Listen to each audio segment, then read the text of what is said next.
Started out in 3, 2, 1.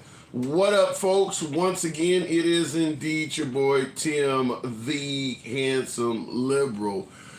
Obviously, it's a Saturday. This is certainly not a normal day for yours truly to do a live stream. We don't normally do lives on a Saturday, but I wanted to come out here and talk to the folks for the simple fact of what is indeed on the monitor behind me. Today is, and if I can get my TikTok side on Wi-Fi, today is the anniversary. Today is indeed the anniversary of what some might suggest is an awful day. Obviously, it is not December 7th, 1941. It's obviously not September 11th, 2001. However, by the estimates of many, it is a day that will live in infamy. It is a serious day. It is the third anniversary of January 6th. So what I want to ask folks today is a simple question. What did, or better yet, what does January 6th mean to you? What happened on that day? What is that day to you? Now, bear with me as TikTok screws up for a minute, but we're asking because have we ever, obviously not in our lifetime, we've never had anything like this in our lifetime. However, it has happened in America. We have had revolts, we have had protests and things like that. We have had things before. Now, in the comments, Winter Trump says January 6th was Patriots Day. That's interesting because we do have some clips available. I want you to hear President Biden. We're going to be playing clips by President Trump. Looking in the comments, two-sided justice system, says Mike G. You only see two sides to the justice system. Feel free to elaborate on what both sides are. I'd love to know that. But that's a simple question we're asking right off the bat. What was, or better yet, what did, or better yet, what does January 6th mean to you? I know we're going to hear a hell of a lot of comparisons to Black Lives Matter and a host of other issues, but in the comments, we've already had somebody say it was Patriots Day. So we're going to be asking, we're going to go straight to the box. Understand the program. We don't block, ban, or censor anybody. So you're going to hear a hell of a lot of comments here today that you may totally disagree with, others you may favor. But understand, we never ban, block, or censor anyone. The program is, always will remain MAGA friendly. It is a MAGA friendly program. MAGA are always my preferred guests. Nevertheless, liberals are welcome as well. I want to go straight to the box. We'll bring up Winter Trump himself, who stated January 6th is indeed Patriots Day. Want to get an explanation. Winter Trump, good afternoon. How you doing? I'm doing good. Explain. You said you see January 6th as Patriots Day. Yeah. I think us conservatives need to get away from, blaming it on the FBI or blaming it on the CIA. Sure, there was involvement. But what was it? It was a bunch of angry Trump supporters that, they busted down the doors of a congressional hearing because they were pissed off. I mean, Black Lives Matter, when they get pissed off, they burn down a Wendy's or they'll sanction an entire block in Portland, and that'll be cheered. But when, conservatives get mad and they steal the speaker's desk or break down the doors of Congress. So wait a minute. So when you say it was a bunch of angry Trump supporters that wanted to speak to politicians they felt were doing them wrong, why, if that is the case, why are there so many conservatives lying about what happened? President Trump is not saying it was a bunch of angry supporters that broke that. He's saying it was a love fest, it was a peaceful protest. Why would he be lying so much? Well, yeah, I guess when you encompass the whole thing, there was 1 million people there, and most of them were peaceful. But when it comes to what everyone wants to focus on is that, people going and breaking down the barriers, busting down the doors, and yeah, that is what happened. Okay. So I think it's something So did you see any when you see them inside of the Capitol building? Do you suggest that that was peaceful as well? Ah, I mean, peaceful. I mean, when you're breaking down doors, throwing your feet up on the desk, I wouldn't call it a violent insurrection. But you know, I'm gonna call it what it was. It was a riot. Well, there's nobody else. Well, you've broken the building, and the people have fled and ran. There's nobody to be violent towards. You're admitting that you're putting your feet on desks, you're smearing feces, you're breaking property. I mean, what would it take for you to consider it as violent? Well, for an insurrection, someone dying, right? And I mean, Ashley Babbitt got shot by like a Capitol Police. I don't really count that because that was like, if anything, that was like, you know, excessive use of force. Why do you wait? Why do you suggest that with Ashley Babbitt? Why do you suggest that that was, as you state, excessive use of force? I mean, I don't think Ashley Babbitt was going to hurt anyone. Like, well, you should be shooting people, like if they're like a threat to someone. I don't think she's a threat. Right. Well, what I want you to do, since we brought up Ashley Babbitt, that can lead into the first clip. As you folks may notice, I have a monitor behind me. We're gonna start out by talking about that. Now, this is only a 56-second clip. I may interrupt it once or twice, but you and I can speak on it. But I want you to watch this clip on the screen behind me.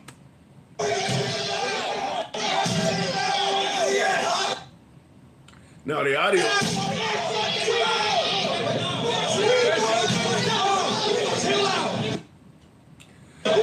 Now, real quick, the audio's going in and out because there are words being yelled that they censor. That one guy in the middle of the screen is obviously a Capitol Police officer. Now, this is in reference to many who say the Capitol Police let him in and things like that.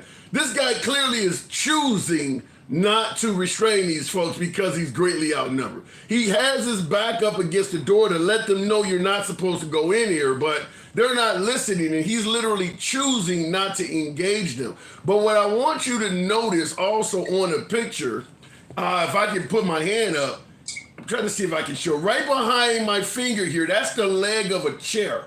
They have furniture against this door that has been turned upside down. So not only have they locked the doors, they've placed furniture and objects against the door. Now, this crowd with Ashley Babbitt in it is trying to get through that door. I want you to see the rest of it and we'll discuss it. Yes.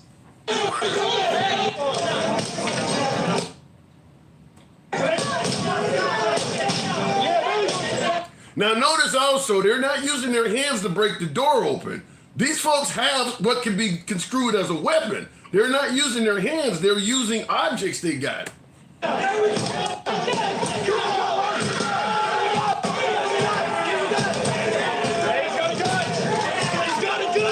Now you hear them yelling, he has a gun. You can clearly hear the folks that are trying to break through saying he has a gun. I'm gonna rewind it a couple seconds because that's where you're probably gonna hear it. Go ahead. Isn't this the reason why Israel has no support right now? Everyone's mad at Israel using excessive force on the Gazans. I mean, this looks like excessive force to me. This guy's a motorcycle helmet and you pulled up with a freaking Glock. Like, that's... You make it sound you make it sound like it's one guy with a motorcycle helmet. But what do you think Ashley Babbitt would have like took his weapon and then started using it on him? I don't think so. Do you think he should have waited? Do you think he should have waited and tried to find out what she was going to do? I mean, I'm not here to cry Ashley Babbitt. I'm more here to say that like the whole thing is like the liberals say like, oh, that's a sacred democracy temple. Like the fact that J6ers went in there and tried to disturb it. That's not. Well, wait a minute. We can. That's bought out by a foreign country. Yeah, we can tackle all of that. But you brought up excessive force was used against Ashley Babbitt. That's what we're talking about. This. The clip is almost over. We'll address this and then we'll move on. We'll move on. He's got a gun! No, it's about to get dirty, man. He's got a gun. That sounds like a gunshot. Now that's the shot that took Ashley Babbitt's life. And if you notice now in the video, You can see they actually had broke the window completely out. There's a little bit of the window hanging here right by my finger, but all of this is open now. Anybody can climb through any of that. They have completely broken that window out, and as you can see in the process of breaking it out, a lot of the furniture they had barricaded against the window fell through the window. What were you expecting these people to do? Well, yeah, I'm not asking for the police to make friends with them, but they should understand, like, hey, our country's under attack, and let the people go at it. I mean, that's a riot, and I think it was awesome. We need this, like, it should be like celebrated, right? Like how black people celebrate Black Lives Matter. We need to celebrate January 6th. Like it's not a sacred democracy. The Capitol it's a dirty brothel that is like riddled with foreign interests and foreign nations that have completely gutted it. And our nations so you don't see our nation's capital as sacred? No, it's a dirty brothel bought out by foreign nations and interest groups that hate America. This is 4 years after Trump has already been president. Didn't he promise to get rid of all of that? Well, I don't think he knew what he was up against. I think Yeah, but you're making it sound like so you're making it sound like we elected somebody who was totally ignorant to what the job entailed. Well, this is unfettered. These are uncharted waters. What person has said we're going to go in there and we're going to tackle the deep state? We're going to go after the people, the unelected bureaucrats who rule the world and rule over your lives. Yeah, sure. This is uncharted waters. We've never done this before, and sure, he didn't do it perfect this first time. He didn't do it at all, according to you. Even the Capitol building is not sacred. He didn't do it perfect. He didn't do it at all. And in regards to your question, well, why haven't anybody else said this before Trump? Maybe because they realize it makes no sense to say something that's impossible to accomplish. No, I don't think it's impossible for the people who are elected in America and serve us as representatives to just be loyal to America. To say that's impossible is just giving up. Like, I refuse to, say that we're the only country in the world that our leaders can't be loyal to us in America, and they have to be loyal to, foreign interest groups or foreign nations. And if that's just too much of an impossibility, we just have to give up. No. Okay.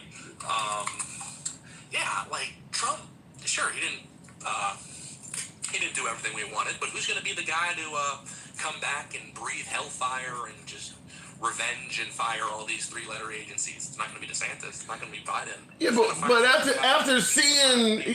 but after seeing 4 years of Trump and having you admit he didn't realize what it was going to take, what makes you think if he got reelected now he could make that promise any more than he did?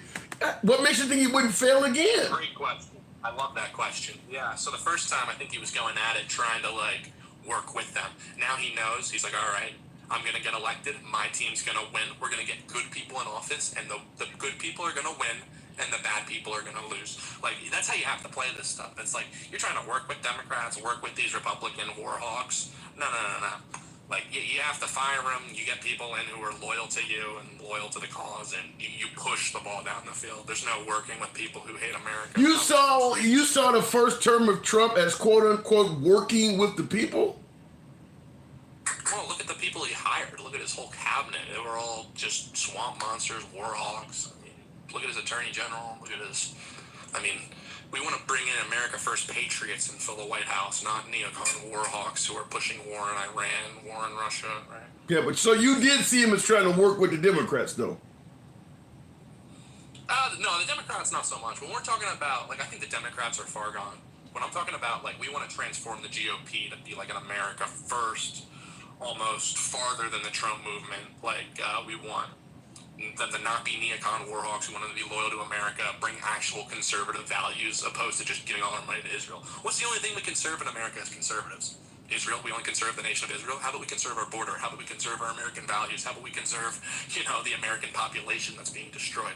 That's what we want our conservatives to do, not just conserve the nation of Israel, right? All right.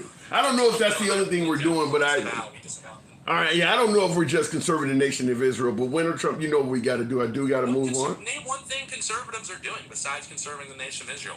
One issue. You mean conservative values based? Yeah, what issue? Oh, I can give you a bunch of them. I can give you a bunch of them. First of all, the Second Amendment provisions in this country have gotten stronger. Pro-life laws have gotten stronger. All of those are conservative values. What are you talking about? Well, Second Amendment. I mean, Yes, you can even get a gun in Chicago now. Most California, you can get guns now damn near everywhere in this country. This, we believe that's how it should be. okay, and it's happening. You believe it? You believe that's how it should be, and it's happening. So what are you talking about?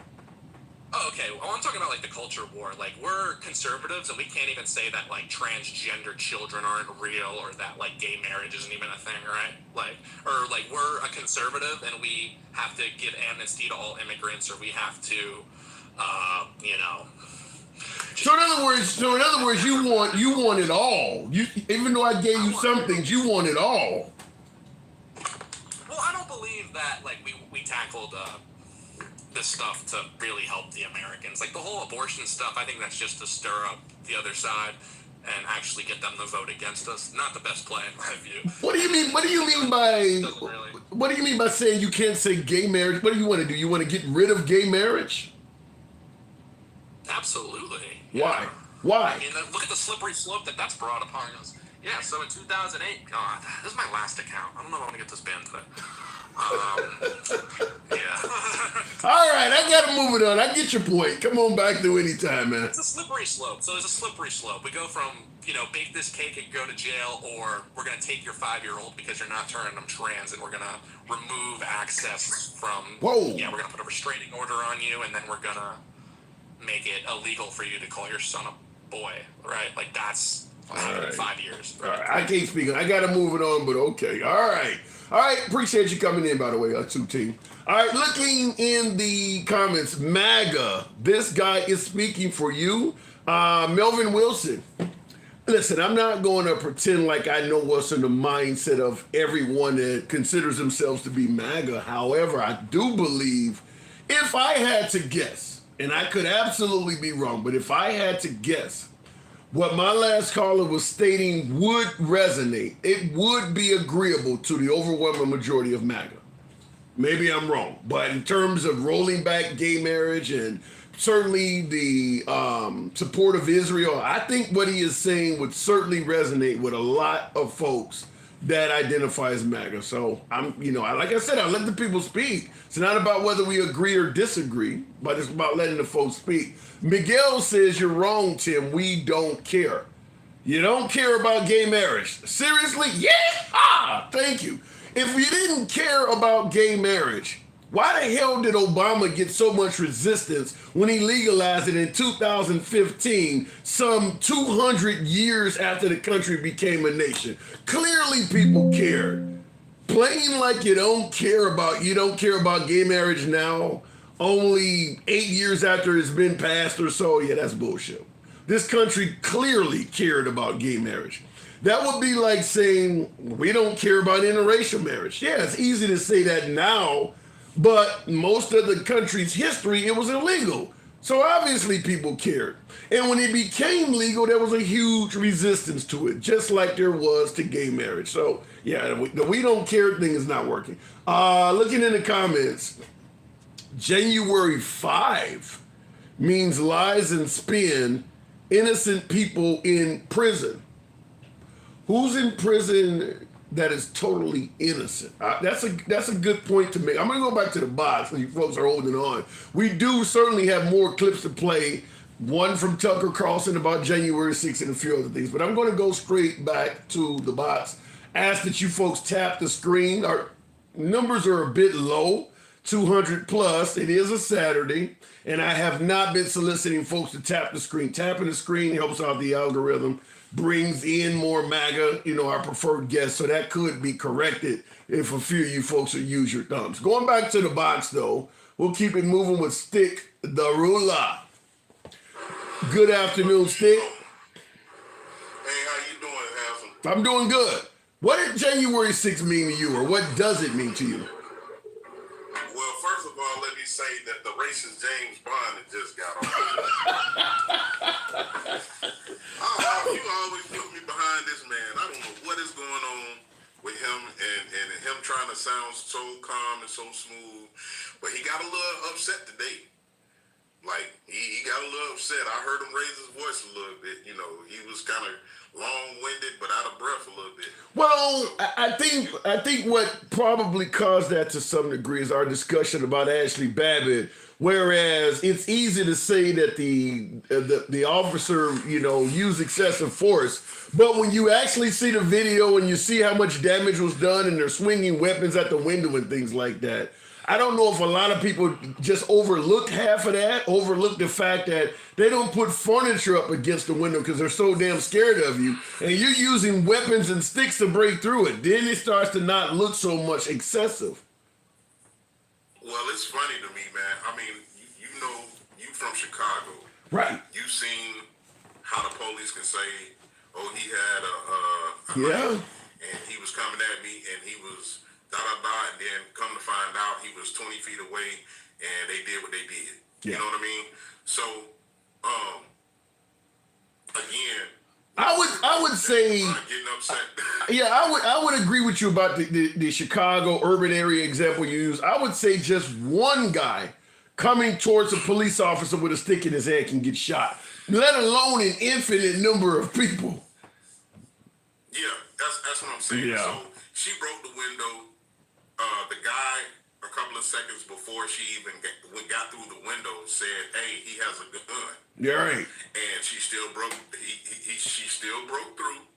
Maybe she didn't hear that, but I heard it. Yeah. She still broke through, and they were They're like Secret Service. You got the vice president in there, regardless of whether you or not you want to hang him. He's the vice president. He's protected. Yeah. They're gonna do their job. Yeah, and it's interesting you mentioned that. It's interesting you mentioned that because in that video, behind the cop that shot her and the three people that are cowering behind the cop, you can see down a hallway. Most of the folks in the building were being ushered out, so it was a line of people. If they had got through that window, they would have got to a lot more than just that officer and three people. Exactly. It would have been a clash of people with Yeah. sign sticks, whatever else, bear spray, and all this other stuff that they, had. So it's just one of those things where you ask, what does it mean to me? Right. I'm a veteran myself. Thank I you for your served service. From 2000 to 2004. All right. Okay.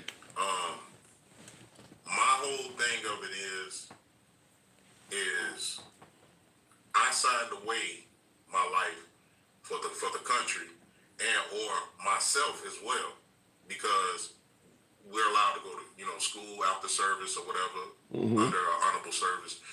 Your medical is taken pretty much care of under after you get out under honorable circumstances and even general circumstances. But the whole point I'm trying to make is where the Republicans don't come through with certain things, especially when we know how they vote. The Democrats have been coming through a lot. Give me an example. Explain what you mean. Well, okay. So just recently, Joe Biden raised the military increase from 3% to 5%. You mean the recruitment? You talking about recruitment? No, I'm talking about. Oh, you talking about salary? You talking about salary? I'm talking about a salary raise. Okay. So under Donald Trump, it was 3%. Under Joe Biden, as of this year, it's 5%. So these things right there, as a veteran, especially if you're getting benefits and things like that, once you get out, Right. they count. Yeah, no kidding. That makes that VA check go up. You know what I mean?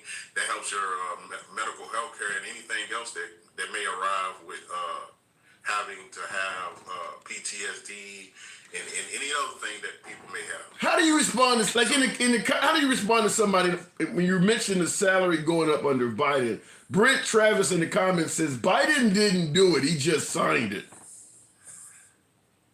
And I will give you this: he signed it, so he did it. Right. I mean, if he didn't sign it, then how would it be done? Right. Yeah. I mean, that's like saying Trump didn't donate money to HBCUs; he just signed it. I mean, Exactly. it happened under his watch. Yeah. He signed it. Yeah, he signed it, he gets credit for it. I mean, just like we talk about his economy versus Joe Biden's economy, and we know both were inherited. Whether you're talking about Donald Trump inherited a good economy, and then Joe Biden inherited a bad economy. So now that the economy is turning around under him, he should get credit as well. Yeah, You know, I agree with that.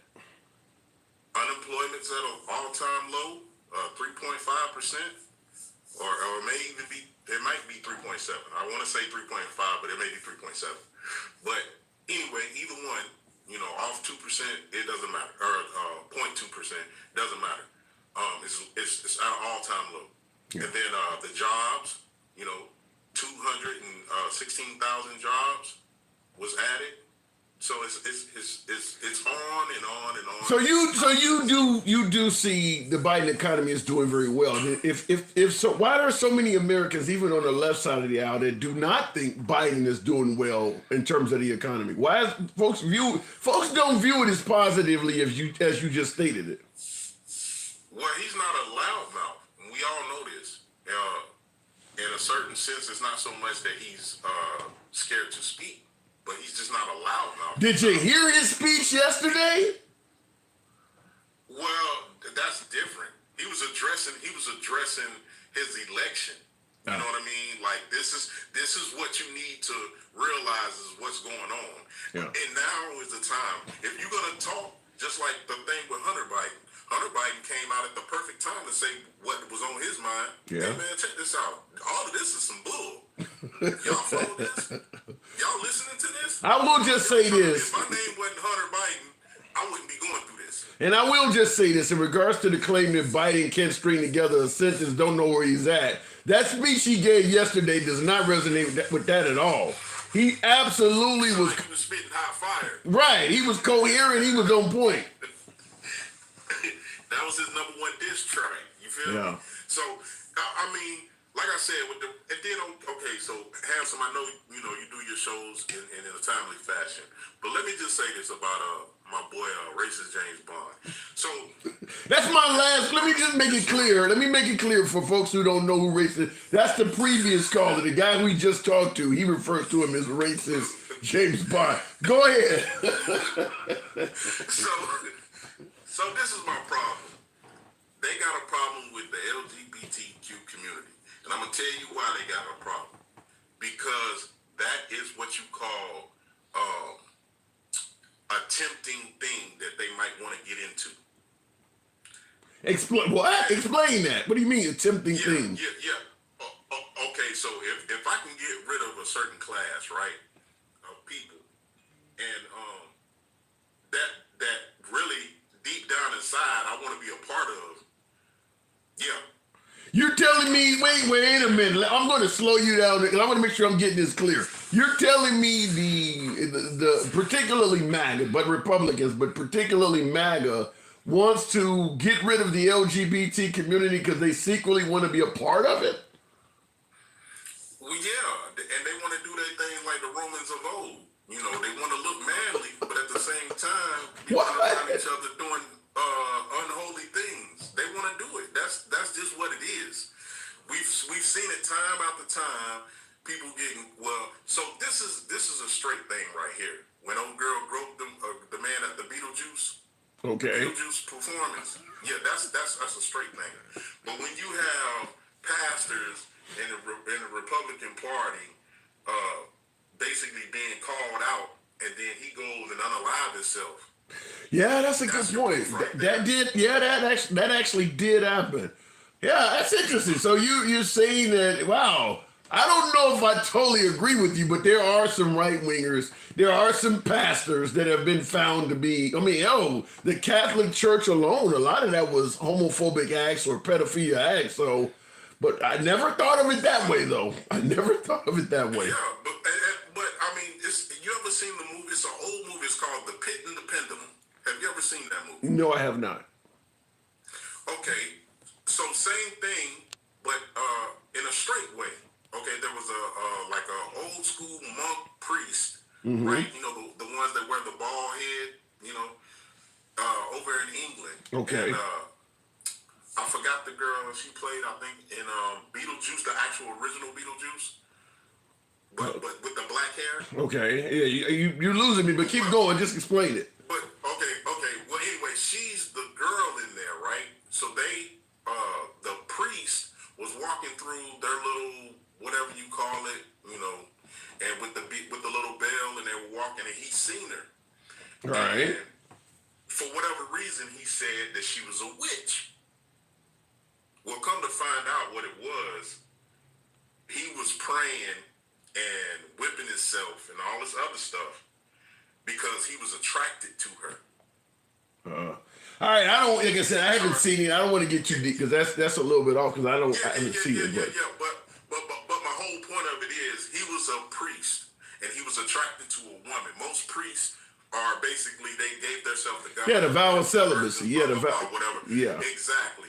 So by him wanting to be with her, he was sinning, and instead of dealing with that himself, he had her locked up as being a witch. Wow. There's well, you got to think America has a history of that. Like, for instance, when African Americans were considered less than human, a lot of folks would engage in sexual relations with us. And to prevent from letting folks know you got somebody pregnant, they would kill the child, maybe and the woman too. So we do have a history of people stepping out of what was to be considered the norms, sexually engaging with somebody or something, an animal or whatever they shouldn't be with, and then killing the victim so that nobody knew what happened. So what you're saying, yeah, I believe that. I believe that's happened. I don't know the movie you're talking about, but I see folks in the comments they do know what you're talking about. Okay, well the whole thing I was trying to bring up with the pit and the pendulum is he had a deep warning for her, and he couldn't get her, and he knew it was in a sense wrong because of his religious belief. So instead of dealing with himself, he put that out on her and said she was a witch because she made him feel horny in a sense. So that's what I'm saying about MAGA and the LGBT community. I feel like y'all so upset at them because I want to be over there and do that. Wow. That's fine. All right, I gotta move it on, but that's a hell of a description. Wow. All right, Stick. Just think about it. I'm trying not to.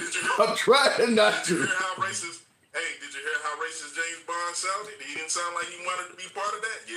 All right. I gotta go. You too. All right. Yikes. Now, what he was alluding to, I've not seen the movie, but he's basically, for you, any of you have heard the term the Salem witch trials. That sounds very similar to what he's talking about. And do I believe it's happening? Yeah. Yeah, I believe stuff like that has happened. I mean, there are areas where people want to get engaged in something, but they've been taught that it's wrong. I mean, how many homosexual folks have taken their own lives because their parents and their church was telling them the way you feel is wrong? So trying to hold those feelings back, it led to depression and God knows whatever else. Same thing is likely to happen in church environments like he's talking about, where you take a vow of celibacy, but biology is making it so that you're attracted to the nun or some other female, because that's how we were designed. There are 3 areas in human life where we take the natural course of sexuality away from someone. Religion, like we're talking about vow of celibacy, things like that. Prison is another, because you're going to be locked up and you have no access to the other side. And of course, the military, long deployments, you don't know when you're coming back. All 3 are really, really bad for relationships. People break up.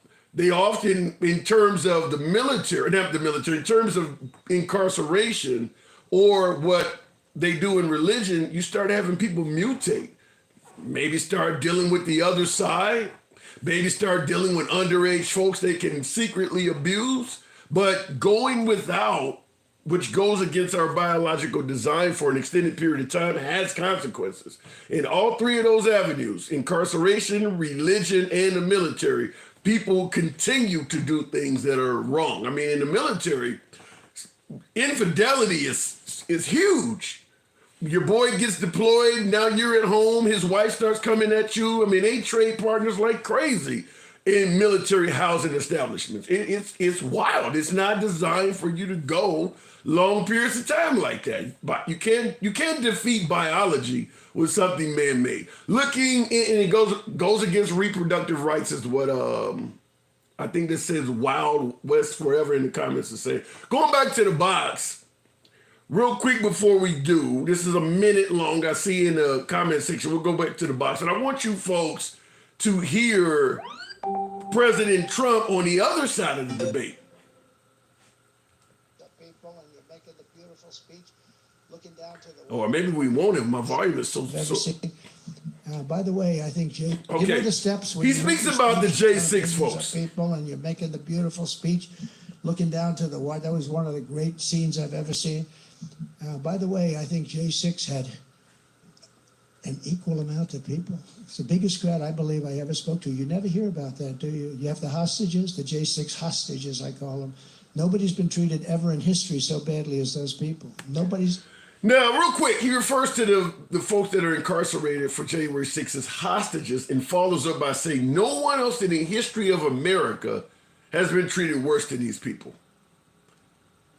You know how many folks in this country have spent almost their entire adult lives in prison for something they simply did not do? We've had folks that were executed for crimes they didn't commit. The worst anyone has been treated in the history of America, and I see your comment says slavery in the comment. What the hell? If you believe the folks arrested for their actions on January 6th was a miscarriage of justice, you can say that. But to come out and say they've been treated worse than that is fucking ridiculous.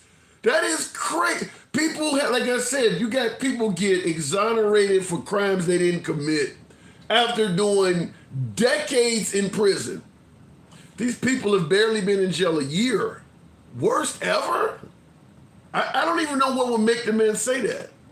Do you? You have the hostages, the J6 hostages, I call them. Nobody's been treated ever in history so badly as those people. Nobody's ever been treated in our country. But I think that, they always show whatever it was, 1,000 people coming down. Remember the words, march peacefully and patriotically, right? March peacefully. You ever hear Maxine Waters? You ever hear her say about what to do with Republicans? Kill them, go in there. If they're having lunch, go in there. And he makes a point there. I said that. No, I said peacefully and patriotically. The whole thing is just very unfair. But those J6 hostages going to jail for 20 years, 18 years, 12. Now I want to interrupt with a couple comments on YouTube because we run it simultaneously on YouTube. Looks like Ace is referring to them as political prisoners. That could be seen as a legitimate comment by some. I'm not going to necessarily. In my opinion, they did commit crimes, but they could be reviewed as political prisoners. We can go with that. But the idea, his comments follow up by saying for simply trespassing. They did a hell of a lot more than trespass. They damaged property, they made threats, they stole things, they smeared feces on the wall. They went way beyond simply trespassing. And then, of course, the last comment is, I said they've only been in jail for a year or so. And he said, try 4 years, genius. January 6th is not even 4 years old. What the hell are you talking about? January 6th happened in 2021.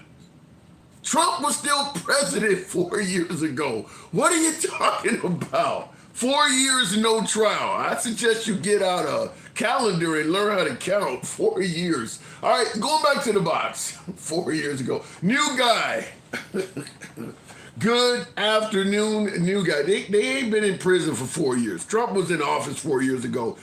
Nobody got locked up there. All right, counting is hard, says Tessa. I don't disagree. New guy, good afternoon. How you doing, sir? I'm doing good. I'm asking a question now. Obviously, Trump is on the screen, but I'm asking a question. What does or what did January 6th mean to you?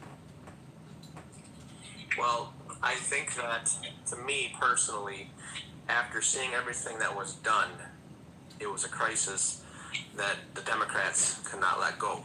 Like they're using it as of right now as a tool to say basically, if you don't ever want this to happen again, you should vote for Joe and Kamala. Do you think if this had to happen in the opposite direction where Obama suggested the election was stolen and Democrats acted like that, do you think the Republicans would use it as a tool? I'm sure they would. Yeah. Okay. So you do see. All right. So what do you think actually happened there that day? I think a lot of people felt very passionate about what they believed in. They felt like their vote didn't count. I'll even use the word that people want to use, that the election was stolen. But as soon as I saw what was happening on TV, like most of us, it was a black eye on the American people. I mean, plain and simple. I mean, it's not a good sight to see. You know, like people climbing. That's fair. That's fair. You know what I mean? So, I made a video about this today. Like I said, point blank. Like if you assaulted a police officer, if you physically damaged personal property, then you have to be held accountable. Plain and simple. So why do you think Trump is suggesting they should be pardoned and they're hostages? So, I mean, I think I've said this with you before. There are times where he said things that I don't necessarily agree with. Like I heard what you said earlier about being treated the worst in U.S. history. I mean, obviously, if we know history, there's been things that have been done to people that are far worse. I mean, that's not even in the top 1 million, in my opinion. I mean, like, I agree with you. yeah, No, I like, agree with you. But I do think, though, that, you know, each person that has been prosecuted, convicted, put in jail, prison, wherever they are, I think that, you know, we do need to reevaluate, you know, what did they do exactly? Because I don't know. I mean, if you know, I'm sure you can tell me. I'll let you continue, but let me ask you the question I asked my first caller. For instance, we talked about Ashley Babbitt in the beginning. Do you think that was a justifiable act? I have said no. I feel like that was kind of extreme. Did you see the video I played? No, actually, I didn't. I missed your video. I'll be honest. I was doing something else. Okay, real quick before you continue that, I want to play. It's only 56 seconds. I want to play this for you again if you didn't see it, just to get a little bit more clarity on your statement. There will be a few moments of pause. The video will be going, but a few moments of pause in the sound because they're cussing out the cop and things like that. There's a cop standing right in the middle of the video, and the folks are trying to break out the glass to get to Ashley Babbitt behind him. He clearly has decided to stand down because he's greatly outnumbered, but he has his back against the wall to basically to say, I am supposed to guard this door. But he's so greatly outnumbered, he's letting them break the door down around him. But I want you to watch the video. We'll talk about it on the other side.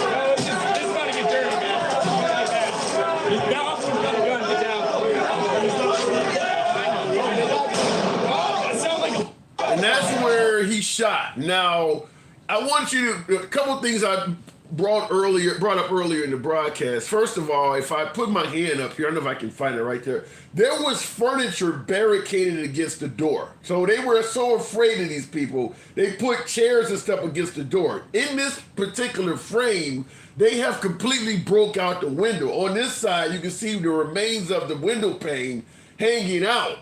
So they put furniture and everything and barricaded against the door. And these people were not using their hands to break in. You see, they were using sticks and weapons.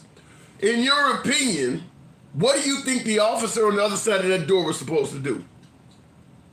Well, I think he panicked in the situation. Would you? Would you have panicked at all in this? Well, I mean, I've been in combat, and I know other people can't fathom or understand it unless you're in it. So that's why you heard people say, stop, there is a gun. There also was people in the beginning that punched the window. So like those people that were punching and breaking the window, those people should be held accountable for their actions. Totally justifiable in that. But I think ultimately though, yeah, he did kind of, literally pull the trigger a little too soon. Like they could have easily left the area just like the other two police officers that were originally standing there. But he chose not to. He chose. What do you? I mean, now the reason I'm interrupting you. First of all, we know that this entire crowd had not been patted down. So even if they were not armed, there's no way for anybody to know. They are removing the barricade to get to you. You clearly know some of them have weapons. You can see them using them to break down the windows. Now, are you suggesting he should have waited until they came through? No, he should not have waited for them to climb through. But are they telling me, or are you saying that this was the only entrance and exit to this room? I'm saying this is the one they were using. What are you saying? The cops should have fled and ran somewhere else? Well, the individuals that are behind this door, could they have gone somewhere else? That's what I'm saying. Like, anybody in the comments, tell me if you guys think that they exhausted all options before he pulled that trigger. That's what I'm saying. You ever heard of the phrase "stand your ground"? Yes. How do you feel about it? Well, in the state that I live in, we have the law where when someone breaks in your back door, they want you to go out the front door. They don't want you to, you know what I mean? Like, do you support that law? Is that what do you believe that's a good law to have, or do you believe you should be able to stand your ground if somebody's breaking in your house and not have to flee out? Well, I think in every situation, it's a case-by-case basis. You can't just use a blanket statement and say it's good for everything. If that makes sense. Okay. So in this particular case, what you're suggesting is that what was looking like it was going to be the victims of the mob should have ran and found another place out and surrendered this area to them. Well, they did in other areas, so why wouldn't they do this area? Well, it's a good question. Maybe they didn't know. Maybe they didn't know if they could surrender or not. The thing that I'm kind of wondering, and you correct me if I'm wrong, I have no problem with this, is did they ever investigate this officer? Are they asking the same questions that I'm asking? Because that's something that needs to be You're telling me that they investigate the cop and see if he did not have an avenue to surrender? Do we ever expect cops that are under threat to find ways to run?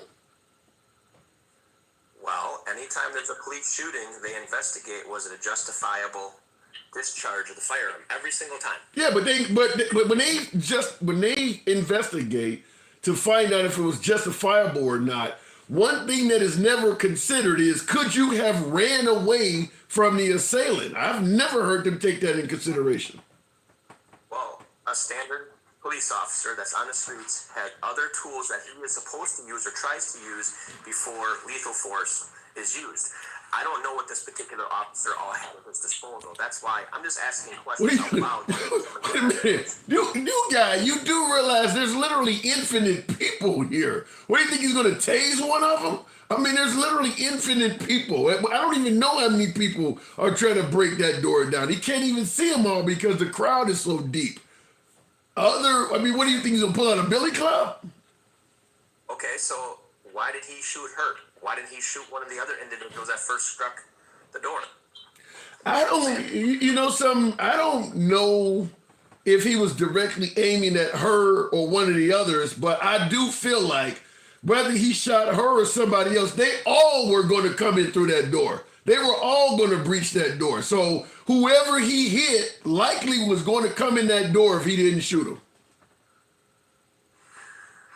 So this is what I hear, and you can correct me if I'm wrong, is he basically just kind of aimed and pointed, and wherever it went, so be it. The whole crowd. That's what I'm saying, you guy. If you look down out of your bedroom window from the top floor and you see a whole crowd going heave-ho trying to get in your house, and you just fire a weapon into the crowd, that whole crowd is trying to get in your house. Anybody you hit was going to come in that house. In this case, that whole crowd was going to breach that door. There wasn't only one of them that were going to do that. So So someone in the comments said she was the first one to go through the window. I'm trying to see which one in the video was her. I can't see which one she is. Yeah, this video is not going to show it. I think this is an associate. It's hard to find a video that's going to show, because when they brought her out, she was lifeless. When they had her out in the gurney, it was clear she was going to die or she was in clear medical distress. But it's hard to find those videos because they are so graphic. So I'm just saying, like, I heard the gunshot and I didn't see anybody climbing through the window. You know what I'm saying? That's why I'm like, where is this person? That's why I'm like, did he just kind of point at the door and shoot? Because I feel like that's very responsible. Well, the problem is, like I stated, though, even with no one climbing through the window, at the point I've frozen it in this video, the window has already been completely broken out. So at this point, anybody can climb through. It's not a little hole. I could climb over that shit and get in there, and I'm 6'6". It's a clear, broken window pane on both sides. They have completely broken that out at this point. Yeah. No, I got you. I get what you're saying. So what I'm saying, let me ask it to you this way, because you said he may have used excessive force. If you were his superior, would you terminate him? Would you recommend he face discipline for this? Well, that's why I asked earlier, has anybody ever sat down with him and investigated and questioned whether or not he used justifiable discharge of his firearm? Because I haven't heard anything. Let's go with what you, we're going to just speculate. Obviously, a full investigation, we don't have access to. I'm assuming they probably have, but let's just, from what we're seeing on the video, do you think from this little bit you've seen, there is enough, if you were his superior, to discipline him or recommend some sort of firing or something? I think I would have sent him to see a therapist for a while, because I feel like what happened on that day is probably going to affect him for the rest of his life. Paid or unpaid? I would honestly. Paid or unpaid? I think it'd be paid. I think, like I said, what happened was under distress, and a lot of people don't know what that feels like. Like I said, I've been in combat, and that's something that I even had to deal with through therapy. Of, I took someone's brother, uncle, father, grandpa, so be it. You know what I mean? Right. That person's never going to come back. So it's something that people don't understand, and probably will never. I God forbid that nobody ever has to deal with that. It's not easy to deal with. All right, let me ask you the last question. Scale of 1 to 10.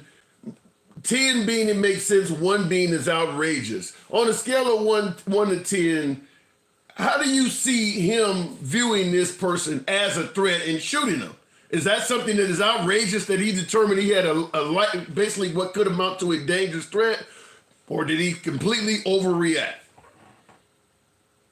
I think he overreacted because he was scared, and justifiably he was scared. I understand why. I mean, anybody would be scared if you had hundreds of people try to break down your front door. I mean, I do get it. Like, I am not a jerk that doesn't have sympathy for him. I get that, but like I said, I think there's questions that haven't been answered yet. Okay. All right, new guy. You know how we do it. I do appreciate you coming in. Good afternoon to you this Saturday. Come on back anytime, man. Always a pleasure. All right, have a good day, sir. Thank you. You too. I'm amazed. Now, a lot of what my last caller said, I find to be reasonable, but with the exception of the overreacting, I've seen video after video, many protested by Black Lives Matter. And even I've gotten in trouble from folks that look like me for saying that was a justifiable shoot, like with Jalen Walker being shot a bunch of times, running from the police at high speed, shooting out the car. I'm like, it's justifiable. Even the Kenosha shooting, the guy didn't die. This is the one that Kyle Rittenhouse ended up going out there. Well, the whole shooting was about a guy who was being detained by police, ran from the police and tried to jump in his car. The cop shoots him while he's reaching in his car 7 times in the back. They did find a knife in the car. Multiple cops were at the scene. Everyone suggested that was justified.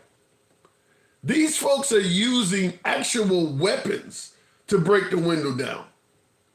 I don't see any measure, not even a small measure, of overreacting in this case. And in regards to, I don't see Ashley Babbitt climbing, entering the window. I do believe she did, but the point I made, everybody in that hallway was going to breach that door. Everybody's participating in breaking it down. Once those barricades are removed, that whole crowd is going to go through that door. Ashley Babbitt will just be one of them. That whole crowd is going to go through that door. It's not just, Ashley Babbitt wasn't going to do that alone. So him firing into the crowd, whereas that might seem like an irresponsible thing to do, anybody in that crowd that got hit was trying to breach that door. They all were going to go through there, with the exception of the police that were behind the crowd. Because there is another contingent of officers behind that crowd, but they all were going to go through that door. Looking in the box, tap the screen, get your boy up to 30,000 likes. I do appreciate you folks in here. We'll keep it going and we'll go straight to Payback. Hell of a name. Good afternoon. Good. I just want to put this in perspective for the simplest reasons. Sure. If that was a Black Lives Matter riot, lethal force would have been Absolutely justified. exactly. Yeah. And there wouldn't have been people breaking in, because if it was black people breaking into the Capitol, there would have been force used like we've never seen, and it would have been crazy. But my whole point is, the only reason why, and this is what I think in my opinion, right? The only reason why people are so mad at Ashley Babbitt being killed was it was a black cop killing a white woman. Because if it was a black woman breaking into the Capitol and it was a white cop, they would have told her, just like they have been for the last 3 years, that she should have just complied with officers' demands. And especially from the right wing that believes in the Second Amendment and stand your ground, the reason why he shot her was because that's what he was trained to do. That's what the Secret Service is trained to do: eliminate threats. Yeah. And the vice president was in that room, and clearly there was a threat to the vice president. They brought a noose, they brought weapons, they were violent in breaking into the Capitol, and they were chanting, "Hang Mike Pence." So there's no gray area in this situation. He did what he was trained to do because they were a threat to the vice president of the United States of America, because they believed the lie that Donald Trump told them, which is why they were there being violent in the first place. There's no gray area in this topic whatsoever. But Zero. But the crazy thing is, you got 74 million people that seem to think otherwise. Why is that? Why that they justify they believe that her being unalived was wrong? I mean, they don't even think Trump is. You mentioned these folks are here because Trump told them a lie. They don't believe what Trump said to cause January 6th was even a lie. A lot of folks believe what Trump said about the election was true. Yeah, and that's the sad part about it, is that they have all of these explanations. It was Antifa, it was the FBI, it was Black Lives Matter, and the whole thing is they want to deflect from accountability. This is what they believe because their leader told them that, and this is what they went because that was their intentions. And because all the blowback, all the blowback that happened, they want to deflect to all of the other excuses and scapegoats possible that are not based in reality. Well, on YouTube, one of my commenters on YouTube has stated something that you're going to hear basically indefinitely, because it actually did happen. Trump said go peacefully. How do you respond to folks suggesting that Trump is responsible? But no, he said go to the Capitol and go peacefully. Well, we have to put that into context. And so, yes, he said that one time, but you have to understand his mentality. My belief is that he said that to alleviate wrongdoing in whatever the outcome was, because that's how Trump operates. Trump, even his lawyer, Michael Cohen, his fixer for over 10 years, said Donald Trump doesn't give direct orders. He gives directions to say, like, don't go do this, but go do this. So, like, he's not giving a direct order like a mob boss would. And Michael Cohen testified that that's what his directives are when he's in charge of a room. He wants to say things to obfuscate himself from accountability, but can't, like, okay, well, you need to go get this done, but I'm not telling you to go do it. Well, but then if what you're saying, if what you and Michael Cohen is saying, wouldn't that truly give Trump plausible deniability? In other words, I didn't tell them to do this directly. These are adults. They should be responsible for their own actions, and it's not my responsibility. I didn't tell them to do it, is what you're even admitting. But the context in it, though, this is what supersedes that is the context. He was lying to these people after he lost the election. He was telling them they're going to lose their country, and then he was telling them you're never gonna win your country back if you don't fight like hell. And in context, there's these 74 million people that voted for him that are riled up thinking that the election was stolen from them, their vote was stolen from them, and their country is about to be lost because they were cheated out of an American democratic election. Yeah. So that's the context to it. Well, Well, I just truly believe these people were there because they sincerely thought that the election was stolen from them, their vote was stolen, and their country was going to be lost because that was the rhetoric for a year after he lost the election leading up to January 6th. And that's where the context matters, in my opinion. well, but then the pushback is going to be, first of all, if he believed the election was stolen, he has the right to free speech to say that. But then, as you pointed out, even though he may have told them something that may not be true, he never directly told them to go to the Capitol building and commit all of that mayhem that they did. That's where he's going to have a plausible deniability to say, look, it turned out awful. I never meant that to happen. They did that on their own. I mean, are you saying that he should be responsible for every action that took place there that day? 100%. He's the one that orchestrated it. He's the one that got the permits. He's the one that was lying to the people that showed up to the rally. Mm-hmm. Like he was the one stoking the flames of the fire. They wouldn't have been there if it wasn't for Donald Trump. January 6th would have never happened if it wasn't for Donald Trump. Yeah, I don't disagree with that. I just think it may be kind of hard to get him to get a conviction simply with him saying go peacefully and things like that are actually in there. That's going to give people a reason to give him plausible deniability. I think it's going to be a challenge. But look, I'm somewhat in your camp. I don't believe you should be able to yell fire in a crowded theater. And you know what you're yelling is pissing these people off. At the very least, have an ample amount of proof that what you're saying is true. And here we are, almost 4 years after the 2020 election, and there's no evidence that at least not to anywhere near to the extreme what he was saying. Trump said he won by a landslide. There's no evidence of that. You can point to something that didn't look right over here, or in this state you didn't like how they was maintaining the ballots, but the claim that he won by a landslide is beyond unproven. But also, this has been his MO forever. And he says it openly, why he discredits the media, because the more I say that they're liars and the news is fake, the more people are not going to believe the news. And that's what his MO has been. When he went up against Hillary, what did he do?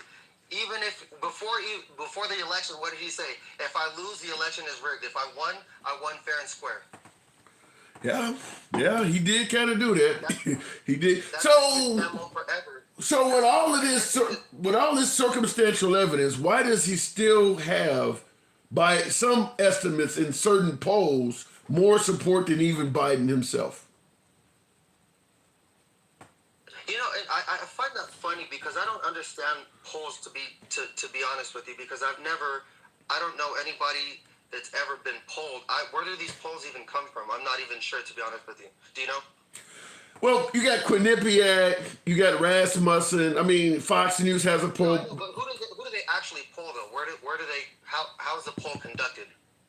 Well, I've been polled numerous times. It could be a text message, or like if you sign up to Trump's campaign, 80810, 80822, or something like that. I get surveys and polls from Trump. I get them from Al Franken, who used to be a Democratic representative up in Minnesota, or senator, or whatever. I get them from a lot of folks. I do get polled because I'm on the email list of a lot of different places. I get email polls, rarely, but I do sometimes get phone calls. I do surveys online where I get polled through. I mean, I get polled. It does happen, but you got to put your name out there. Yeah, but that's what I was gonna say. I would assume it's because you participated. Yeah. And then like you're in that. Yeah. And you're in that. You're in that loop of people that. I was just asking because I've never been polled. I don't know anyone that's ever been polled, and I don't. This is why I don't really necessarily believe the polls. But also, we have to put into consideration why Joe Biden is losing support in the polls is because of what's happening in the Middle East. Yeah. Because the Gen Z and younger liberals are not okay with what's going on over there. But you're right that the Gen Z and younger libs don't like what Biden is doing to the benefit of Israel. But what I don't get is if Trump is Biden's primary competition, do Gen Zers think that if Trump gets in there, he's not going to help Israel? I was literally I've been saying that on TikTok for the last month, and which is crazy to think that yes, it's literally Joe Biden's obligation to support Israel as an ally in the Middle East. It's his obligation. Any president in history, if it was Obama, if it was Bush, anybody that was the president at this time would be obligated to support Israel after the H group attack. Yeah, I mean, regardless of who it was. But then this is going to your point though. Why I don't understand why this is their logic. At least Joe Biden has compassion for what's going on in Gaza. I don't necessarily think he's doing a great job, but I can only imagine how fundamentally and catastrophically it would be worse if it was Trump in charge, because this is also the guy who completely banned Muslims from coming into the United States. So would he have any compassion for the Palestinians if he was in charge? He would not. Yeah, and that's my point. Not only that, but Trump directly pissed off Hamas by moving the embassy to Jerusalem. Trump has shown nothing but love for Israel. So yeah, getting rid of Biden and going back to Trump, anybody think that the Israel situation is going to get better for Hamas or the Palestinians under Trump? It's going to get worse. Yeah, it makes no sense. 100 times worse, and that's why I don't get the logic, behind that thinking. I mean, Joe Biden has a history of a historical record of being a compassionate human being. There's a reason why Barack Obama chose him to be the vice president when he was elected into office, because Joe Biden has a career in politics, is known as a decent human. He goes to church. He's fundamentally a good person. Well, Which is why Barack Obama chose him, because he was able to reach across the aisle to Republicans, just like he is now in this presidency. The reason why his legislation has been so successful is because he's been in politics for so long, and the other side of the aisle resonates with him on a high level. well, we can only see what's going to happen in 10 months or so. I appreciate you coming on. No payback. Love the name. Come on back through anytime. Thank you, sir. I appreciate it. You have a blessed day. You too, absolute. Now, real quick before we go back in the comments, Unreasonable, by the way, Unreasonable 6 in the comments said Gen Z is shooting the Dems in the foot. Well, my retort to that would be Gen Z being upset with the way Biden is handling the Israeli-Palestinian Hamas conflict. They're not just shooting the Dems in the foot. They're shooting themselves in the foot.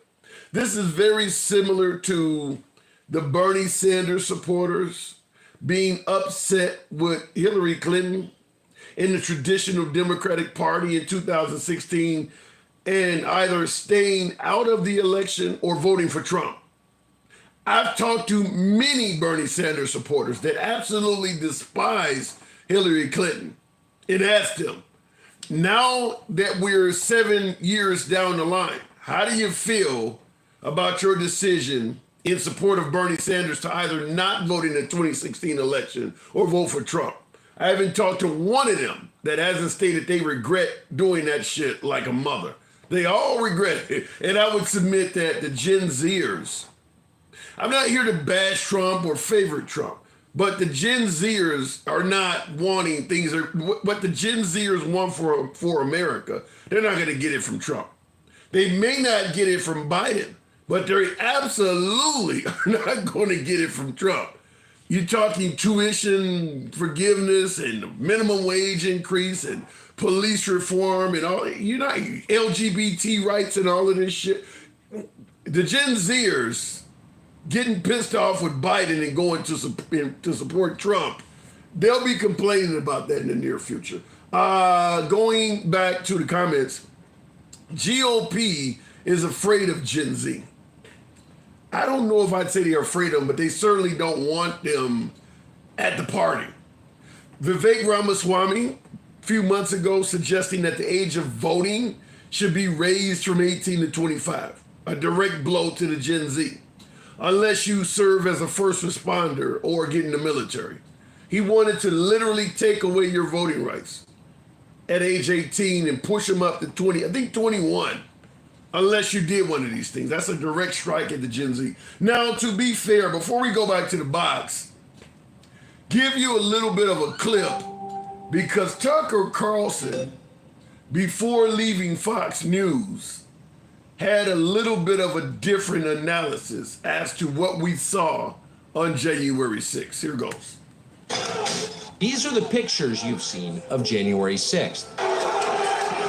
They're familiar because they've been playing on a loop on every media outlet in America for the last 2 years. There's a reason for that. But it turns out there's quite a bit of video you haven't seen. And that video tells a very different story about what happened on January 6th. More than 40,000 hours of surveillance footage from in and around the Capitol have been withheld from the public. And once you see the video, you'll understand why.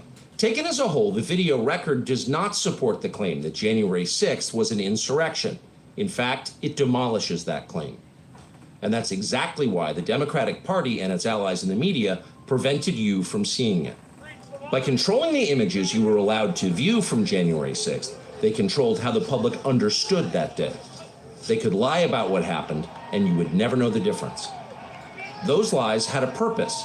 They created a pretext for a federal crackdown on opponents of the Uniparty in Washington. Our office wanted to ensure that there was shock and awe, that we could charge as many people as possible. The first thing you notice from viewing the full video record of January 6th is just how many people entered the Capitol building that day. Hundreds and hundreds of people, possibly thousands, over the course of about 2 hours. The crowd was enormous. A small percentage of them were hooligans. They committed vandalism. You've seen their pictures again and again. But the overwhelming majority weren't. They were peaceful. Real quick, I want to say something. If I'm with a crowd and the lead protester busts down the door, when I get to the doorstep, there's no door there. If I walk in, did I walk in peacefully? Because the majority of these folks did not break a window or break down a door. It wasn't there when they arrived at it. So just want to point that out, because you can show a hell of a lot of people walking into a building and not breaking doors and things down. The door has already been negotiated. So I'm trying to find that out. If the door, if I'm breaking into your house, for instance, if one of my boys kick in your door and I just walk in behind them, I didn't kick your door down. I'm just trying to figure it out. You guys let me know. I'll go back to the box real quick, but I want to tackle a little bit more of this. Peaceful. They were orderly and meek. These were not insurrectionists. They were sightseers. Footage from inside the Capitol overturns the story you've heard about January 6th. Protesters queue up in neat little lines. They give each other tours outside the Speaker's office. They take cheerful selfies and they smile. They're not destroying the Capitol. They obviously revere the Capitol. They're there because they believe the election was stolen from them. They believe in the system. Here's the man you've heard referred to as the QAnon shaman outside the Senate chamber. These are not rioters. These are people who wandered over from a political rally. We will not let them silence your voices. After the rally, they walked down Pennsylvania Avenue, where organizers had secured a federal permit to hold a legal... I'm laughing because in the comments, I see DM Product says the Capitol was not even open for sightseeing. Yeah, that you got all of the heads of state in the building at the same time. Yeah, he's right. That wasn't even during business hours. You can't just break the building apart and say, well, we're sightseeing now. But that is a good point. It wasn't even open. Rally on the grounds of the Capitol. I know that everyone here will soon be marching over to the Capitol building to peacefully and patriotically make your voices heard. Once at the Capitol building, things began to get chaotic. Capitol police officers fired tear gas into the crowd. A few at the front of the herd broke windows. Someone opened the doors, and many hundreds of others just walked in. We're gonna make that the story. Of course, they did make it the story. And at this, Yeah, many hundreds of others just walked in. Yeah, because there was no longer a barrier. I mean, of course they can just walk in. The guy has just broke down the door. I just find that kind of funny. center of it, the single most famous person arrested that day was a Navy veteran from Arizona called Jacob Chansley, often referred to as the QAnon shaman. The so-called QAnon shaman. QAnon shaman. Someone named Q Shaman. Jacob Chansley became the face of January 6th. Now, there's so much I'm going to go back to the box, but real quick, here is the QAnon shaman. Now, you see him there with his Viking outfit on. He doesn't have a shirt on. He got some fur over his shoulder or whatever, and he's got the American flag, and he is literally at the desk of where the speaker normally is. Does anyone else, when they tour the Capitol building, do they get to do that? To go in that position and stand? I mean, I understand the claim that it's a tour, but are they doing things that folks who have toured in the past were allowed to do? Is this how you normally tour the building? I'm just trying to figure that out. January 6th, a dangerous conspiracy theorist dressed in outlandish costume who led the violent insurrection to overthrow American democracy. For these crimes, Chansley was sentenced to nearly 4 years in prison, far more time than many violent criminals now receive. What did Jacob Chansley do to receive this punishment? To this day, there is dispute over how Chansley got into the Capitol building. But according to our review of the internal surveillance video, it is very clear what happened once he got inside. Virtually every moment of his time inside the Capitol was caught on tape. The tapes show that Capitol Police never stopped Jacob Chansley. They helped him. I would also point out, too, now, QAnon shaman in the picture there, you see him with a bullhorn. He has a flag. He has a flag with a pole on it, and he has a pair of Viking horns on his head. All of this stuff could be used as weapons. Would they just let you bring that into the Capitol building? A long stick like that you could, and some of them did use that as a weapon. If you were going to tour one of the buildings in Washington, you think they would let you bring that in there? Bullhorn, all of this stuff you could smash somebody over the head with. A tour. Now, I see in the comments, Sean Patrick says a flag. Yeah, but it's a flag, but there's like a 5.5, 6 foot pole attached to it. All you got to do is slide the garment of the flag off of it, and now you got a big ass stick. Would they let you bring that in the Capitol building? I don't know. I'm asking you folks. I don't think so. But you think they would let you bring that in there? Tim. They acted as his tour guides. Here's video of Chansley in the Senate chamber. Capitol police officers take him to multiple entrances and even try to open locked doors for him. Now, once again, Carson is saying they're acting as his tour guide. Now, when people do normally tour structures in Washington, do armed officers lead the tour?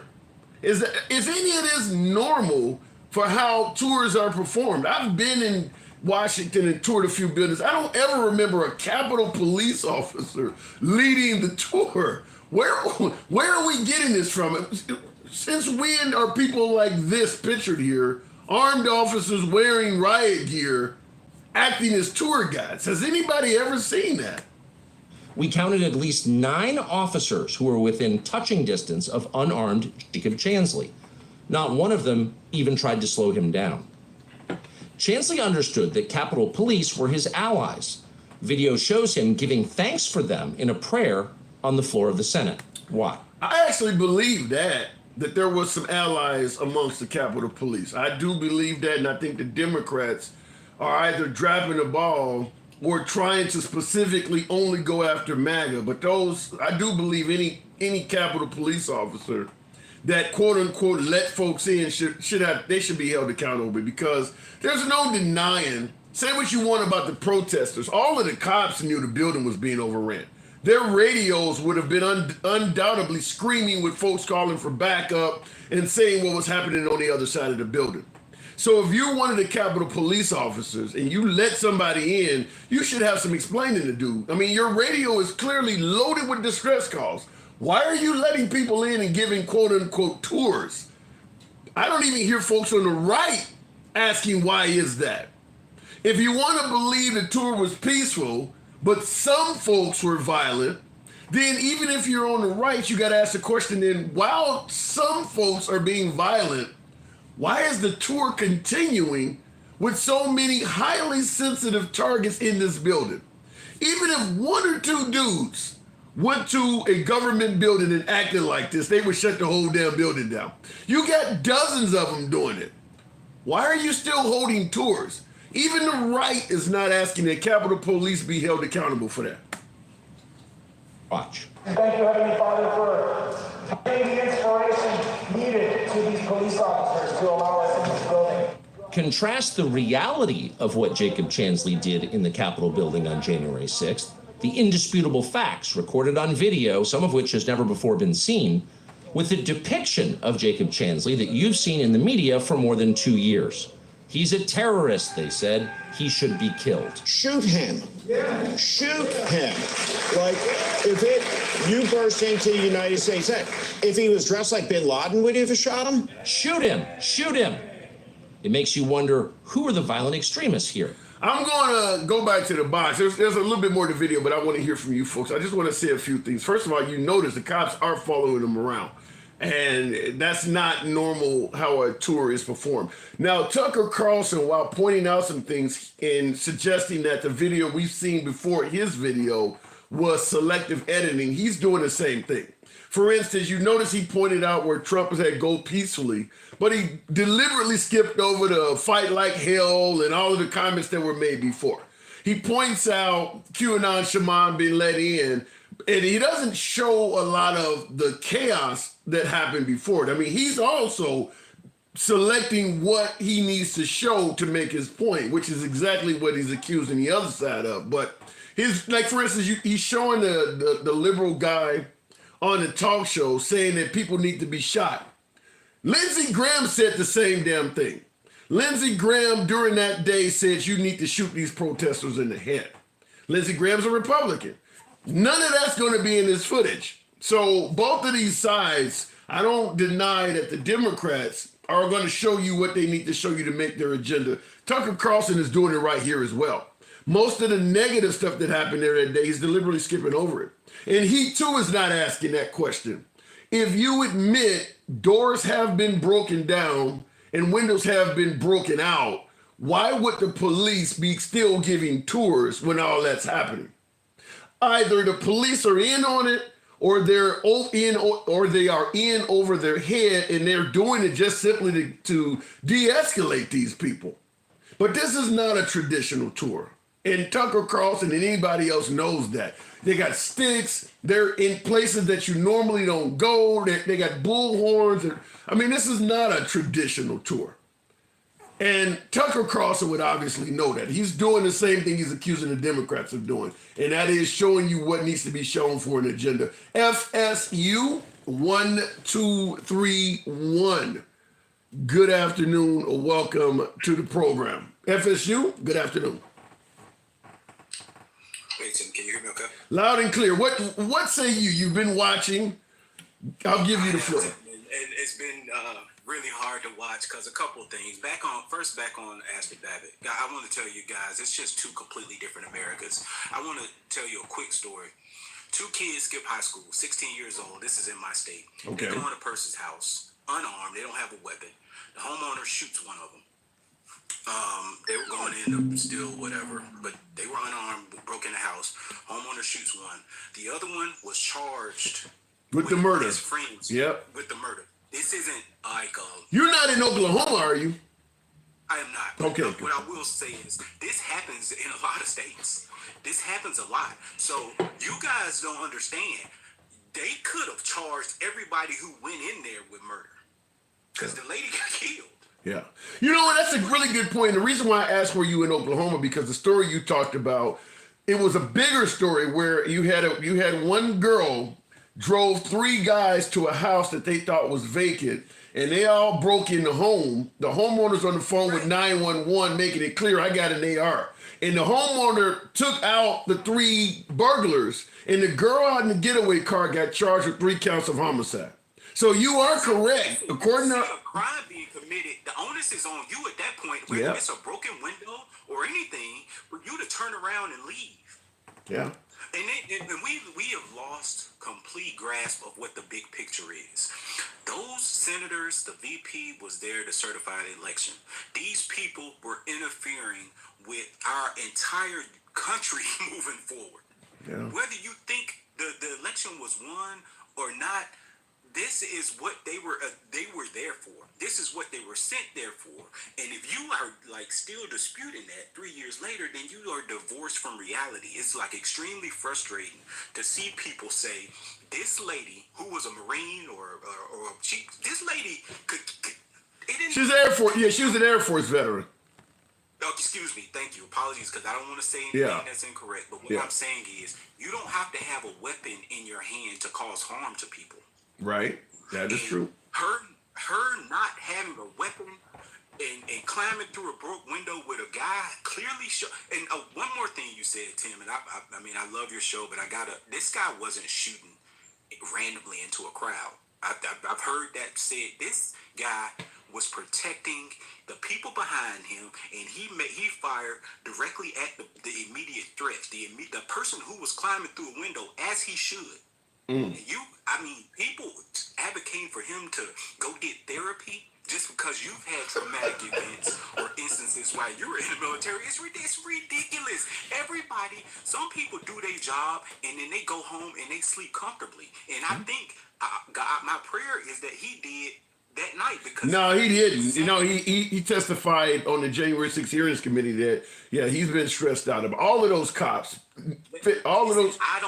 Maybe his stress is due to the backlash. But listen, what I'm saying is, if that was my father, that my mother, my spouse behind him, I'd want him to do his job. And correct me if I'm wrong, I don't think that guy was a policeman. I believe he was Secret Service. So somebody need to check that. But his job is to protect the people behind him. Another thing about these people leading these people on some type of guided tour. Anybody have realize that they could have been leading these people away from where the senators and our active vice president was. These people are there to do a job. So maybe they were leading them away, making sure. It's interesting you point that out. I want you to see this clip. I'm only gonna play about 30 seconds of it, but it's gonna make that point. This is in regards to it's kind of a response to folks who talk about these folks are just being let in. They, a lot of them didn't break in. The Capitol Police were letting them in. Here in this video, you see protesters coming in, and there is a line of cops that are standing down. In fact, if you can see one of the guys on this side here with his hands up, that is a police officer that are actually taking pictures of them coming in. I don't know how the hell he hasn't been held accountable for that, but he literally has a camera in his hand and he's taking pictures as the people walk in. But I want you to watch this, you folks to watch, because something I really think matches what you were saying a moment ago. And then do what? Heads on point. Real quick for a couple seconds there, in the beginning, this guy on the screen who is obviously wearing a MAGA hat, you can barely hear him, but they put the subtitle. He's saying we can take that place, talking about the Capitol building. And then the reporter asked him, then what are you going to do? He says, heads on pikes. Put a head on a stick. He is basically saying they're going to kill people. But I want you to see in the hallway what I was talking about. Take that place. And then do what? Heads on point. How did a disorganized mob break into what's supposed to be one of the most secure buildings in the world? It's about to happen. What? I'm pressed. No, you can't come in. Nobody. Now, that's all I wanted to play is right there. The reporter asked, can you come in? He shook his hand and said, no, you can't come in. All of these people were just walking by, and he said, no, you can't come in. So he's making it clear they're standing down. I mean, he said that definitively. No, you cannot come in, and people are just walking right by him. So I think that speaks to what you were just saying. Yeah, Tim, I'll agree with this. Listen, I think we've all been a part of elections where the person we voted for didn't win. It's happened before. It'll happen again. But we have not seen was the sitting president that's lost an election called down to Georgia to try to interfere with them certifying their state. Called to Michigan, who had they caught him on tape in Georgia. He did the same thing in Michigan, but they had already certified it. Yeah. He also had a separate election plot to fake electors. Like, these are several different attempts to manipulate our election. As at its face value, Republicans want they want states' rights. There is nothing more states' rights than an election. Georgia had a Republican governor who was on the same ticket with Trump. Yeah. Won. The Republicans went and they voted for Kemp, and they didn't vote for Trump. Georgia independently certified their election that is separate from the federal government, and Trump, Republican Party, just does not want to accept the results. I can't. What do they want? Do they want to revote?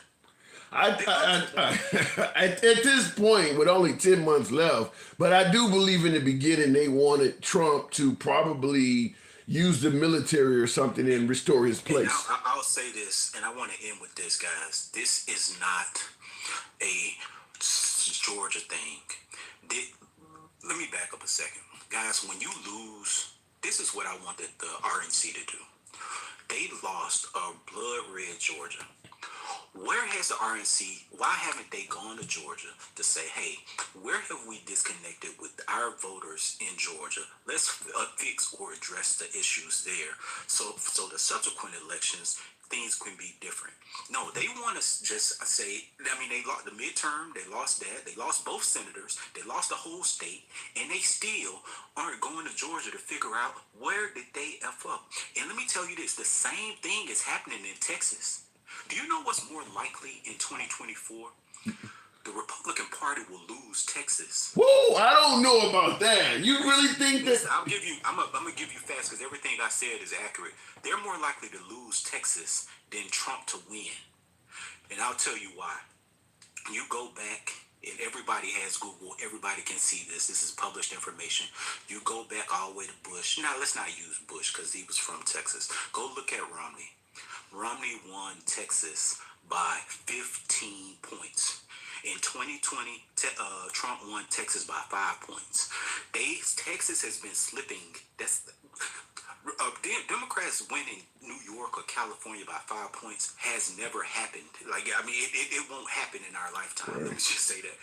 Trump lost every large city in Texas. That's something else that's never happened. Houston, Dallas, Austin, San Antonio, he's lost. He's losing. And So you do think Texas could? One more thing. Texas, the youth vote. Everybody from 2020 who was in high school is voting age now across the whole United States. True. These people lean left. The country leans left. We're 51% women. They lean left. And if you guys don't start resonating with the majority of the people that are voting, you won't win another election. Yeah. So I don't know. Texas going blue. Tim, Yeah. If they can flip Georgia, and I'm telling you, you can go back and look, and Texas is slipping. Why is that why are you disillusioned? That's a good point. That's a real good point. I'll give you that. That's a real, because Houston, he probably has a lot of similarities to Atlanta. It's the biggest city in the state. I have a nephew who I just spent a couple Christmases in Austin. They have a huge youth movement, just like Georgia just had. So this thing is happening. But here's what I'm saying, and I'm in the middle of the road here. If I'm in the RNC, this is what I would say. The Roe v. Wade thing is a battle. Flipping the Supreme Court, that's a battle. But what if the war is losing the women's vote from now on? I don't get that. Now that's a big one there. I do got to move it on, but I'll discuss that on the other side. But that's a big one. Sure. All right, FSU, appreciate it. And what he mentioned about the women's voting. Now, Cheeky Chops, you're right. I did see your comment. And one of the things, real quick, before we go, and I follow up on FSU's comment. Cheeky Chops on YouTube, because I do run the program on YouTube simultaneously, stated that if that building was secure, then I'm Miles Davis. In other words, the Capitol building was not secure. I think we all know that. But the problem is Trump and his administration, everybody on stage speaking to those protesters, whether it's Steve Bannon, whether it's Flynn, whether it's Giuliani, they all knew the Capitol building was not secure. It wasn't just that building is not secure. Folks would suggest, well, Nancy Pelosi's job was to provide National Guard, or the mayor of D.C., whatever the case may be. The Trump campaign that was giving that speech where folks have a gallows and they're calling for the death of Mike Pence, they all knew the National Guard was not there. They all knew, as Cheeky Chops in the comments says, that building was not secure. They all knew that building was not secure. And they sent that crowd to that building. They said go peacefully, but they sent that crowd to an unsecure location. Thousands of people. I don't know why folks are not at least asking, if it was Nancy Pelosi's job to provide the National Guard, and that's highly disputable, but if it was her job, wouldn't it at least been Trump's job to make sure that she followed through? I mean, she is his biggest political rival. You just going to depend on Nancy Pelosi to do what she got to do, when if she doesn't, it's going to be your ass? When you've been complaining that she steals elections and does everything else up to and including being a traitor and treason to the country? You think she's going to really follow through on that? So I do have a major problem with anybody that says it's Nancy Pelosi's job. And Trump should face no accountability for at least verifying that the job was done. The phrase I always give is, if the DJ don't show up, you don't throw the party. You don't throw the party and then complain why somebody didn't call the DJ, while all of your damn guests are standing there in silence because no music's playing. I have a problem with that. In regards to FSU's comment, before we go back to the box, talked about the women's vote. Get a lot of women. If women can't have abortion, men need to have their shit chopped off, or they need to be castrated, or they shouldn't have access to condoms or Viagra, all of this stuff. There are probably more women voters than men at this point. There's certainly a hell of a lot of women supporters for Trump, particularly white women. White women overwhelmingly. Now, the black women, they're not voting for Trump at all, but there's a lot of white female support for Trump.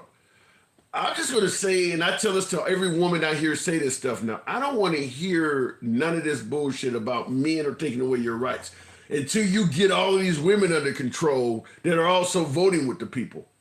The governor of South Dakota is a woman. She's not a man. She's for pro-life laws. The governor of Iowa is a woman. That's not a man. The governor of Alabama. There are plenty of women doing this stuff too. So all of this notion that men are taking away women's rights, that couldn't happen if all the women voted against it. If women overwhelmingly stood for what they call their own reproductive rights, it wouldn't happen. None of these states. I think Idaho just recently got approval from the Supreme Court that they can now deny abortions even during medical emergencies. So if the woman is flat out in a position where she may be about to lose her life, if the baby still has some form of life or a heartbeat, they got to let her keep going. They just got that approval this week, even if it's a medical emergency. I don't want to hear anything from a female voter in Idaho unless she's telling me she voted against that. If you vote Republican, then you can't complain that men are doing this. It's not just men. It's a lot of women voting for these same politicians that are passing these laws. All right, going back to the box. It is scary to think if the mob would caught Nancy on the 6th. I had a caller yesterday tell me if the mob had caught up with Nancy Pelosi, they would have just debated with her. They wouldn't have done nothing to hurt her. All right, I'm going back to the box, though. We'll keep it moving with firefighter Matthew. Good afternoon. Welcome to the program. Yeah, you're right. Alicia says until it affects them or their child or their sister or their aunt. The fact is, you know it could affect you. So if you're a woman and you're voting for these pro-life people, I don't want to hear that men are taking away your rights. Firefighter, good afternoon. Good afternoon. Can you hear me all right? Loud and clear, sir. So we're asking that question. What does January 6th mean to you? Okay. So I was deployed from New York National Guard after January 6th. Wow. Okay. I actually went to the place where Ashley was shot. I saw her blood on the ground after they had cleaned it up. And when we watch the State of the Union and you watch where the speaker sits and you know those two doors on the left and right of those podiums? Okay. So those doors right there, if you look where the staff goes in and out when they have the boats and all that stuff, that hallway back there, let's say you went through that doorway and went to the left. That's the hallway where they were trying to break through. So that hallway is where the senators and the vice president, there's some secret stuff back there that's the area where she was trying to break through. You know how deep in the Capitol these folks were? They weren't just in the front lobby. The staff who works there, I was told, I spent 3 months guarding the Capitol on deployment. Okay. So you were that crowd when right after this happened, they had the fences and all that. You were amongst that crowd securing the Capitol. Yes. Okay. And what bothered me the most is I was given live ammo. Wow. So here I am, a U.S. citizen, given live ammo against possibly attack from another U.S. citizen on U.S. soil, defending our U.S. Capitol. So let me ask you the big question, the $64 million question. Who was responsible for the fact that you were there that day? Why did that happen? I believe that the crowd was following the response of the president at the time. Again, I was serving with the U.S. National Guard. I came from New York. I was on a QRF, which is Quick Reaction Force, sent with my other team. And let's dispel some rumors. They told the media said we were sleeping in the streets, we were sleeping in this. 25,000 U.S. soldiers all of a sudden converge on D.C. Ain't gonna be enough hotel beds all of a sudden. So yeah, they were sleeping in the parking garage, but it was a heated parking garage. Okay. There was never soldiers sleeping outside. Damn, they send 25,000 of you folks. At the end, the final number was 25,000. So then I want to ask you this, because if you served in the National Guard, maybe you can clear something up. Who deployed you? Because folks are suggesting it was Nancy Pelosi's job. Who sent the deployment order? My governor. But you came from New York. You came from New York, though. National Guard is under the control of the governor of that state. There is no governor of D.C. There is no governor of D.C. They are under the control of the president. They are federal. They're different. D.C. is different. So what you're saying, it was Trump's job to deploy the National Guard. They are under the D.C. National Guard commander. They can get a request from the mayor. They can get a request from New York National Guard, New York governor. They can get a request from the Maryland governor. They're a totally different animal because they are not a state.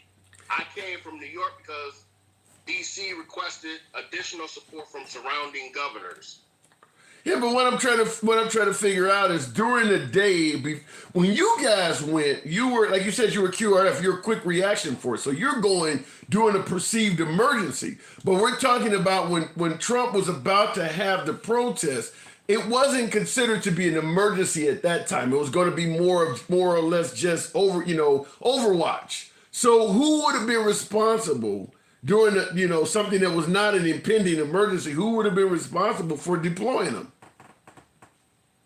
Well, that comes from the federal. I believe that comes from the D.C. National Guard. Will probably come from orders from the Pentagon, straight from Pentagon. So that's they're in D.C. So that's probably the president then.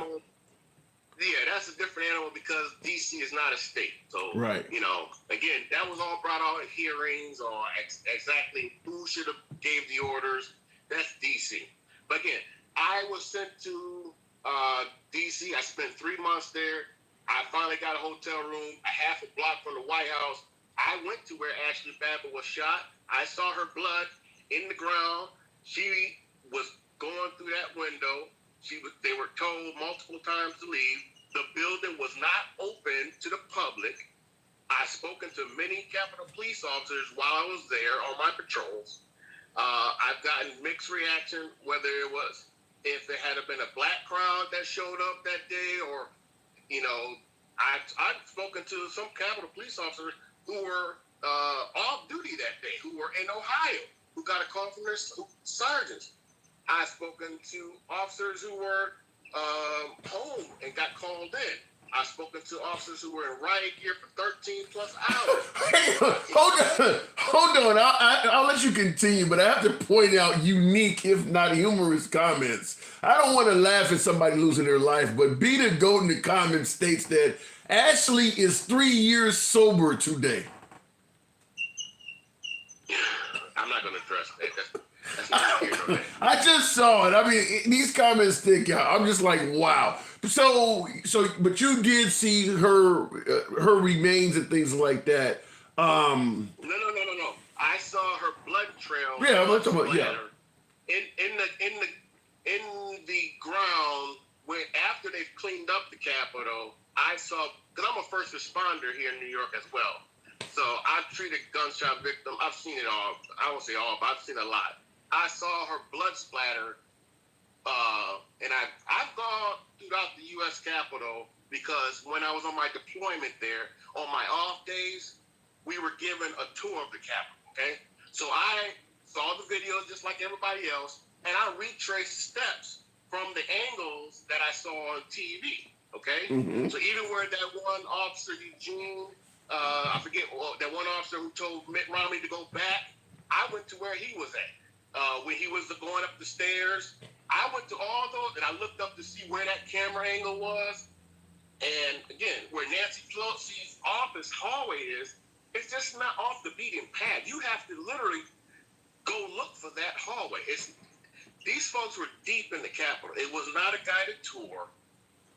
Even people that work there say from time to time, I had met an usher who has worked at the Capitol for 6+ years. She told me she has to keep a map of the Capitol in her pocket because she gets turned around sometimes, and she gets lost. Wow. So these, like I said, we see that when they have the State of the Union address, the president comes down, he goes and gets up to the podium. Right. That's that doorway right there when we see those folks coming in and out. Yeah. Those doorways behind the podium, that area we don't see, that's where they were trying to break into. Wow. That's where the senators were. That's where the vice president was. Those are secret hallways. I rode on a tram underground from the Capitol to other office buildings where senators go. Okay? Mm-hmm. So it's not just they were just taking a guided tour.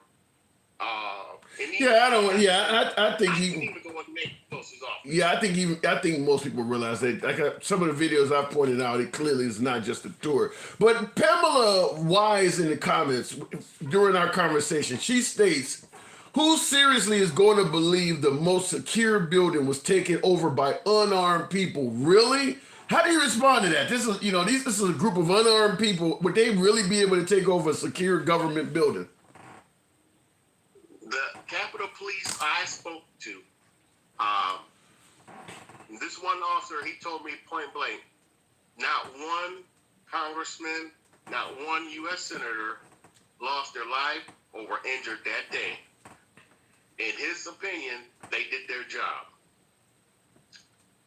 The building can be replaced. I'm remembering a conversation I had with him. the building can be replaced, but his job was to protect Yeah. the folks. So for him, this is a black officer I was speaking with. He said not one congressperson, not one senator was injured that day. So in his mind, they did their They job. did their job. So at the end of the day, do you see Ashley Babbitt's loss of life as a justifiable act? She was warned. The crowd was warned. The two officers standing outside the door moved away. They were overwhelmed. They moved away. Maybe they got a call from the radio to move to a different area. The officer and the guy said that she has a gun. He again is an immediate threat. He doesn't know what he has. She's coming through the window. She could have came through that window and hit a triggering device on her backpack. He doesn't know. Yeah. Again, and if once she came through, the other ones were definitely coming through. Yeah. He was investigating. So he did his job. All right. All right, firefighter. He wasn't firing willy-nilly. He was a trainer. I respect. You know, it just doesn't make sense on the rhetoric. You know, some of it. She was warned. She came through. Once her foot hit the ground on the other side, if she had just pushed her, she could have had a triggering device in her left hand. Boom! Once she set foot on the ground, hit that button, and could have set off an explosive device. Wow. Yeah, and that's the thing I say when folks say that they took over a building and none of them had firearms. Nobody knows. Nobody was patted down. knows. Yeah, they all came in that building and did what they had to do, and they all left. Nobody ever was searched there that day. So you don't know if they had guns or not. There's no way to know. There is no way to know. I was deployed there 3 months, and I stayed at a hotel half a block from the White House. I was given live rounds. That's crazy. Citizen on U.S. soil to protect the building from other U.S. citizens. So, you know, that's what I have to live with. That's frightening, man. That's Civil War type stuff. But again, it's all about and then the spin on it. Yeah, Tucker Carlson might say the Democrats are showing this angle, but then he did the same. He spun it to say, "Oh no, they're just peaceful." And then that one senator said it was just a tour. Well, sir, if it was just a tour, why would you deploy your gas mask if they were just a tour? I didn't see them. You didn't wasn't welcome them to your office to take photos. You were going on your deployed gas mask. You were deploying emergency evacuation procedures like you're trained to do. If it was just a tour. To me, I do got to move it on, but to me, the tour thing don't resonate because the cops, every cop on duty there that day was being yelled at through the radio about what was going on. They all knew the building was being breached. There were some unruly characters, at least on one side or another. You don't, even if only one person there is acting a fool, you don't continue a tour when you got somebody that don't breach the building. So the tour thing doesn't make sense. And when they say that the police were guiding them, the officers were using tactics. They weren't ushering them around the building. They were using tactics to say, let's go down this hallway because that hallway leads them away from something else. Yeah. That's what was really going They were on. trying to de-escalate it, like you said, make tactful decisions. So. And they were using tactics. And then maybe some of them were truly scared. If they had to start shooting and if they were all black, it would have. I talked to black Capitol Police officer. I talked to Hispanic Capitol Police officer. I talked to white Capitol Police officer, and I've got different perspectives. And even if it had been a black crowd, it wouldn't have mattered. They did their job. And the census I got was they protected the senators and congressmen. That's what they're there for. If the building caught fire, the building would have been rebuilt. They got a whole wood shop on location. They got a whole paint shop on location. They rebuilt the sign that says Nancy Pelosi over her desk because they have a wood shop on location. Yeah, I got video of them taking that sign down. With firefighter, I do got to move it on, man. Appreciate you coming in here. Thank you for your service, by the way. Yes, sir. Absolute. Good detail there. I want to point out some on the YouTube side of things.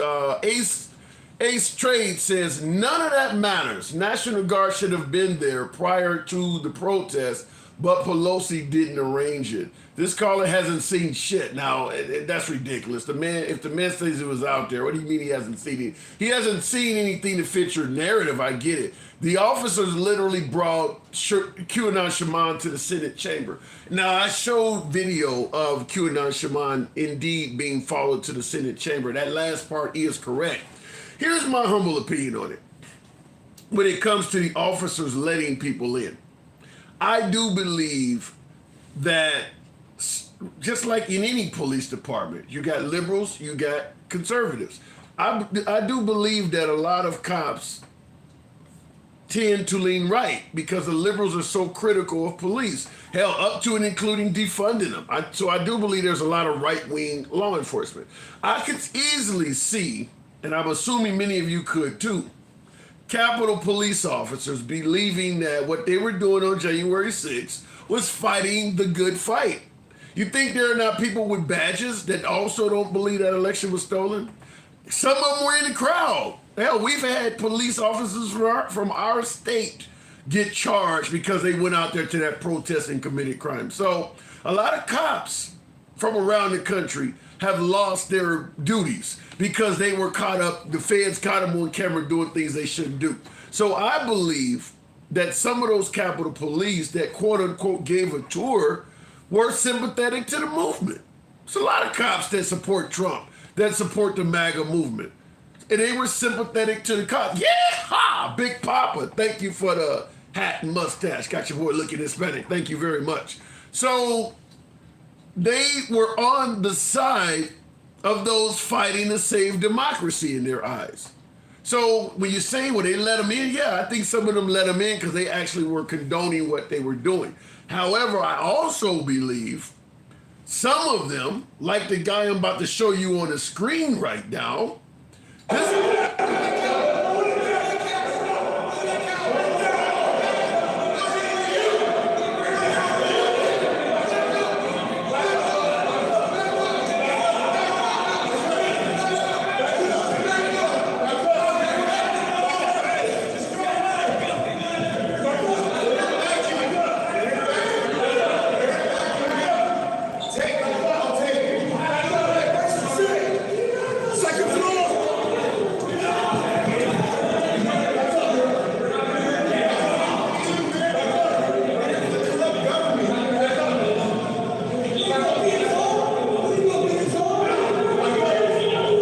now, he done told that guy back up about 20 times. Now, I see in the comments, Pamela Wise said it's staged.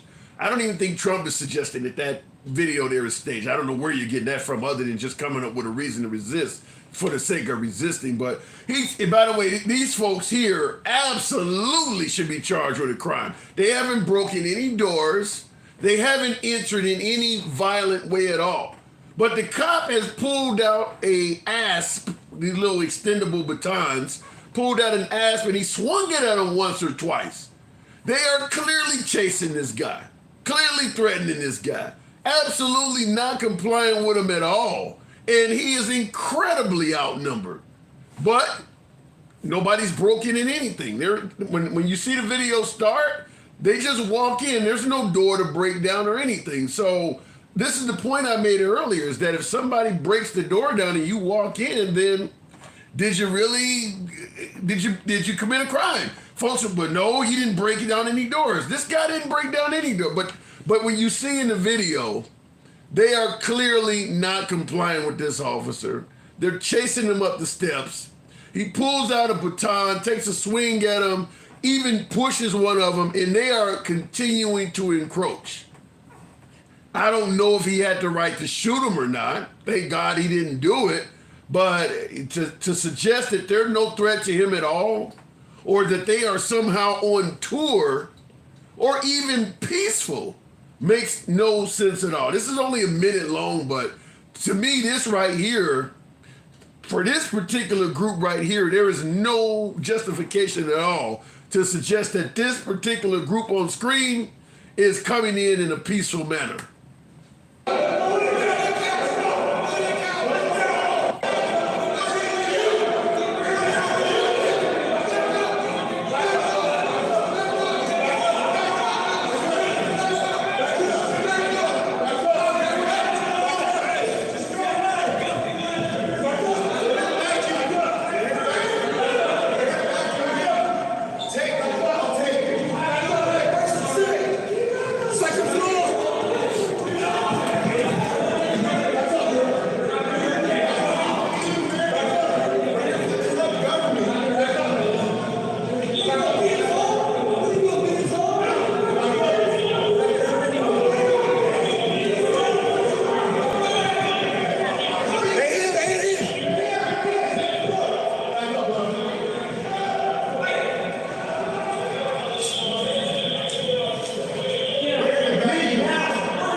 You tell me, what do you think? I want to go back to the comments. I would like to get somebody here that would defend that. I don't see many of you folks. Because I want to hear the other side. A lot of folks think I'm getting it wrong, but I would love to hear the other side of it because I don't know what the hell that was. Let's go to AJ.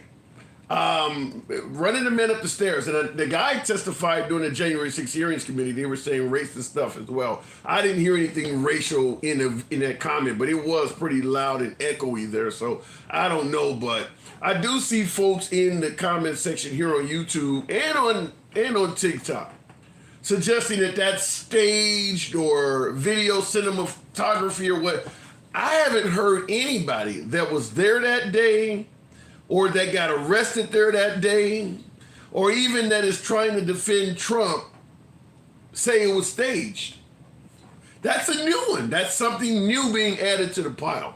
Trump could have said it was staged. I haven't heard him say that.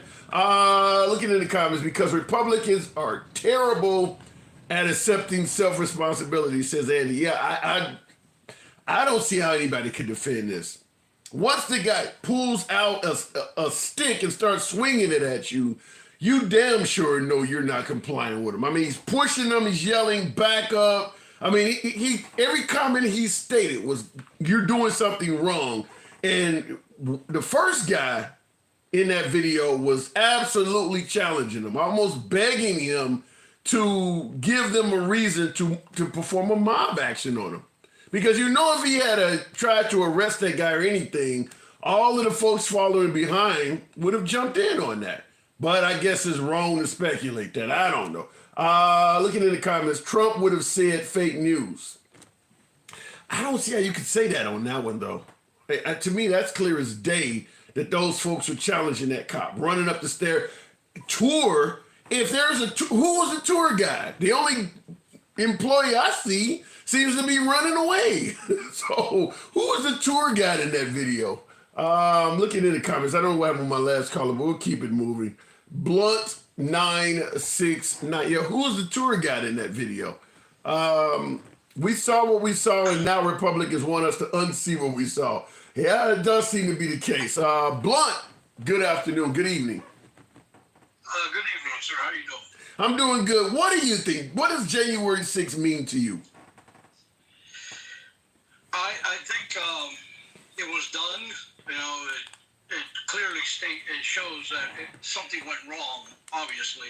The one thing that I see that's very strange is there's no Secret Service anywhere around that building. And there's a vice president inside that building. If the vice president is inside that building, there's going to be snipers on every other building around that building, and there's going to be Secret Service in every inch of that building.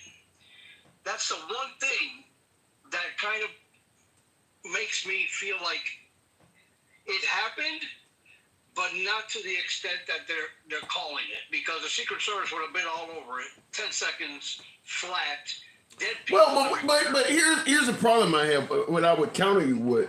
First of all, the Secret Service had to deal with all of the Congress and senators and the vice president that needs to be ushered out. And we know they were ushering out Mike Pence because he says it. So Secret Service were there that day, but what about the notion that even if you had 3 or 4, 5 or 6 snipers on the roof, you're dealing with tens of thousands of people.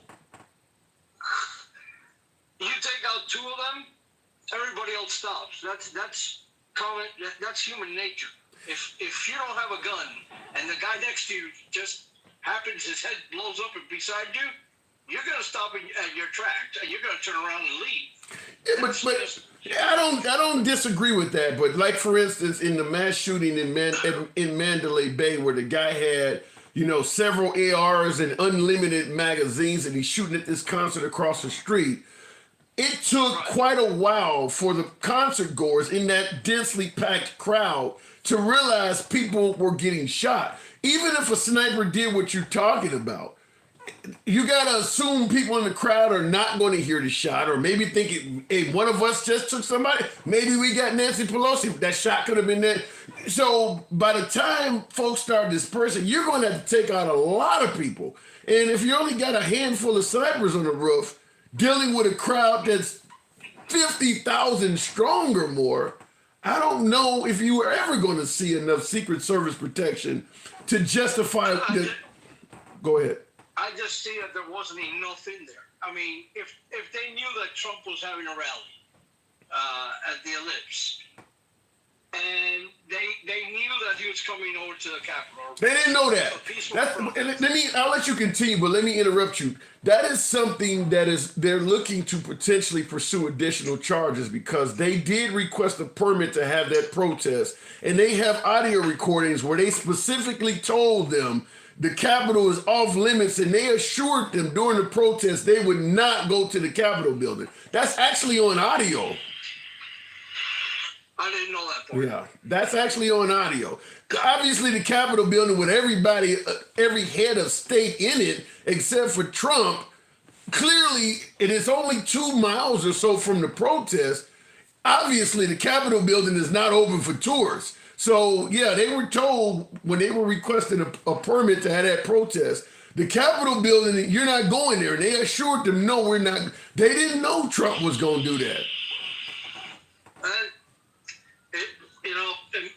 My view is you attacked. If it is considered an attack, hey, look, it's called treason. Throw him in jail. I'm a Trump supporter. I voted for him in 2016. I voted for him in 2020. If everything is said and done, and electrocute his ass. At this point, I don't care. Take away the charges that he may or may not face, he may or may not be convicted for. Do you think at this point he is a decent leader to put forth to run this country again? I understand you don't like Biden.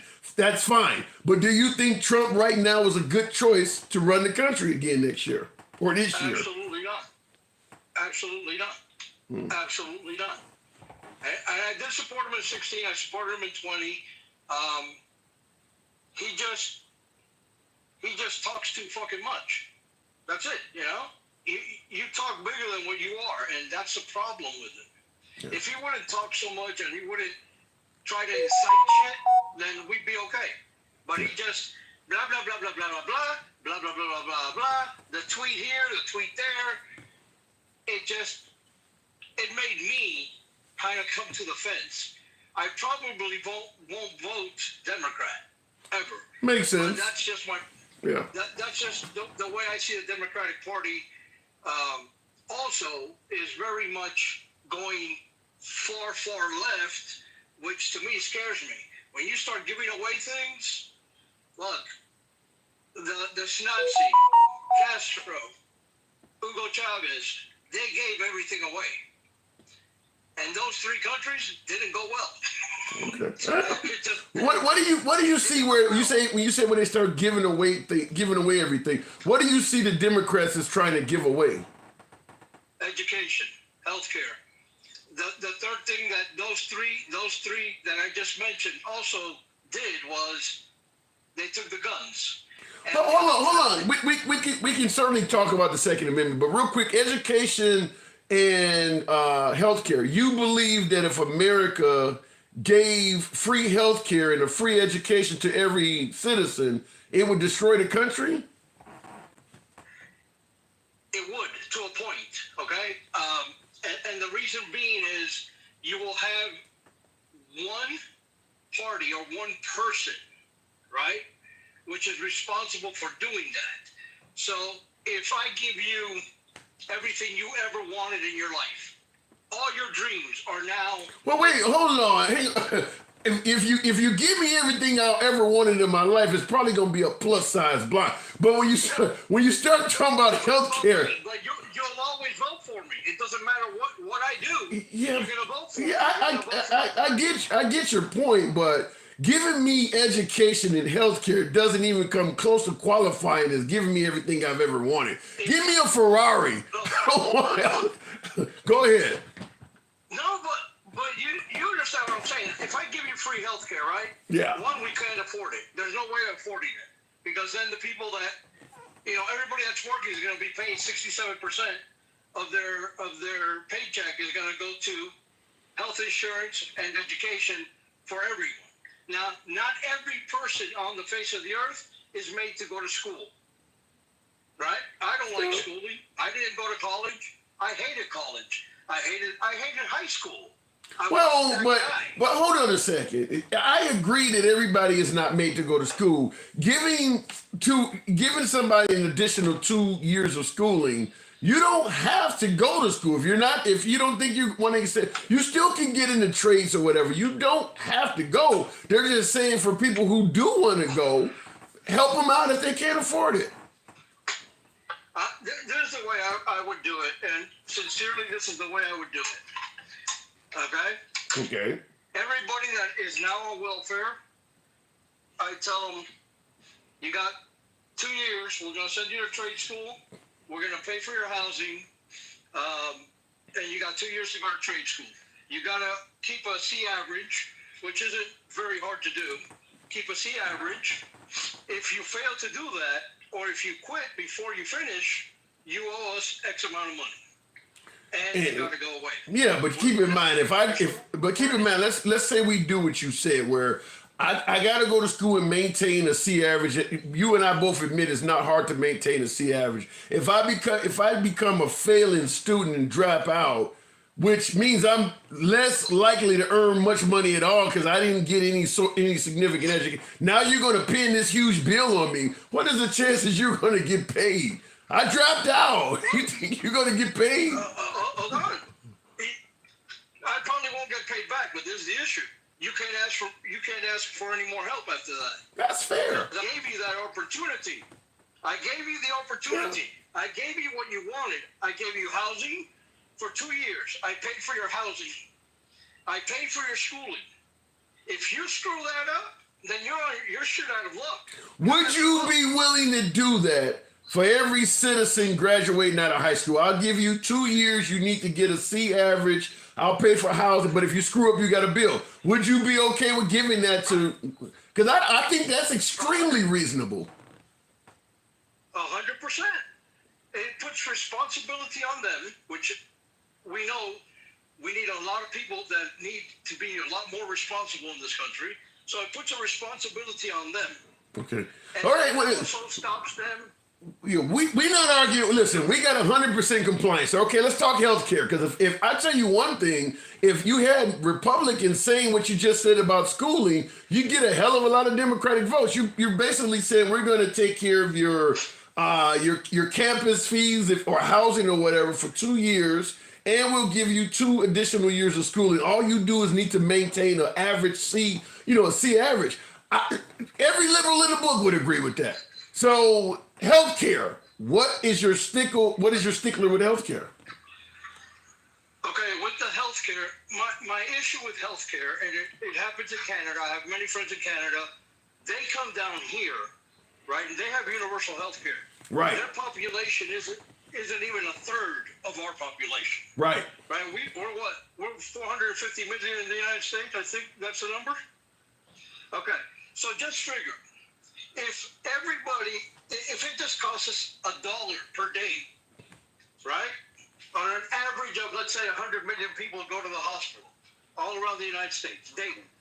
If it costs us $1 a day, it would be too much for the economy to hold. we cannot afford that. We I cannot afford it. So gotta disagree. what happens next? Go ahead.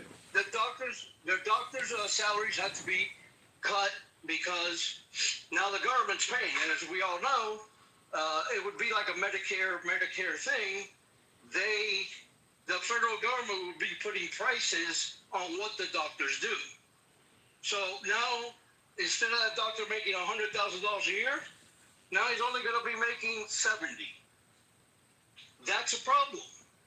Because not everybody was going to want to be a doctor. Yeah, but I'll tell you something. In regards to your comment, a doctor could make $100,000 and now they're only making $70,000. You realize that same logic applies to most employees in America, where our salaries have been getting cut and there's no shortage of employees. Most career fields, the people are getting paid less as the years go on, even without what you're talking about. So I think if for some reason physicians went from making $100,000 a year to $70,000 a year, you'd have a lot of Indians, or you might have Pakistanis. You would still have plenty of physicians willing to work for $70,000 a year. You would probably have a lot of them, but why does somebody in the medical field get paid good money? What's the reason for them getting paid? You know, the $500? Because they don't have to serve poor people. They're making a profit off of it. No, because they're good at it. It's like football. No, it's like football or basketball, right? Right. Why does one player get paid $190 million in 10 years, and the others only get paid $500,000 every year? Well, I'm fine with specialists and people who are really good at their craft making extra money. I'm just saying, make sure there's enough of those bench players around to maintain the team. I mean, if I have no health care at all, I would rather have an average rated doctor look at me than nobody. I see where you're coming from. I just don't think we, the people, can't afford our own health care if it went that way. Because while I may not ever go to the hospital, you may go to the hospital every 2 weeks because you stubbed your toe or because, you broke a finger or whatever. If you start putting that on the taxes, then the taxes are going to have to go up. They're going to have to go up to 50-60%. Because where are they going to get the money from? Well, they got to pay for the hospital, medication. They got to pay for everything. You ever stop to think? Where does the money come from? I'll tell you where it could come from. You ever stop to think that if we didn't constantly need brand new F-35s, we got 12 aircraft carriers when the next nearest nation, I think it's China, that has 2. Russia, I think, has 1. Virtually no one else has aircraft carriers other than maybe France or something. We have 12. We have nuclear submarines that are far outnumbering any other country. Maybe if we weren't putting money in all of these things that we really don't need, you could pay for some of this stuff. We have no problem building a new prison when folks say a new prison needs to be built, even though it's housing mostly non-violent inmates that probably should be treated by some of those doctors. I think there's plenty of places for the money to come. We just don't want to spend it.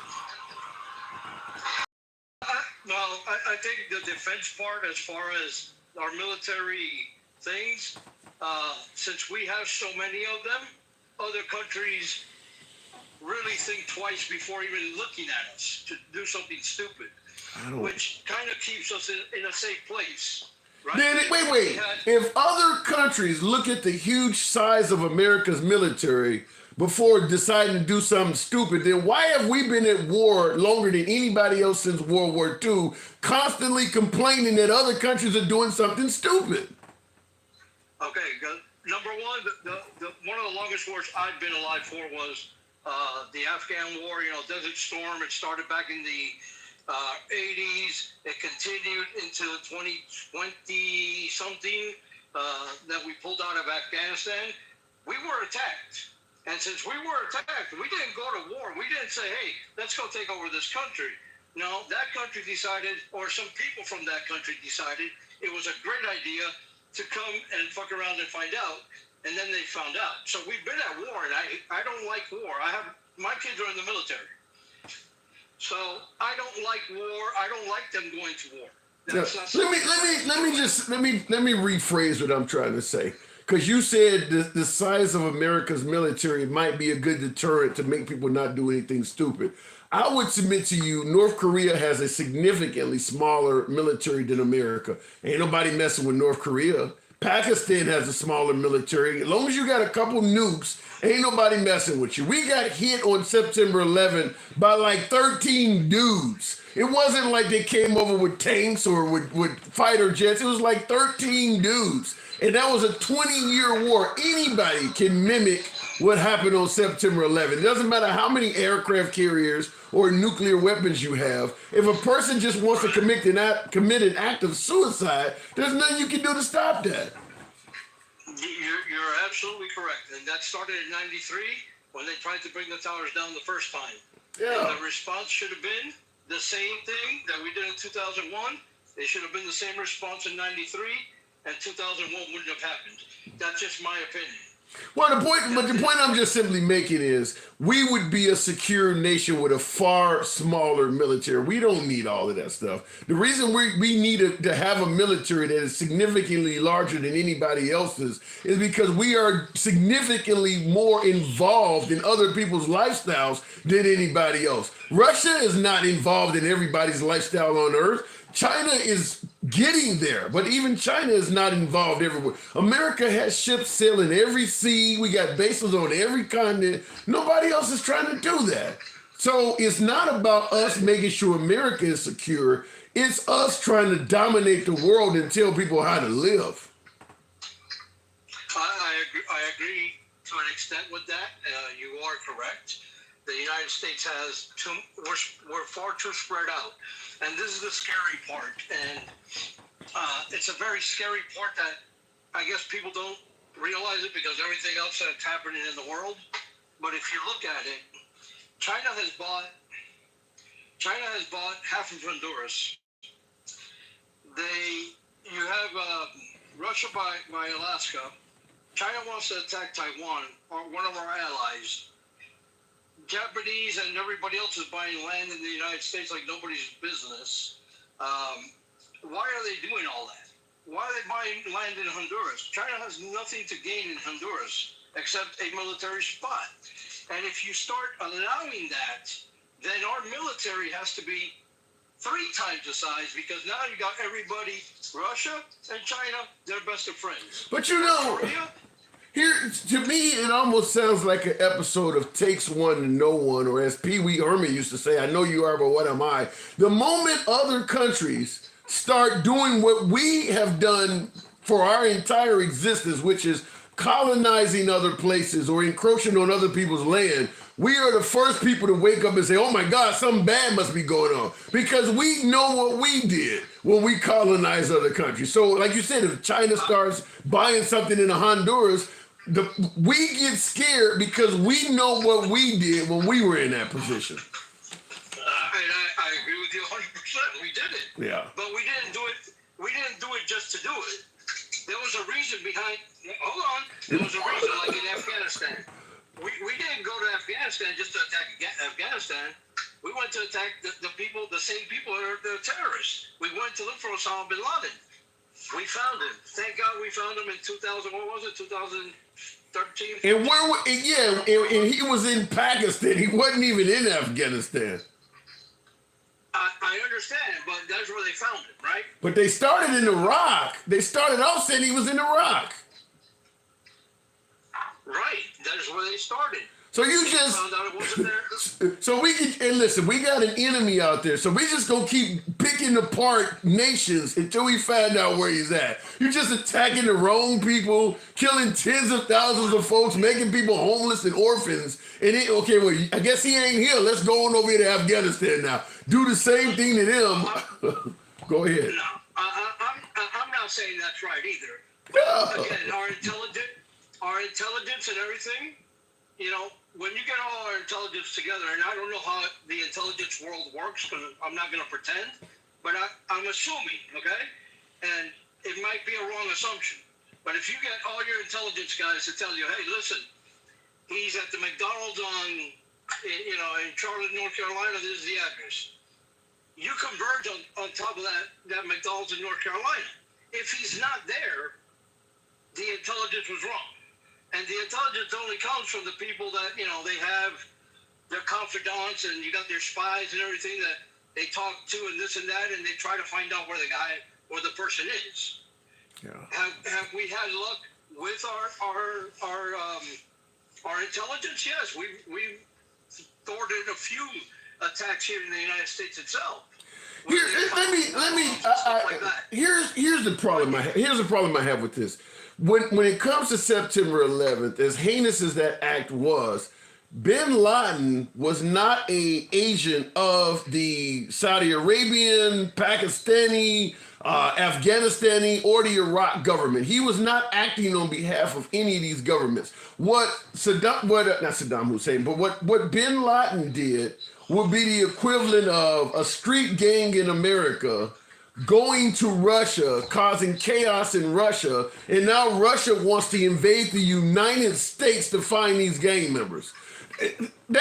Those countries had nothing to do with Bin Laden. You can't go tear somebody's country apart looking for one dude. And that's what we did. We just said, the hell with all of your security, the hell with your sovereignty, your people, and everything. We want to find this one guy in your country, and if you don't give him to us or you don't know where he's at, we just gonna start tearing stuff apart until we find him. Is that not wrong?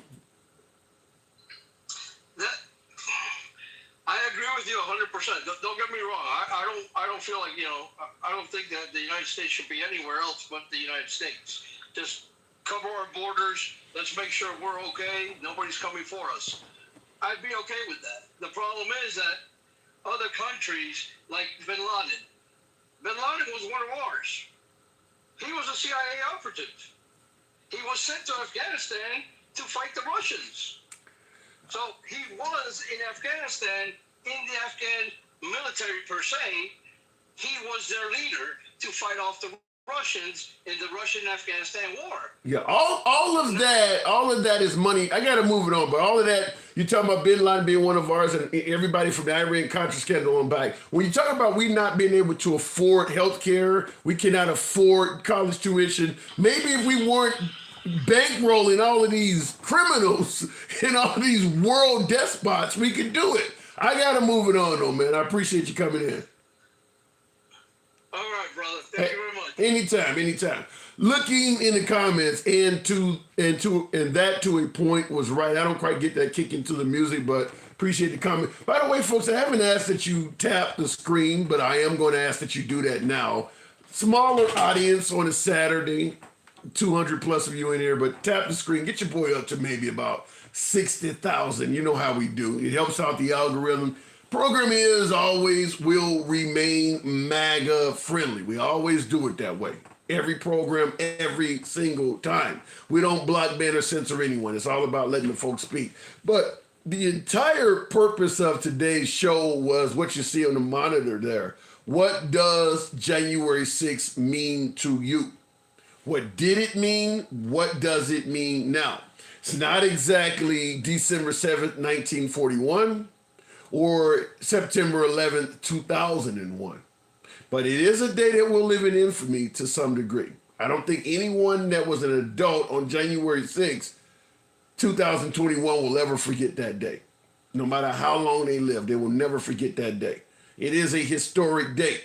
I don't know if we'll still be bringing up the George Floyd riots in 2080.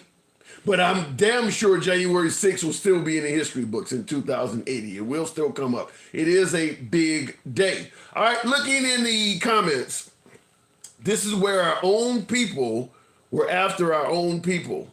Yeah, that's a good point. Civil unrest. And we had a National Guards member from New York that called in a few callers back that was deployed to the Capitol building the day after this happened, and he stated that they were given live ammunition, and he pondered the notion I may have to actually take the life of another American. So they were expecting a potential for civil unrest the day after January 6th. All right, going back to the comments, or the box rather, we did see Andy was holding on.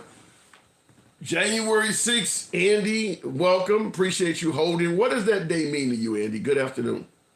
To me, it means the loss of our reputation, the peaceful transfer of power, and the pride that this country has always had in trying to maintain its democracy without a coup.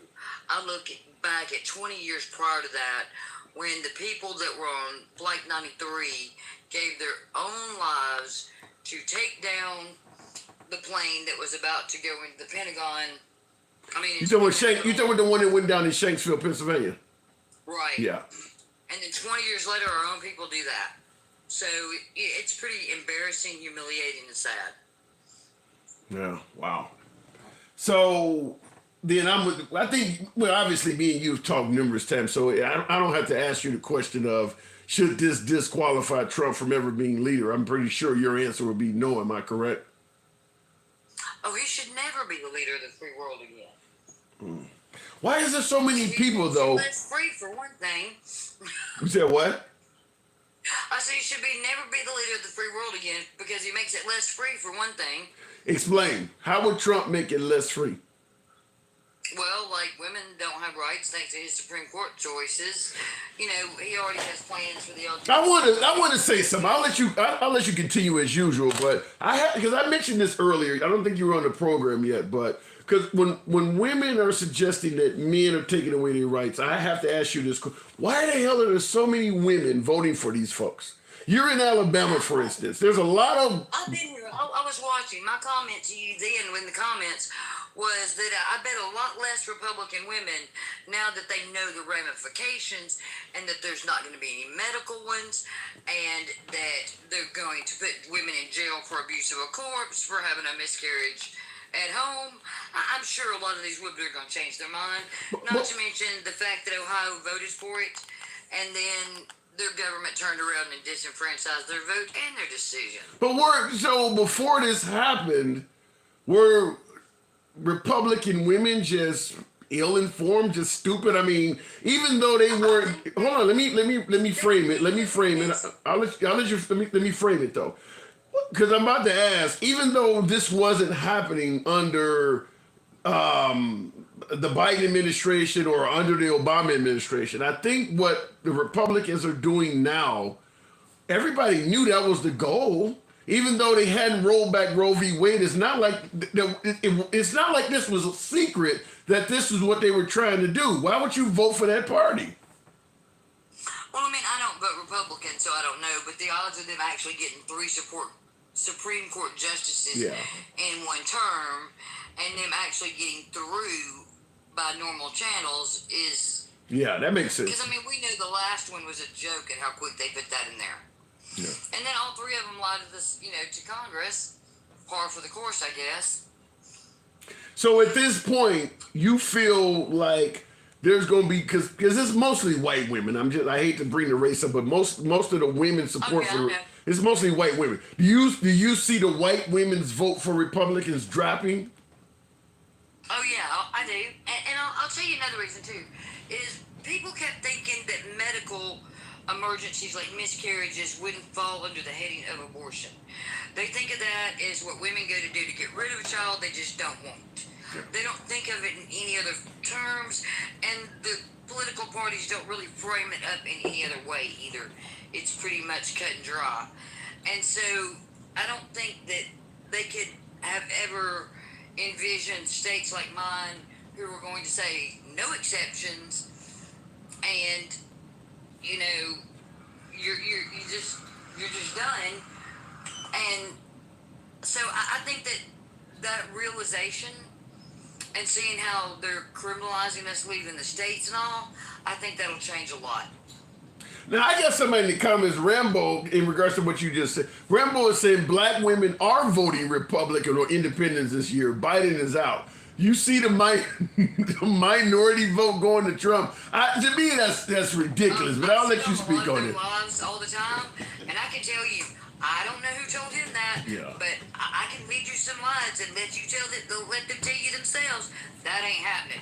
No, and I'll follow that up by saying this.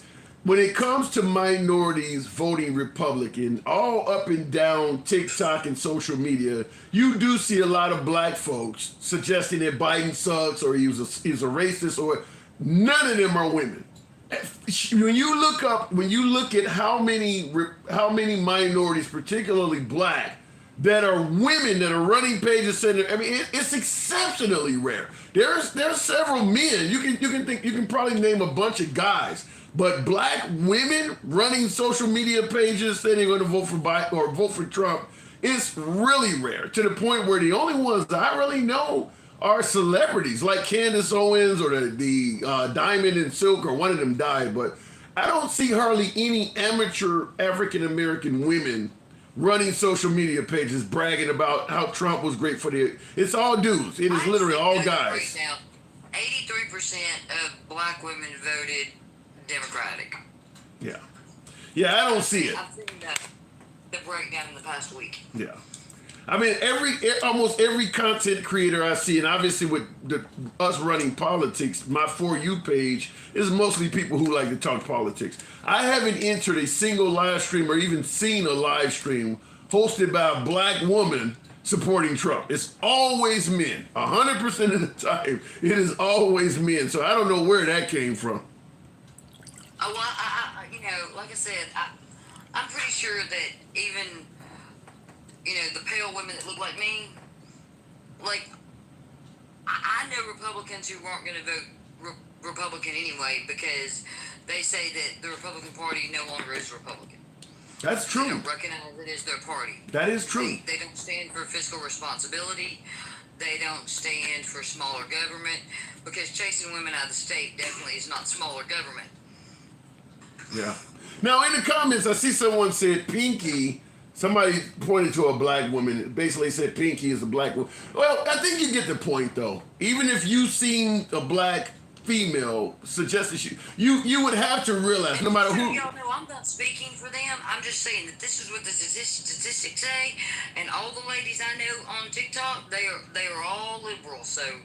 Well, I would just say it like this. You don't have to take my word for it or your word, Andy. If you lean right and you have seen African American women voting, suggesting they're going to vote for Trump, you'd have to admit the percentage of them compared to black males is vastly different. Overwhelmingly, you're not, even if you have seen some black women, I guarantee you've probably seen 10 times as many black dudes. It's just not a lot of black women. Well, you also have to think that the infant mortality rate is higher for them also. Really? So they're actually more dangerous. Yeah. And so they're not going to vote against their own self-interest of staying alive, I don't think. I mean, that's just my opinion. But like I said, I don't speak for them, so, and I don't want anybody to think that I do. Yeah, fair enough. And so at the end of the day, I think, you made it clear Trump should not be, but do you think the man should actually serve time for this? Or he said go. Because it's not just what happened on the 6th. It was Michael Flynn standing on the back of a flatbed pickup truck in Texas a month before with Ted Cruz calling for the army of the faithful. It's the fact that they had fake electorates already set up. Wow. So, yeah. I mean, if they weren't going to attack the Capitol, what would the fake electorates do in there if they weren't stealing the election? I mean, there are so many more things that go with just the riot at the Capitol that to ignore them, you're either willfully ignorant or you're in on it. In on it. Yeah. You're in on it. Or cognitive dissonance. Right. Either way. All right, Andy. Yeah, listen. It's Republicans who are charging him in Georgia. It's Republicans who are trying to take him off the ballot in Colorado. I mean, Republicans get blamed for all this, but the only people that could call the National Guard was Trump. And after it was all over, Lindsey Graham and Mitch McConnell stood there and said that it was Trump's fault, and they were trying to overthrow the government. Yeah. This is their own party.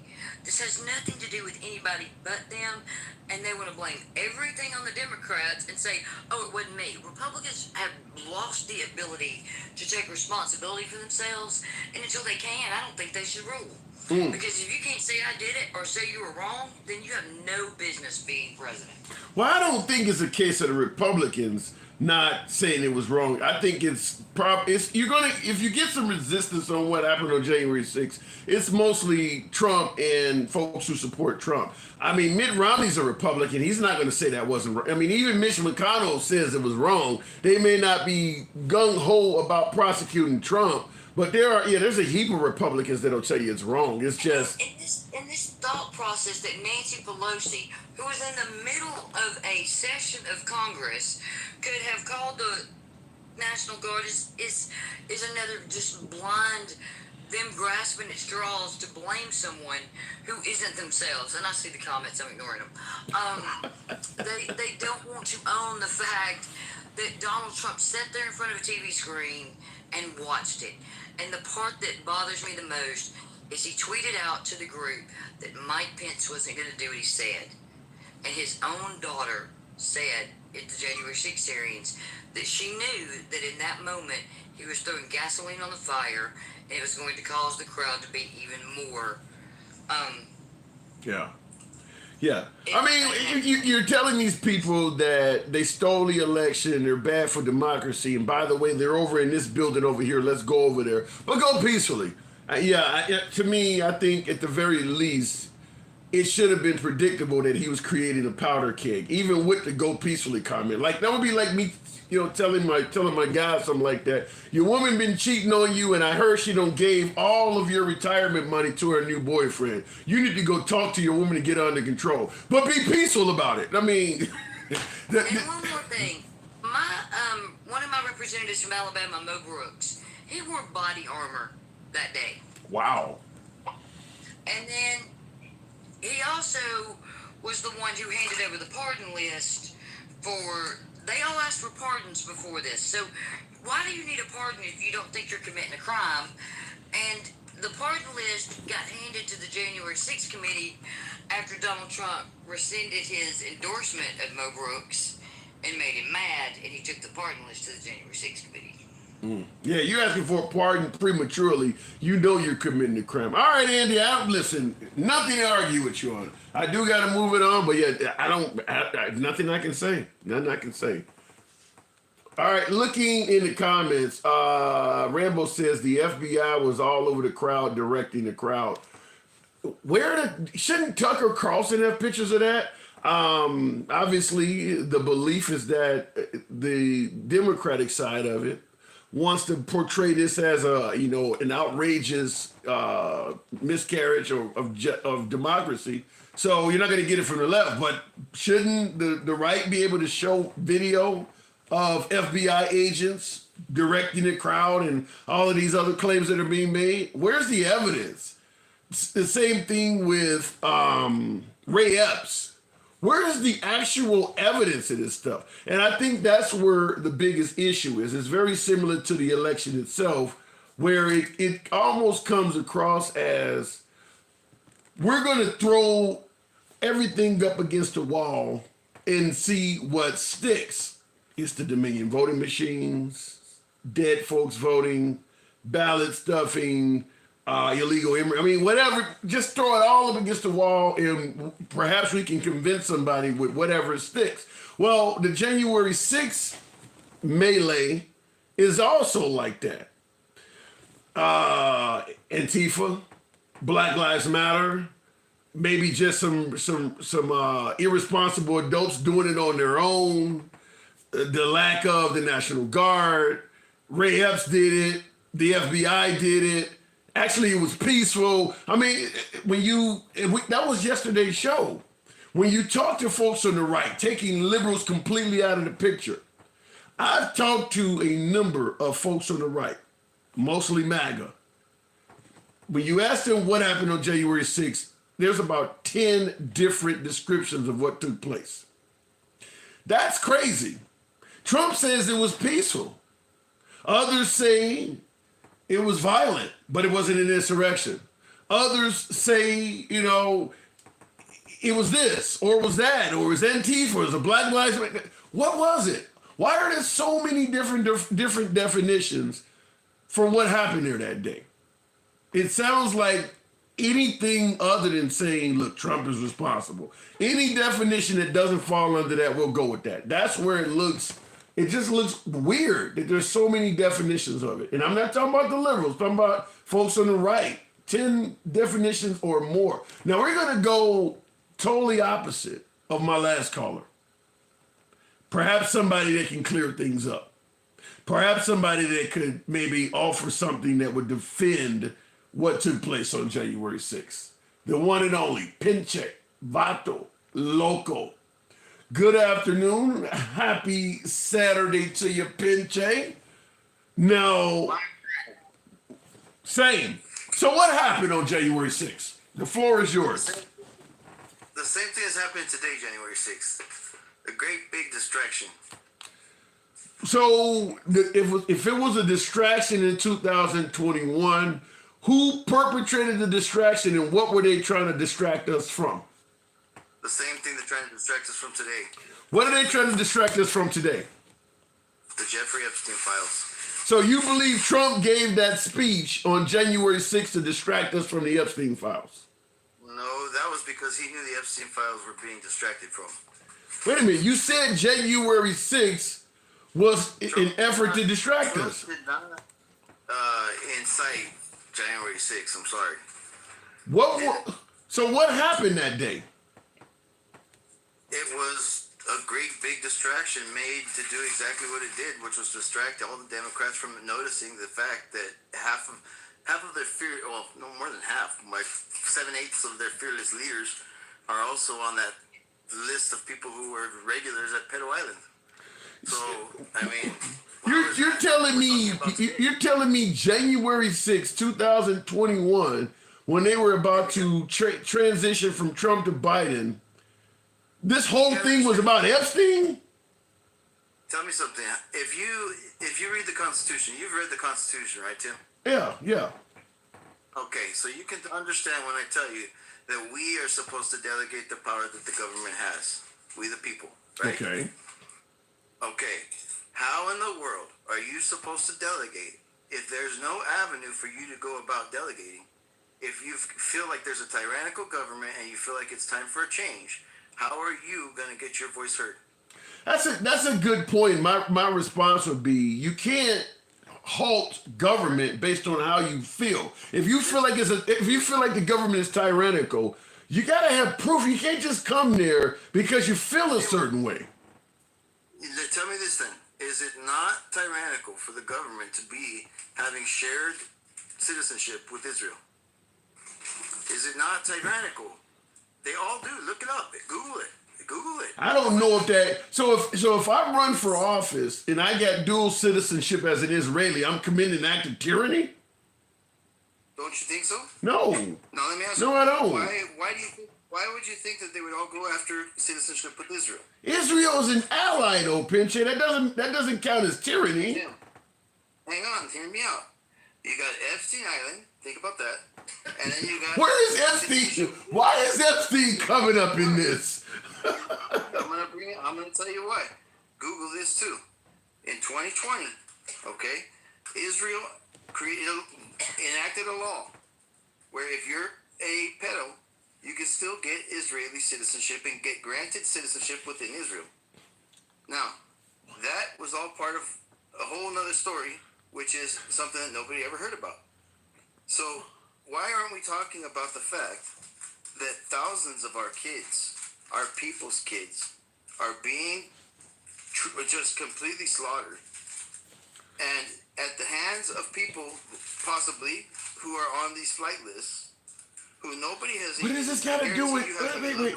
Pinche, what does this got to do with January? Epstein was a bad guy. Potentially, the Clintons and everybody hung around the guy. Even Trump hung around the guy. They may have been doing bad stuff. But what does this got to do with January 6th? A bad guy, Tim? That's it? Just a bad guy? He was doing terrible things to kids. Hell, Charles Manson is a bad guy. Bin Laden is a bad guy. What else he's a monster. Okay, would that be better? Is that a better synonym? What reason would there be for Bill Clinton to be there hundreds of times?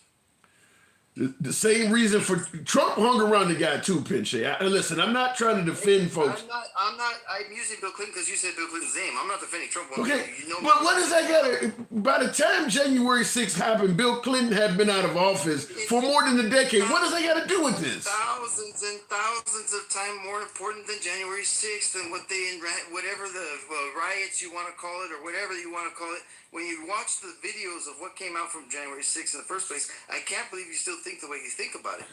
Here's the problem I have. Here's the problem I have with your distraction claim.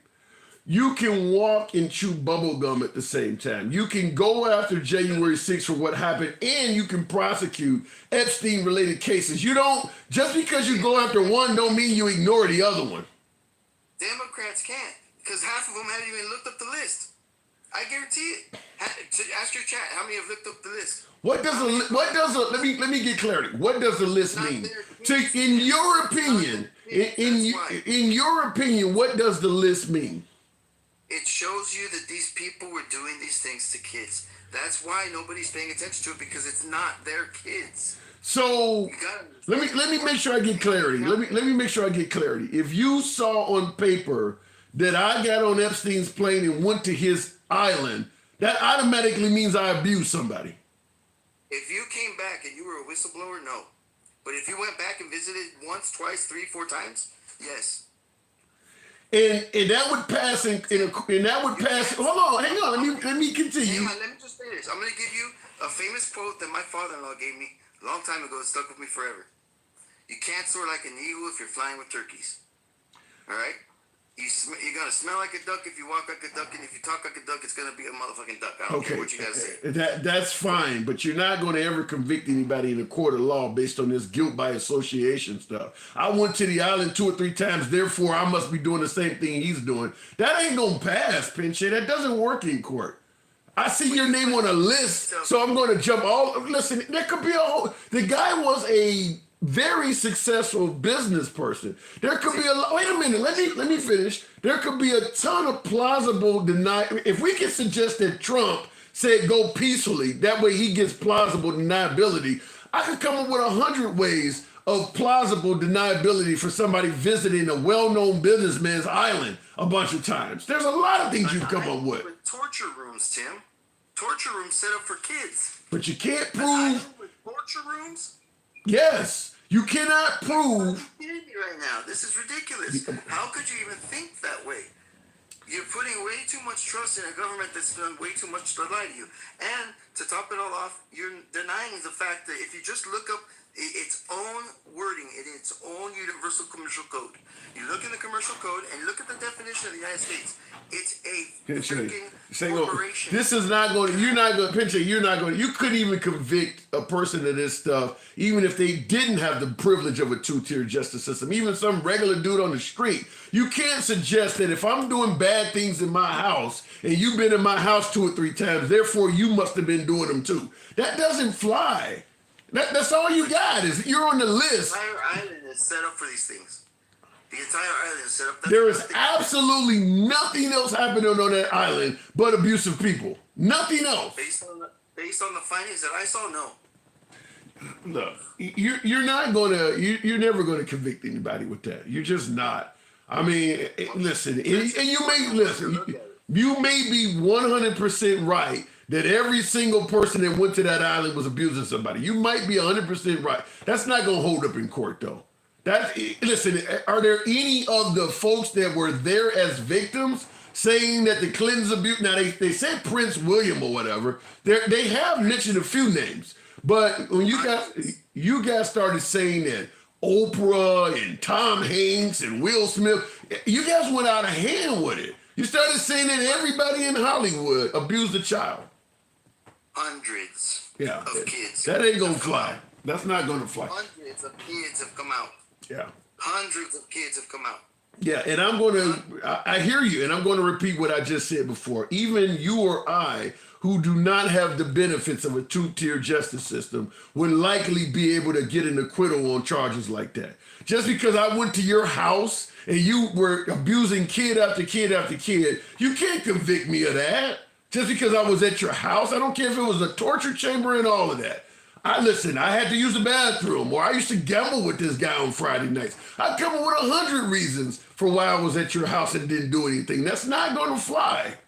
Okay, but here's the thing. Even if you're an accessory, the way you're stating, okay? That's not even an accessory. Say the criminal told you, hey, let's go over here every Friday.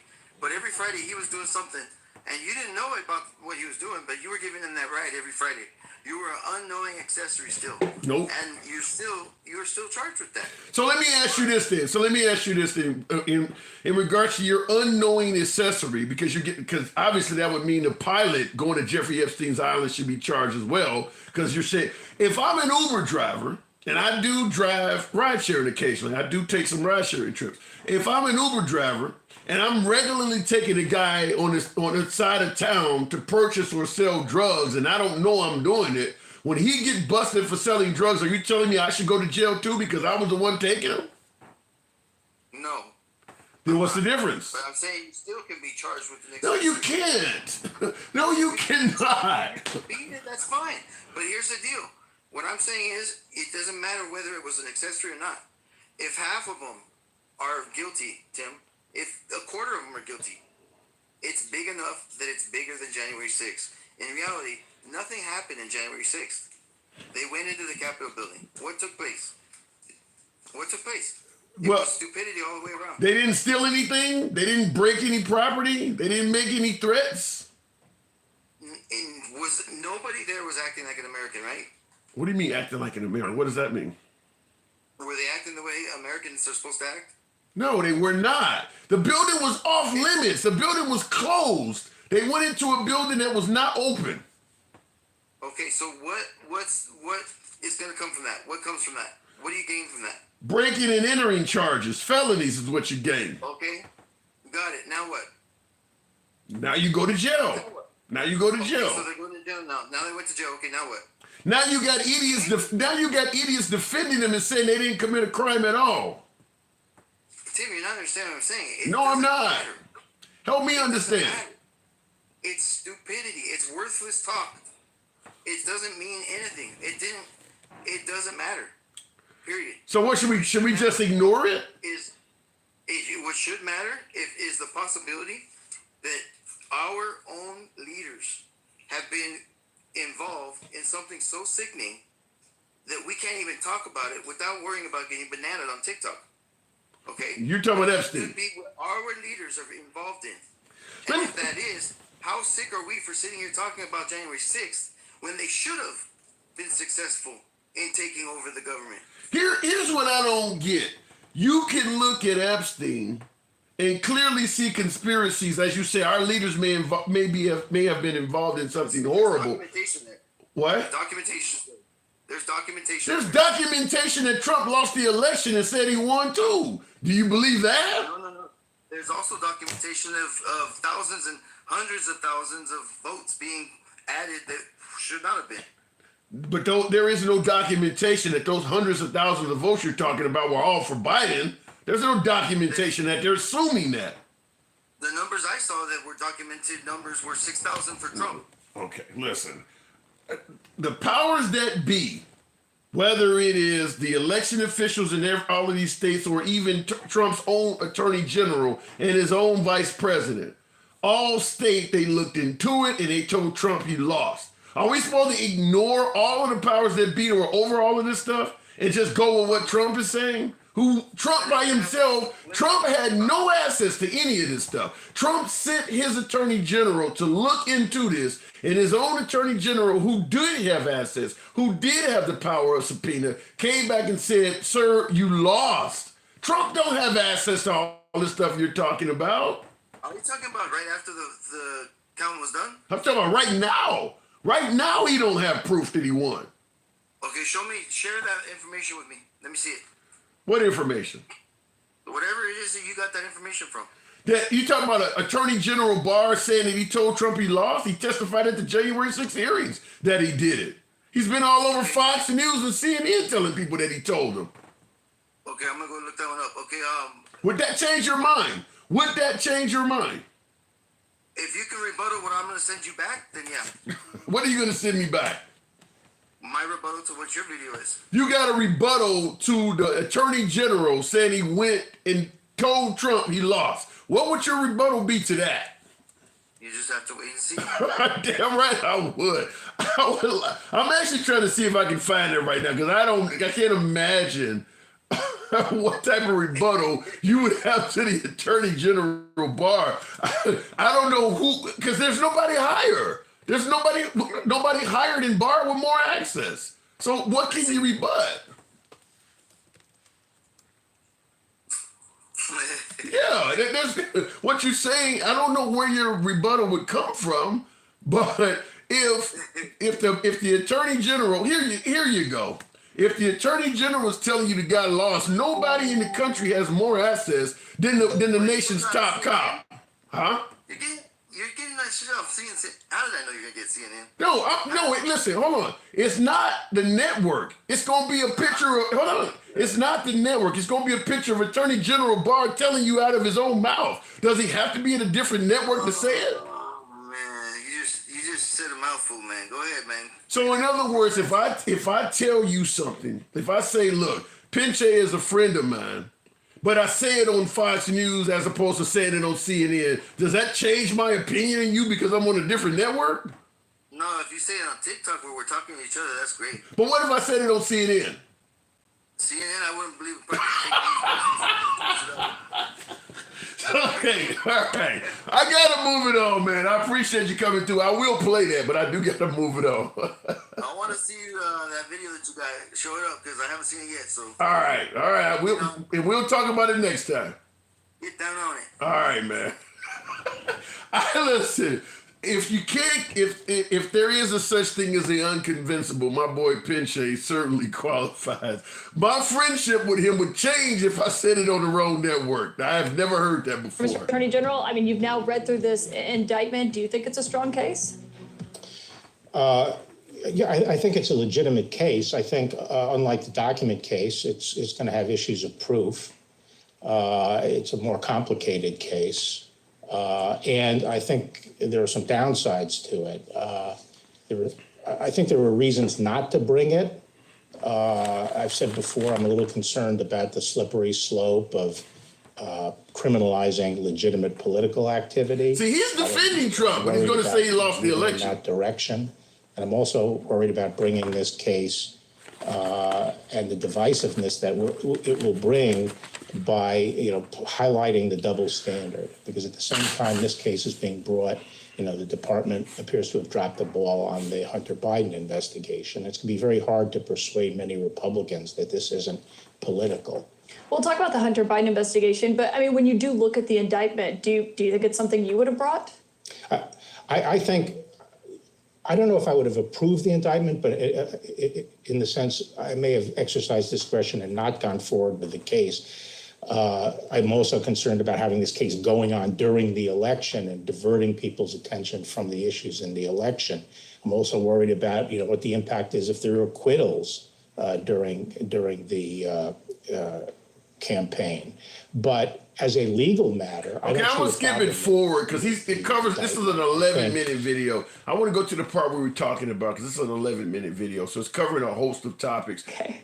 You came out on December 1st. You were there on election night, and you said that the Justice Department had uncovered no voting fraud on a scale of what would have changed the outcome of the election. When you look back on that time period from the election to December 1st, do you ever wish that you had come out sooner and spoken up sooner? Not at all, because if I had come out and shot from the hip without doing some due diligence, and making sure I understood what the claims were and that I knew the facts. And if I turned out to be wrong without doing due diligence, I think that would have been a disaster for the country. But did I had to do due diligence? Well, the allegations kept on changing from day to day and were very frequently specific, Now, real quick, you heard what he just said. She asked him, did you do your due diligence? And his response was, the allegations kept on changing from day to day. Now, that's the Attorney General. saying exactly what I said when I said that when it came to the 2020 election, the Trump administration kind of threw whatever they could up against the wall and hoped something would stick. When he says the allegations kept changing, well, dead people voted. Well, no, it was a trunk of ballots found in a river. Well, no, it was illegal immigrants. Well, no, it's the Dominion voting machines. He is pretty much telling you, I'm actually looking into what they're telling me on how the election was stolen, but they keep changing what happened because he's coming back and telling them, no, that didn't happen, so they're giving them new shit. A truck driver took so many ballots from here to there. And you interviewed that truck driver even. Well, I didn't, but the department. The department did. Yeah, so I mean, we were chasing down all these things, and I wanted to make sure that the major allegations were looked at and that I had a good sense of what happened. I also wanted to analyze the votes themselves and see, how the voting patterns were in those states. Not only did we not find any fraud of that magnitude, but in the states, and when you actually looked at the votes, they were very clear to me why he lost. He ran as the weakest person on the Republican ticket. Like in Pennsylvania, he came in 60,000 votes below the Republican ticket. So he's losing Republican votes. He lost at least 75,000 Republican votes in Arizona. And so, to me, there was no, and these were the female voters in the suburbs that were Republicans. These were the independents in the suburbs that ordinarily would vote Republican. So I didn't think there was a mystery as to why he lost. Because it was in areas. No, that's his attorney general not only saying Trump lost, but giving a detailed explanation of why he lost and how he looked into the claims that Trump was giving, suggesting that he had the election stolen from him. Now, when this guy says that Trump knew he lost and went on January 6th and did that anyway, he is Trump's attorney general. He is the top cop in the United States. He has access to, you go to the ballot office, whatever claim Trump makes, he has the power to actually look into it with authority. And he's coming back and saying, he's constantly telling Trump, everything you're telling us happened, we looked into it and it's unfounded. Yet Trump goes there, it skips over all of his determinations, his findings, and goes and tells the people on January 6th, no, I actually won. No mention of this guy. You notice Giuliani, Flynn, Steve Bannon spoke. You notice they didn't put him up there to speak to the crowd. Look, whatever you think happened on with the election of 2020, there has to be something to be said for the fact that the folks that had the power, that would have served a second term, that would have remained in power, told Trump he lost. These aren't liberals. Attorney General Barr is not a CNN anchor. I mean, I see Pinche in the comments talking about CNN. Look, the notion that information instantly becomes false just because a CNN logo is at the bottom of the screen is ridiculous. I mean, look, every news channel, I'm willing to admit, a lot of news channels have an agenda. A lot of news channels do not always tell the truth. But the idea that 100% of the stuff said on particular news channels is a lie is false. Look, I know Fox News with the Dominion voting machines lied. But does that mean every single thing, every single story on Fox News is a lie? No. That's ridiculous. That's an excuse because CNN is going to be more likely to be critical of President Trump.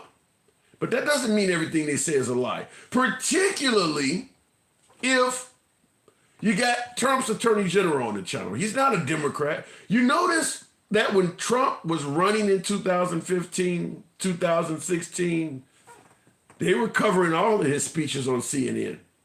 I didn't hear anyone say that CNN, the speeches that they were televising of Trump were full of lies. You believe Trump with a CNN logo below him? All of a sudden, all of his critics, the moment the logo's there, they're lying now? Look, we can have a debate without going off the deep end and saying things that make no sense. Everything on CNN is not a lie. Everything on Fox News is not a lie. These stations do get it right sometimes. In this case, this CNN host is not even offering an opinion. She's letting the attorney general speak. He is telling you what Trump said is a lie. It's not her. That he was underperforming with. His attorney predicts it would take 9 months to a year to try this case. Do you think a good, solid defense team could get it done before the 2024 election? I think it all depends on the judge, and I think my impression is this judge may want to move it along, and so. All right, and that's in regards to what he's going to be charged with. But you heard the Attorney General, Antonio Blue. You wanted to get your point across. What am I getting wrong? I never said you was getting anything wrong. Okay. I actually like the way that you view everything, and as opposed to other lives I've been on where they get loud and they attack you from multiple people. You know, so you never really get a point across because everybody's yelling at the one person that they allow on that's a Republican or someone that votes. Well, I will say I do appreciate the accolades. Listen, you're always welcome to the program here. We don't talk down the guests. And real quick in the comments, one of my viewers, A-Rod, pointed out, tap the screen, guys. Get your boy up to 70,000. We rolling a smaller crowd on the weekend, a little bit less than 300 of you in here, but by tapping the screen, it does help with the algorithm. And for you folks that enjoy civilized dialogue from both sides of the aisle, without the host trying to limit, censor, or ban your speech, we allow everybody to speak. Follow the program. Antonio, so continue on. Thank you very much. Now, I wanted to kind of comment on this, something that the lady said when they was talking about abortion. Yeah. And she was saying something about, I think it was 90% or 85% of black women, something abortion, blah, blah, blah. Mm-hmm. And I wanted to almost say that, Margaret Sanger is the one that started the abortion thing, which was pretty much all based on a story that was told about somebody being raped. Yeah. It never was. Not true, yeah. Right. So, but I don't want to go fully in detail because it's like I only asked for 5 minutes. But you understand that, and then you understand that it continues to this day without the people that's actually going to have an abortion actually knowing the truth of how that even came about. Yeah, I believe Roe versus Wade got rolled back by a fictional story as well. Right, it got rolled back, but it's only rolled back to they gave it back to the states. Okay? Yeah, but you know the end game of this is not states' rights. You know they're trying to do this on a federal level, right? Right, I get that. I got that. Like I said, I really don't want to go over the details. I mean, we can go to the next topic, but I just want to point out the state of Texas has a law where you can't use the highways to go have an abortion. So that means even if you want to leave Texas and go over to New Mexico, if they can show you use I-10 to get there, you committed a crime. The state of Missouri has already passed a law deeming the embryo inside of you as a resident of the state at conception. So if you go across the Mississippi River and you go into the state of Illinois, you can be held accountable for what happened to that resident inside of you when you went over there. They don't want you to go to other states and do this. They're lying when they tell you it's states' rights. Yeah, I got that, and I get all of that. See, I'm actually like more so pro-choice because I got kids. I love my kids. Mm-hmm. So, in loving my kids, it's almost hard for me to say that I wouldn't want to see none of my kids have kids. You understand? Right. I get it. Yeah, I'm leaning. But that's fine for you and your kids. You don't want to impose that belief on your neighbor, though, do you? Right, exactly. That's my whole point. Yeah, I'm that's the whole. Okay, so like you just said, I don't want to impose. No one else should impose their will. So when people go out and they gather and they have all these, what do you call them? I don't even know what to call them because I just can't even wrap my mind around why people would gather just so that they can. You mean protests? Abortions. See, I'm saying I can't wrap my mind around it. I can't do that. It won't work for me. Not when the way I love my kids. I have fun with my children. Yeah, but you gotta understand. I'm sure your children were born out of a loving, consensual relationship. You didn't pin the mom down and put a baby in her, or your children weren't at risk of dying by the mother. I mean, it didn't go that way. It went the way you guys wanted it to go. My daughter was just now. My daughter just had a situation, right? And whatever happened, but we stood by her the whole time, and she had to give up her baby. But the point is, if I had to, we all, me, her mom, we would choose life over that. That's fine, but that's your choice. Like I don't mind if my neighbor wants to. If I don't mind if my neighbor wants to marry another dude, I'm never going to do that. But I don't want to tell him he can't do it. Right, exactly my point. And that all I'm saying is okay, so it's almost. I grew up in the church, right? So when you grew up in the church, but I didn't stay in church because I've learned other things. So I'm different now. Like I studied a few different religions, so I'm different. But I grew up in the church, and as a child, it was always. You ever seen The Gates of Hell? No. That they showed us in Sunday school. That movie scared the crap out of me.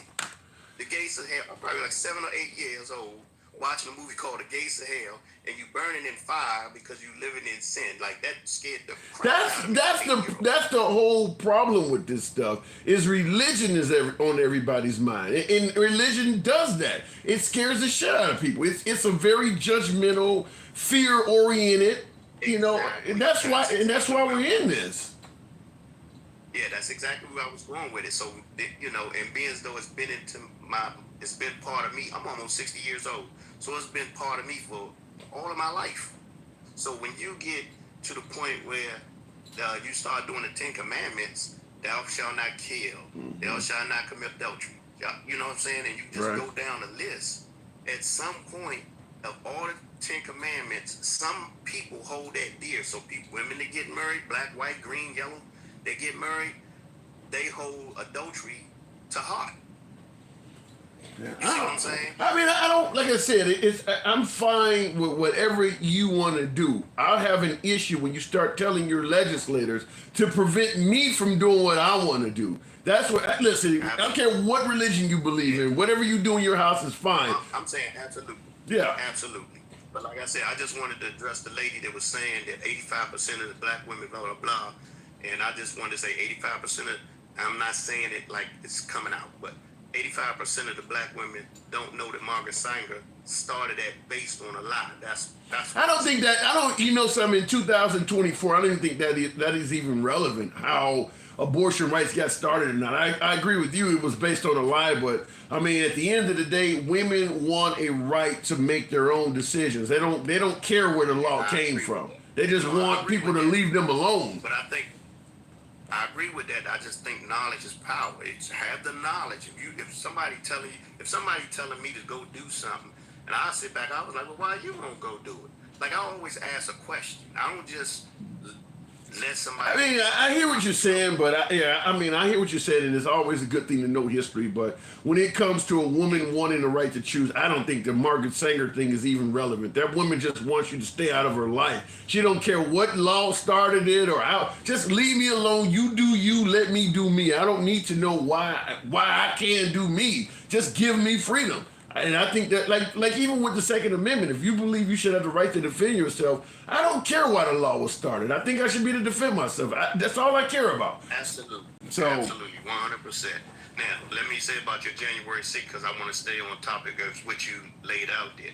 I do believe that the January 6th thing, if you ask me, they finally took it to the right source. I'm not saying that they took it to the source. Took what to the right source? Took what to the right source? Their frustrations.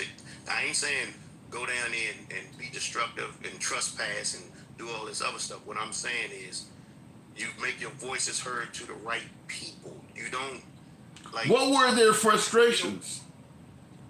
Well, their frustrations were from a point of where I hear and kind of like what I could see. I was frustrated, but I ain't gonna go down there. I ain't no fool because I know what happens with. Yeah, but what were they frustrated about on January 6th? They was frustrated that it felt like one of your own was done wrong. You know what I mean? Not so much Trump, the president, the this, the that, but somebody that actually stood for you and was a voice for you and done wrong how? How was he done wrong? No. I'm not getting into the details of it. Well, we need to. That's what I'm trying to do. You're saying that they went down there, they were angry, feeling like somebody was done wrong, and I'm saying done wrong in what way? We're trying to get to the bottom of it. People that voted had a lot of. they didn't just vote filling out a ballot. They voted with passion. Yes, America. Be ready to hit it try in- the in- case, in a lot which of he's ready people's to try mind. the case. But do you think that American Right now, people- right? Yes, this is what we want. We want this to be better. We want to be able to like enjoy our life. Now I ain't gonna lie, I was doing it like, man, I was working like crazy. I got 3 trucks. It costs $100 to fill up the trucks prior to the gas prices falling. Now I do understand that laws get put in place 2 years prior to things. We actually filling it 2 years in. Wait, hang on a second. Hold on, I get that they felt that the Trump economy, the Trump America was way more effective and better than the Biden. I'm not arguing with that. I'm arguing with how were they done wrong? Even if you think Trump was the best president and he lost, how was he done wrong? I need to know where, because you said they were mad about something. Are they just mad they lost the election? I believe it's mad that he lost the election, but I believe that the people that was mad that he lost the election voted with passion as opposed to just signing out a ballot. You know what I'm saying? So what it sounds like you're saying is they voted for Trump because they thought Trump was a far better president than Biden. They lost the election and were so pissed off they lost, they were going to go to Congress and go off even though they lost the election. That's pretty much what I'm saying, but I'm not saying that they just went down there mindless zombies, and I'm saying people went down there that felt passionate about stuff. I don't think they went down there to get violent. I think they just went down there, and one thing led to the next. You know. So what do you think the stop the steal signs? What do you think that meant? Say it again. The signs they had up that said "Stop the Steal." What do you think that meant? Well, I know what it meant. They want them to stop the steal of the election. Okay. Where did they get that from? Now, the folks with the signs clearly were not ballot officials. So what made them think the election was stolen? They don't have access to any information. Yeah, me neither. Neither do I. Even at this point, I'm still waiting for information to come out so that everything can be verified and vindicated on both sides. See what I'm saying? The information has come out. The folks that were overseeing the election, the ballot officials at the state level, the folks who investigated at the federal level, all have come back and said the man lost. What more information are you expecting? Right. So that's why I said if he lost, he lost. Right? Why are you saying if? That's what I'm saying. Why are you saying?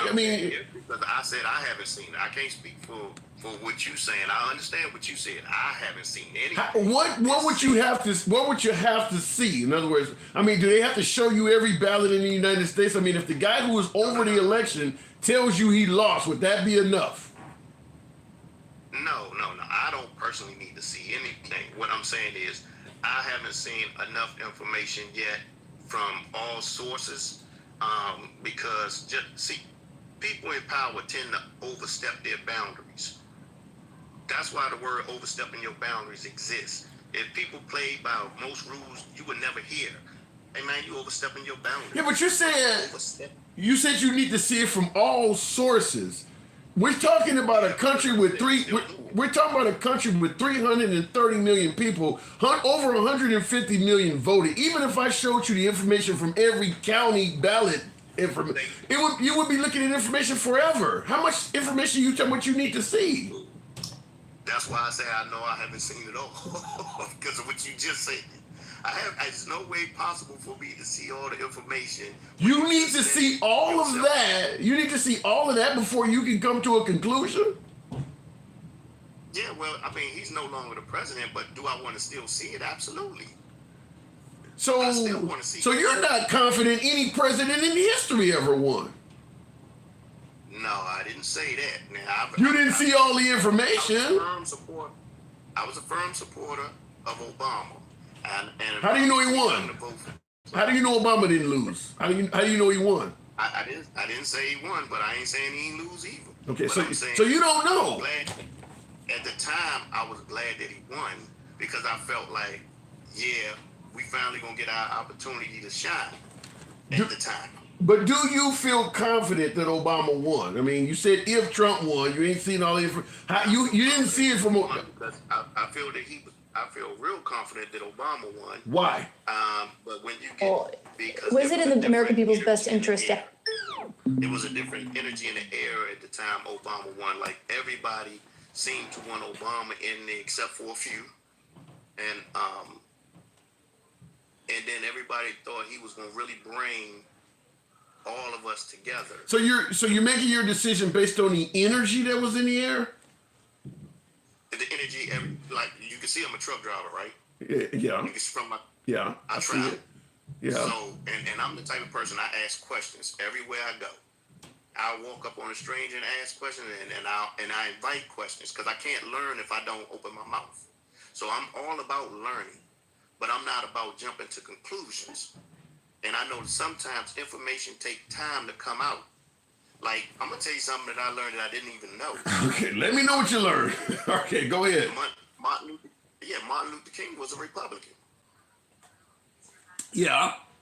You know why? I know that. Yeah, you didn't. You know why most blacks no longer vote Republican? I know what's supposed to have happened. What's supposed to have happened? But see, like I said, when I talk to you about that, I know what I know from my point of view. I don't know what you might know. Tell me what you know from your point of view. It had to go back to, I believe it was Lyndon Johnson. It had to go back to Lyndon Johnson. Okay. And then it had to go back to where something happened with the Ku Klux Klans. And then there was some statement about I'll have these Negroes voting Democrat for the next 400 years. Wow. And I was like, yeah, so I kind of was like, whoa, that's deep. And then I come to find out that the KKK got started under Lyndon Johnson, and that's when they actually got their power.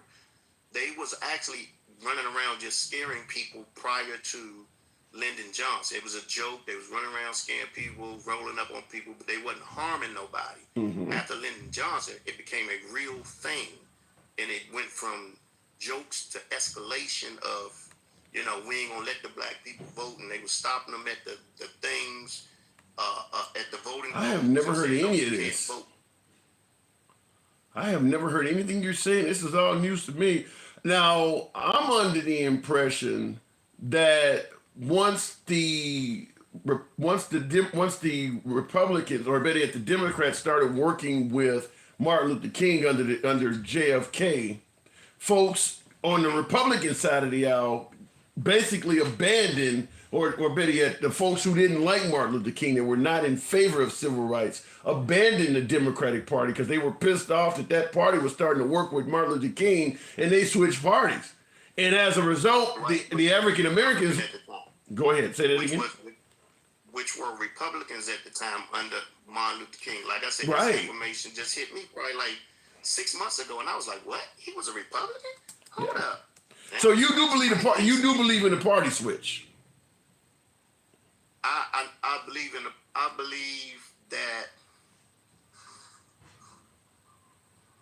I believe that separation happened. Now, if you want to call it a party switch, because the people in power chose two different avenues. The Republicans really fought for the slaves being freed. The Democrats wanted to hold slavery and keep it going. Oh. Then, hold on. I'm listening. I'm listening. The NRA. I grew up, and one of my family members used to work at the NRA. And as a teenager, kind of, sort of, I was always told that NRA was racist, a racist organization. And I was like, that's interesting.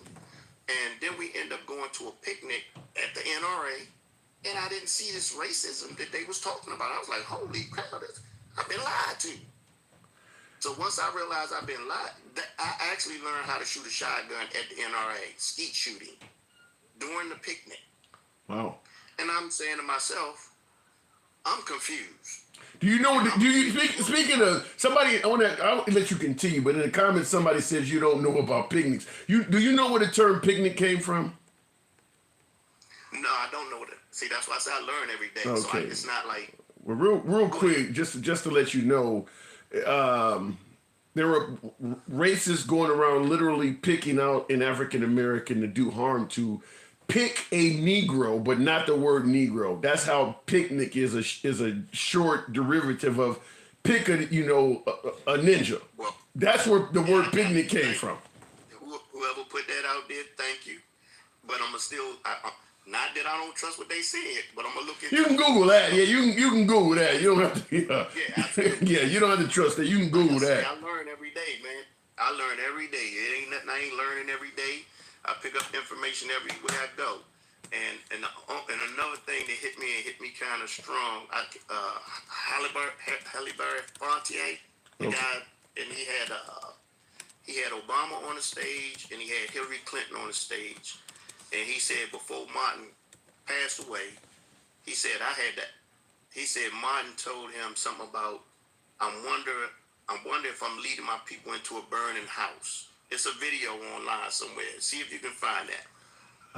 A burning. Well, wait. I'm leading my burning house with Hillary Clinton. No, what's his name?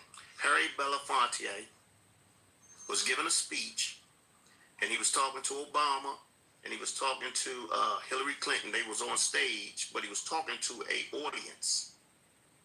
And at that moment, he had paused and said he was wondering, saying that Martin Luther King had informed him before he got killed or assassinated, if he was leading his people into a burning house. Oh. Yeah, I have heard clips of that. I actually have heard that before. And I was like, that's deep. So every time I come across something that's, like I said, I'm almost 60. I don't know what your age is, but at some point, you're going to reach a point to where as though only thing that's going to matter to you in your life is truth. So let me before I move it on, I'm gonna have to let you go soon. But before I do, out of what we have now, the Republican Party and the traditional Democratic Party, which party do you think is more in line with issues that would benefit African Americans? That's rough. That's really rough.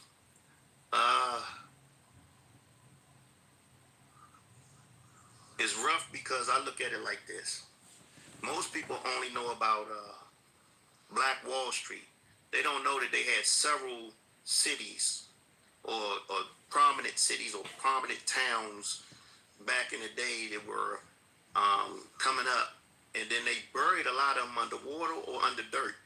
Like the Central Park's supposed to have a whole city up under. So... Yeah, but we're talking about right now in 2024, which party do you believe has the best intentions for African Americans?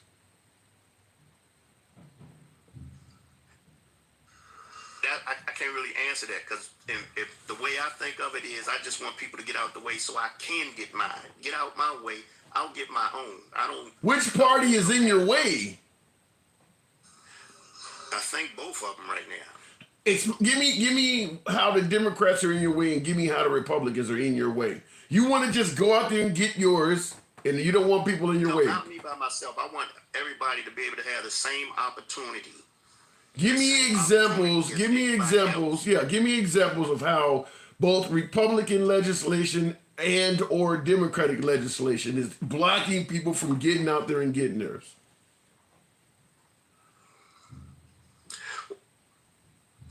Right now, I feel like under the Biden thing, I feel like more black people are given opportunities, but are they earned opportunities? So what do you think? You're saying that Biden is doing things for black people that they don't deserve? I'm not saying they don't deserve it, but if put it like this, if I got somebody running a subway system and you put the wrong person in charge of making sure track B switch to track C at the right time and you don't do it, you talking about head-on collisions. Okay. I want the right people. I don't care what color you are. I want the right people in the right job for the right reason. So how does that affect black people specifically? You don't want people promoted for jobs they haven't earned, but I'm asking you which one of these, which party does resonate with black people more you're pointing to, well, certain people get jobs they don't deserve. I'm talking about the Democrats seem to be resonating as of now. But if you know you got because you can't erase history. So no, I'm not trying to erase history, but I mean, if we go back to history, go back, yeah, we would go back.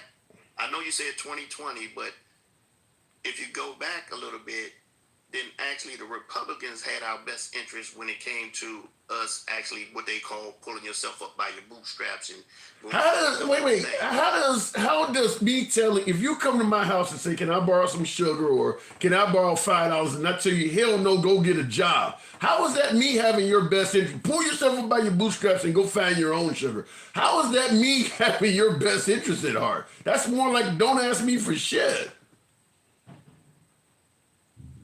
I mean, yeah. Yeah, so tell me how me denying you. Go ahead. No, I've actually done what you just said because sometimes I might go to the gas pump, guy out there begging for $5. Like, bro, $5. What you gonna do with $5? So your statement is this money, and I'm gonna tell you where you can go get a job though, which I do that. Okay, so your statement is that the Republican Party helped out blacks by basically telling them go take care of yourself. In the past. Okay. In the past. All right. Well, right now, which party resonates more? Okay. Well, let's focus on now. Let's focus on now in 2024. Which party do you believe? Right now in 2024, but I do still, me personally, I would like to see Trump get another opportunity. Okay. Why? Because I fared better under Trump. Okay. All right, and there's nothing wrong with that. A lot of people did. I just wanted, because I felt like I was kind of pulling teeth to get that out of you. But all right, fair enough. And I see people in the comments. Because that's rough for me. Why? Why is it rough? You were doing so well under Trump. Why is it rough to say that? No, I was doing well under Trump. Then why is it rough to say you want him? I said I was doing well. Right. So why is it rough to say that? I'm watching them. No, it's not rough to say that, but I'm starting to see a lot of truckers really take a lot of hit, like trucking companies, let me say that. A lot of trucking companies are starting to take big hits under the Biden administration because it first started with the diesel fuel, which went up like to $7, $8 a gallon. Mm-hmm. And then you still got to pay for insurance, maintenance, then the workers, and this, that, and the other. So a lot of trucking companies took hits they couldn't sustain. So you believe under Trump gas prices will go back down? If the gas prices did go back down, it would free up a lot of money on my. That ain't what I'm asking you. I'm asking you, do you think Trump would bring gas prices down?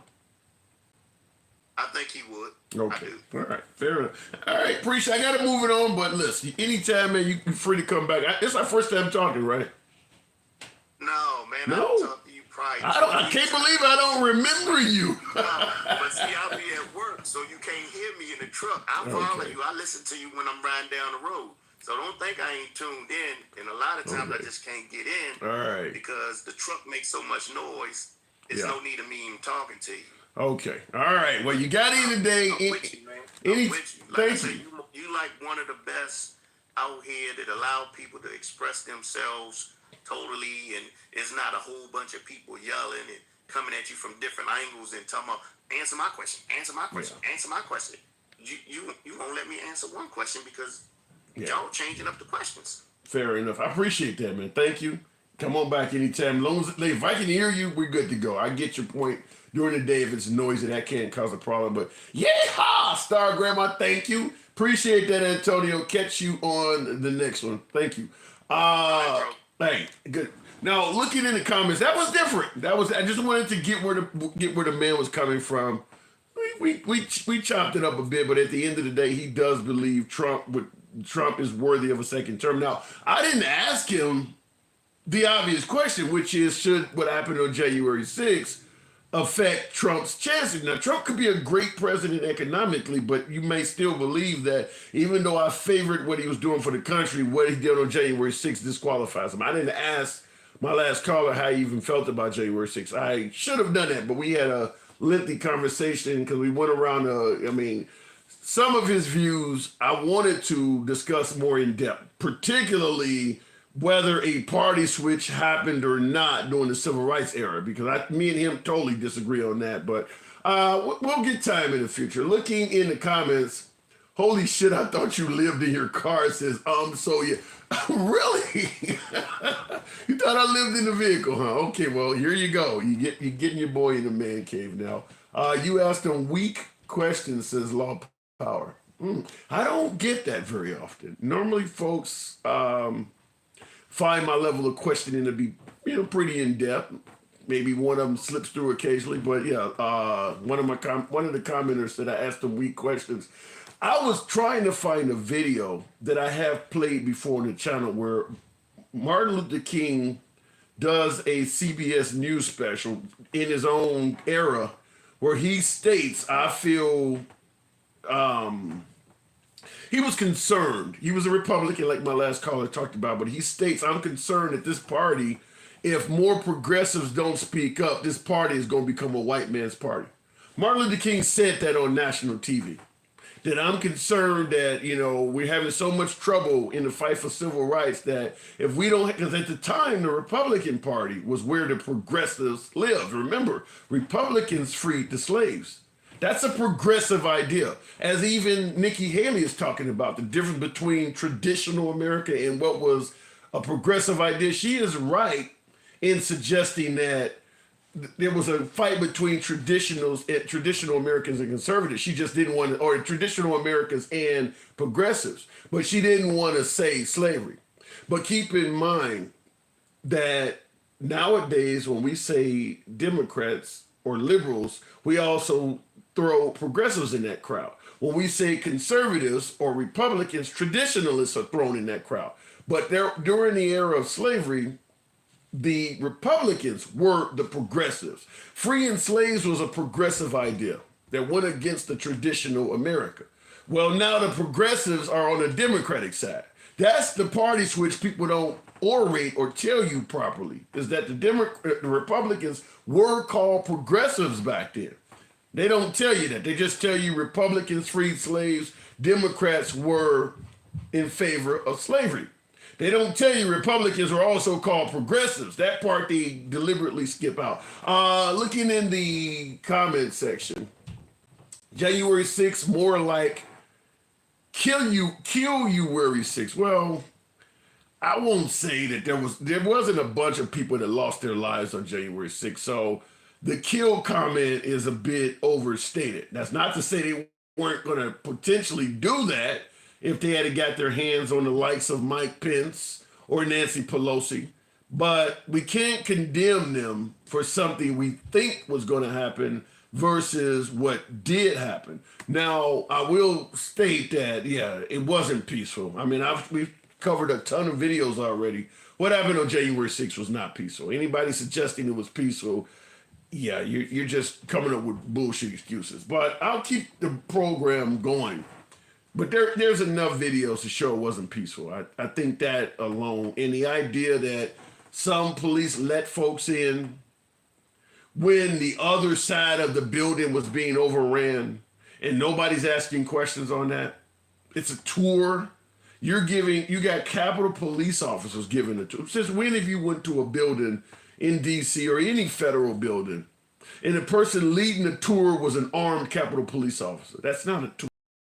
No tour is operated that way, where you can bring in flags with poles and sticks on them and bullhorns like QAnon showing. No, you think they would let you bring all of that in the Capitol building during a normal tour, where you got a 6-foot broomstick attached to a flagpole where you can slag the flag off and beat the hell out of somebody with the stick? You think you could bring that into Lincoln Memorial anywhere during a real tour? You think they would let you bring that in there? No, come on, now that's not a tour.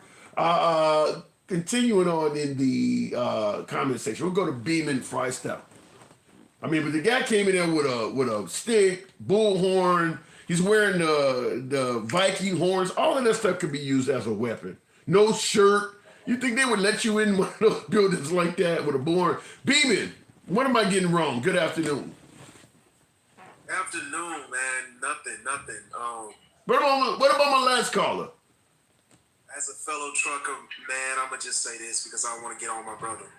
You've got to look at the video, man. You instead of what you think you heard, go on and actually see the speech, because it was more of leading my brothers and sisters into a burning building. What he meant by that was with the segregation. Yeah. Was the segregation. How do you speak, considering that you're a trucker, just like my last caller? He was suggesting that Trump, because I'm assuming you're African American too, correct?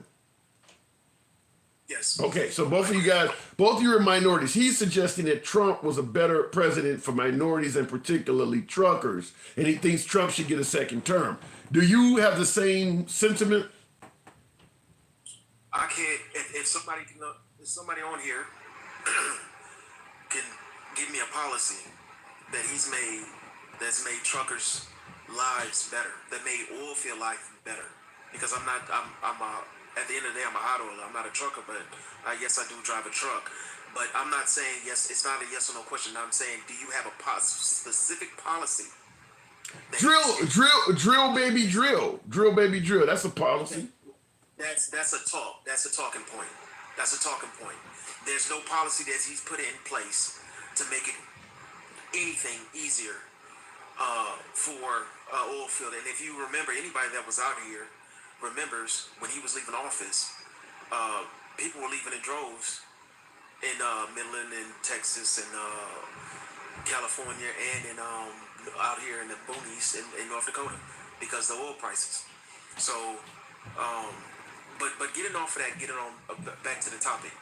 Well, we'll get back to the topic. I just want to ask you one more question, because J.K. Tyree in the comments says, by Biden threatening fossil fuels to go to electric and alternative energy vehicles and things like that, the speculation, just like when Obama got in power, people speculated he was going to take away AR-15s and they shot up in price. Well, the speculation with Biden is that he was going to switch to alternative fuels, which he is kind of done.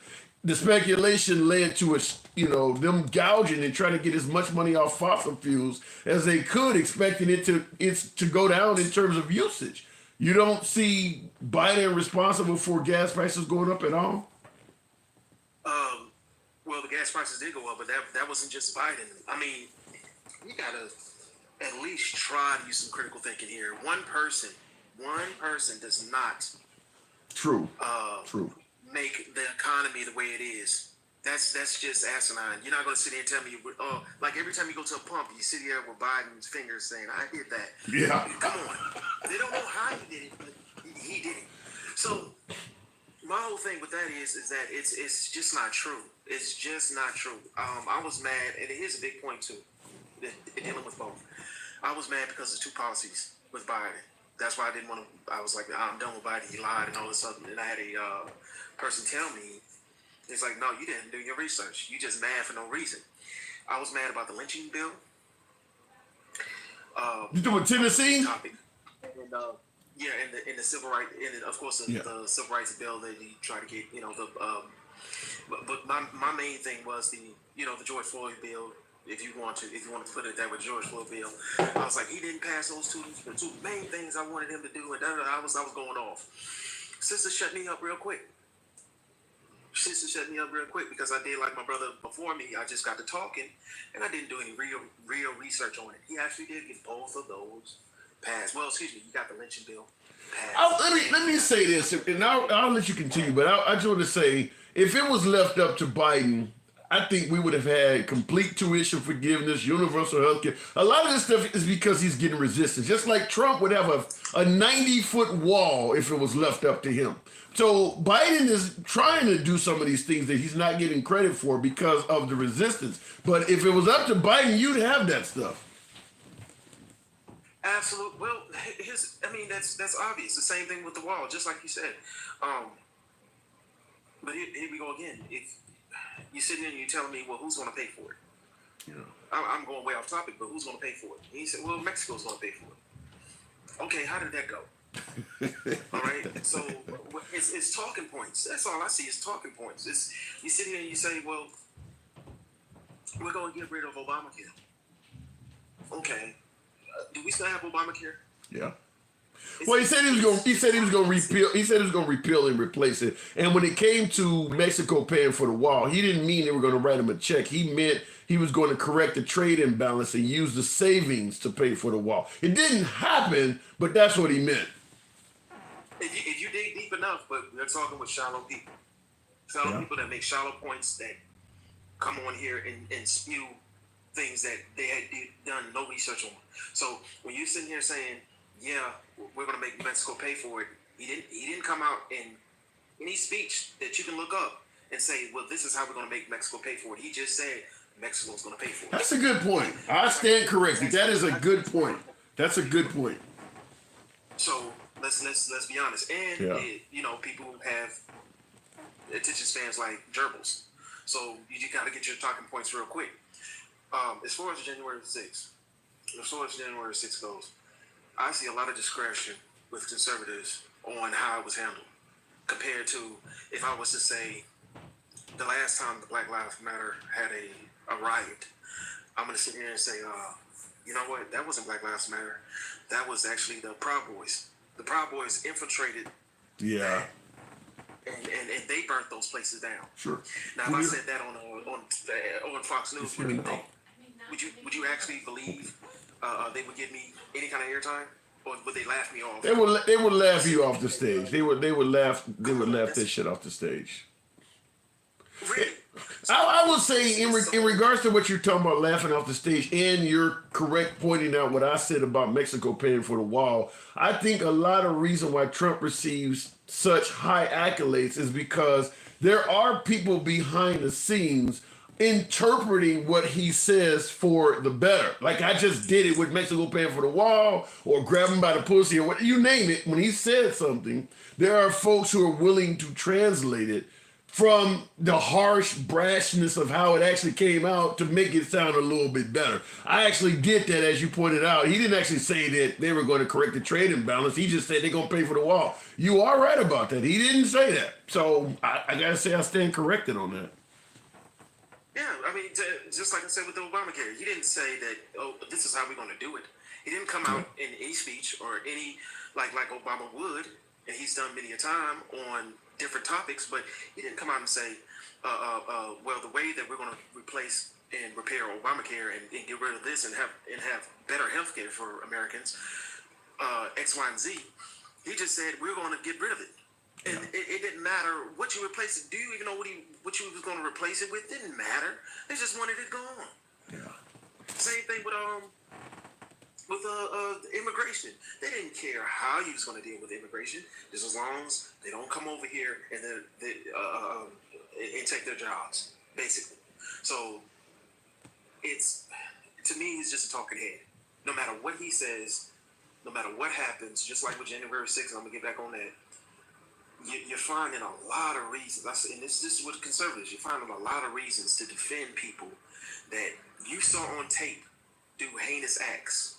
You saw them do this, and now you're sitting there saying it was Antifa. I can't argue with that. I can't argue. I mean, I've said, that was the entire purpose of my live the other day, is why are there so many different definitions of what happened on January 6th coming from conservatives? And when I tried to pose that question to a lot of my MAGA viewers, they were constantly trying to push it and say, no, the liberals have said, no, we're talking conservatives. The conservatives are the ones that said it's Antifa, Black Lives Matter, a peaceful protest, or saying it was, it's conservatives. That's like 9 or 10 different definitions of what took place on January 6th from conservatives. They're not all saying it was Ray Epps, it was the FBI. They're coming up with all kinds. And like you said, it is something to question. But I'll give you the last one. I do got to move it on. I'll keep it moving, man. The last thing is just on what you were saying earlier about you did have police officers letting them in and walking. But here's my thing. To me, I saw a video of police officers actually telling the rioters, come on, and moving the gates. Yeah. You don't believe that some of those police officers they're in on it. Sympathized with those people and really wanted to join them. Really wanted to be along with them because they're police officers. You think they don't have any biases. Yeah. They're not human. Yeah, we put everything aside. We talked about that earlier in the program because I said the same thing, is that The Democrats are far more critical of police. So there's a lot of police law enforcement that supports, Trump, supports Republicans. Yeah, I do believe a lot of Capitol Police there that day probably saw those protesters as fighting the good fight and sympathize with them. I believe that. So when you say where people were letting them in, yeah, and you don't have a lot of Republicans who are saying, look, they let them in. We all know at least part of the building was being overran. There's video of that. We know, even if you think some people got let in, other sides of the building, people were breaking windows and busting in. Even Republicans are not asking, shouldn't we hold the cops accountable? Clearly their radios were yelling out with people saying, I need backup, or we overran on this side. Why would you be holding a tour when you hear people calling for backup on the radio? Even Republicans are not asking that question. So there's no denying some Capitol Police should be held accountable. But on that day, it was not a tour. Here's my thing. No, it wasn't. No. Wait, hold on. I'm not saying it was a tour. I'm saying that is the rebuttal for people that are saying it's a tour. Yeah, but that's what I'm saying. It's a lie. You know it's a lie. Oh, yeah, obviously. It was a tour, and it was not a tour day, and they were actually trying to pass legislation. They were actually in session. And let me say something for people that have never been to D.C. or that never even been around the Capitol. You can't get within 5 feet without somebody yelling at you to back up, much less while you have senators doing their job, and you're having a tour while they're doing their job, and you're actually on the floor. They should have bust their heads. Well, Lindsey Graham said they should have been shot in the head. He definitely came out and said that. But I do got to move it on, Beeman. Appreciate you coming through, man. Hey, appreciate it. Thanks. Always good. Absolutely. All right, looking in the comments real quick. I watched January 6th while it was happening. Yeah, a lot of folks did, and a lot of folks around the world, by the way. A lot of our first world allies. Because Fox News, CNN, they have internet, Sky News, Reuters. There are news networks around the world that televise what's going on in this country. When I lived in Australia, I watched Fox News and CNN regularly to see what was happening here. So it was BBC is another one. There's a lot of news networks. And then obviously now we're deeply in the age of the internet. So you absolutely can watch even local news. Like when there's certain stories, I can actually find the local news broadcast on the internet in a lot of big cities. I know how to find, WFAA in Dallas, for instance. I know how to find that their local ABC affiliate, so I can watch what's going on strictly in that city. You can watch that around the world. So it was world news. It just was. Looking at the comments, Andrew Martin says, "Bud, what are you even saying? If you don't know, as Simply Red once said, you'll never know." She crossed the line and was shot in the head and killed. You talking about Ashley Babbitt? There are folks who are defending Ashley Babbitt. Why? I don't know. Suggesting that I guess the Capitol Police officer should have let her charge him and find out. He should have let her find out. I don't know. But when you look at what was going on with Ashley Babbitt, where they are literally using sticks and weapons to break through where she's at, where the cop is at, and to suggest, well, he should just stand down until they get to him. I don't know what else to say about that. And I do agree in the comments, Dino said she was white. I don't want to go too racial with it, but I do believe that had she looked like Queen Latifah and was doing that, I don't think the support for her would have been as strong. If Serena Williams had been doing that, I don't think the support would have been as strong. They ran out of bullets. They should have taken all of January 6 people out. Yikes. That would have been messy. Lindsey Graham did suggest popping protesters in the head. Lindsey Graham did say that.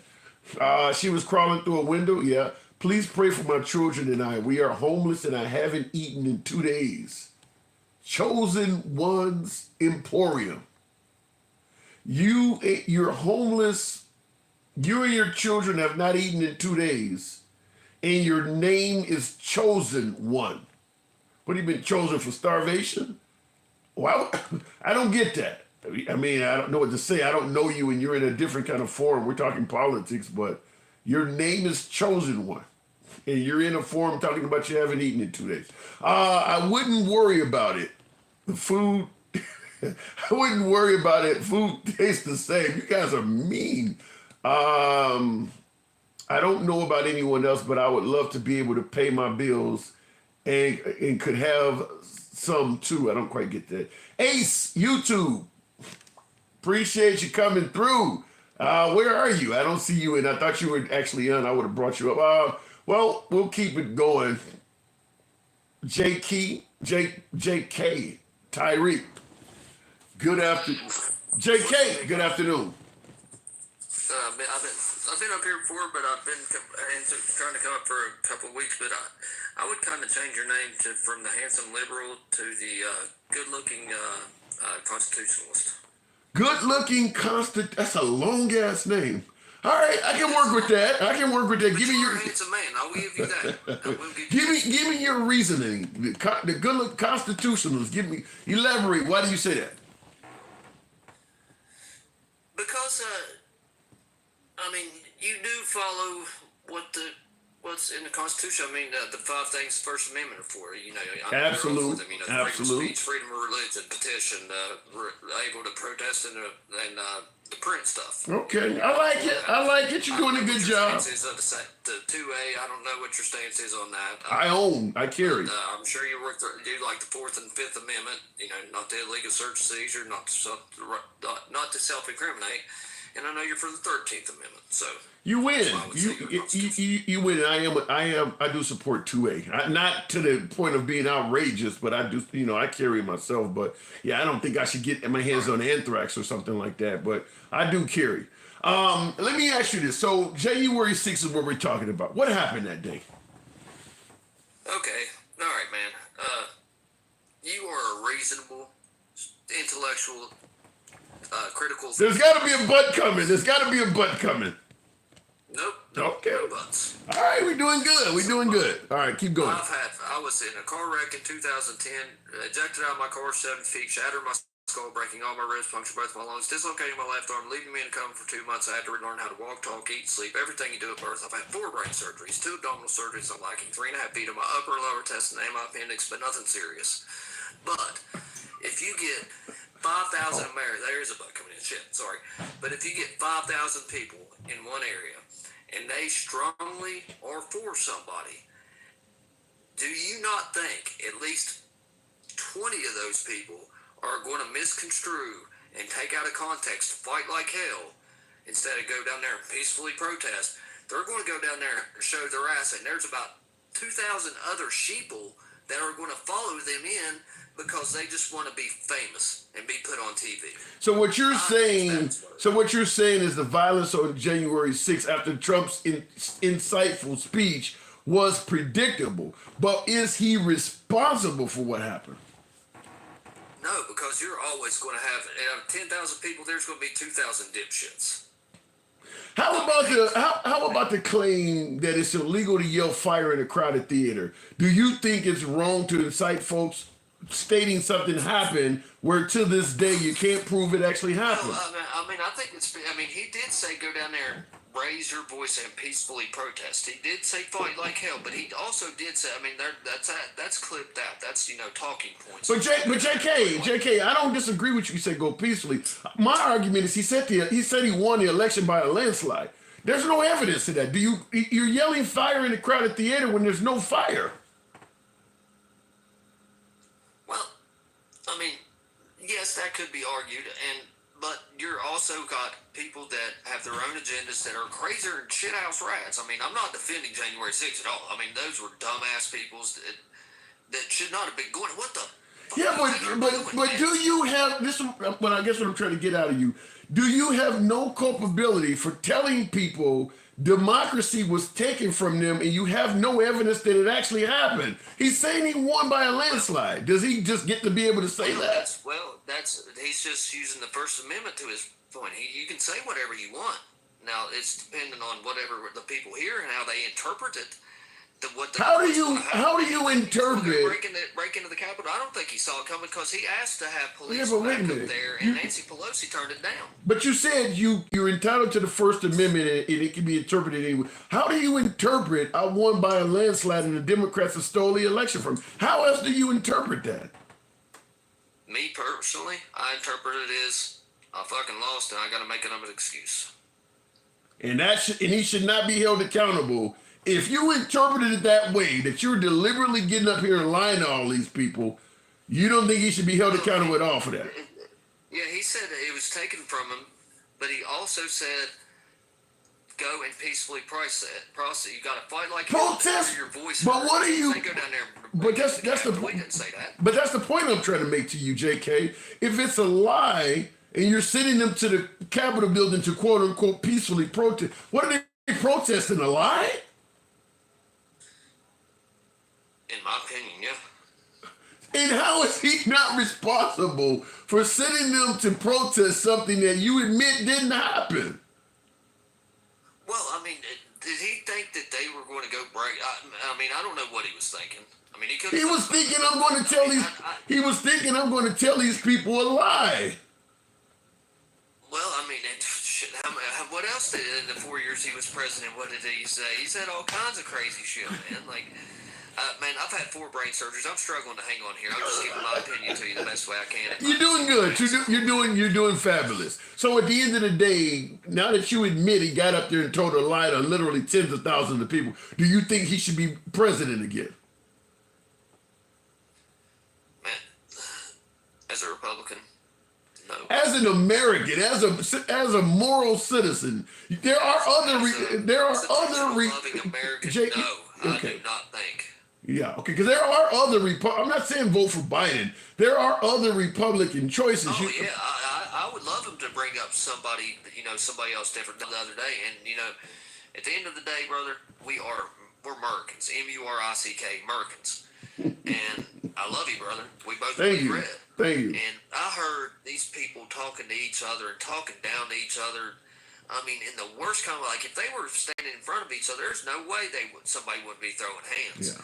And come on, man, we got to talk. We got to get together. We got to bring up somebody that's not so damn toxic that when you mention his name, you're already a piece of shit, Klansman, racist son bitch from the mountains. I mean, you understand what I'm saying? Or a socialist, or a socialist too. I mean, you can't mention a Democrat of any type without somebody yelling socialist or fascist or communist. I agree with you. Jesus Christ! I mean, we have socialist programs: the police, the ambulance, fire. Yeah. That's all socialist programs. Yeah.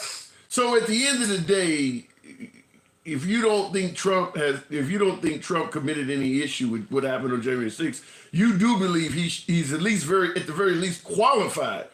He should be at least put on the ballot. Yeah, being taken off the ballot, there are still dumbass people in this country that want to vote for him. But if you do that, you are limiting their First Amendment right to be able to speak on who they want to. Because the presidency, anybody is like you or me. Anyone is supposed to be allowed to run. Anybody. Did you vote for him at all? It's your civic. Did you vote? I'm sorry. Did you vote for him in 16 or 20? Yeah. Which one? Both? Because it was, yeah. Okay. Because it was like picking your favorite Menendez brother. I mean, like Hillary Clinton, like basically seriously offended me and like my family because my family's in the coal mines and stuff. And they're threatening to go at you. They're threatening. I gotta get off here, man. I just threatened somebody. I don't know why. Look, anytime I didn't mean to. you didn't look. Yeah, I don't know, man. Look, I'm not gonna block you, but I got the comment over here as well. We'll go ahead and disconnect. Okay, I'm sorry. We'll disconnect now. We'll pick it up another time, man. Yes, sir. Thank you. Anytime. And I make it clear, I don't block, ban, or censor anyone. I believe in free speech, as my last caller was alluding to. JK is welcome on the program anytime. But while he was talking, this warning pops up that harassment or some kind of threat. They didn't take him down, but they were suggesting that they may. I don't think he said anything that was worthy of even threatening to block him or not. Listen, he don't agree with some of the things that have been said about Trump. Now, maybe it's because he brought up that You know, you can't talk about a Republican without people calling them racist and things. I don't know if they flagged certain words. I don't know if it was individuals that were reporting him behind the scenes or whatever, but I didn't have any issue at all with his conversation. He's welcome on the program anytime. It is what it is. Gen Xer in the comments says, damn, just mentioned Hillary. He likely no longer is what it. Look, we can talk about Hillary Clinton all day long. I've brought up that folks could suggest that she drinks the blood of infants, which is utterly ridiculous, and I don't get banned for it. So I don't know. I think sometimes there are folks, mostly on the left, but I have seen it happen on the right, that are behind the scenes reporting people they don't like.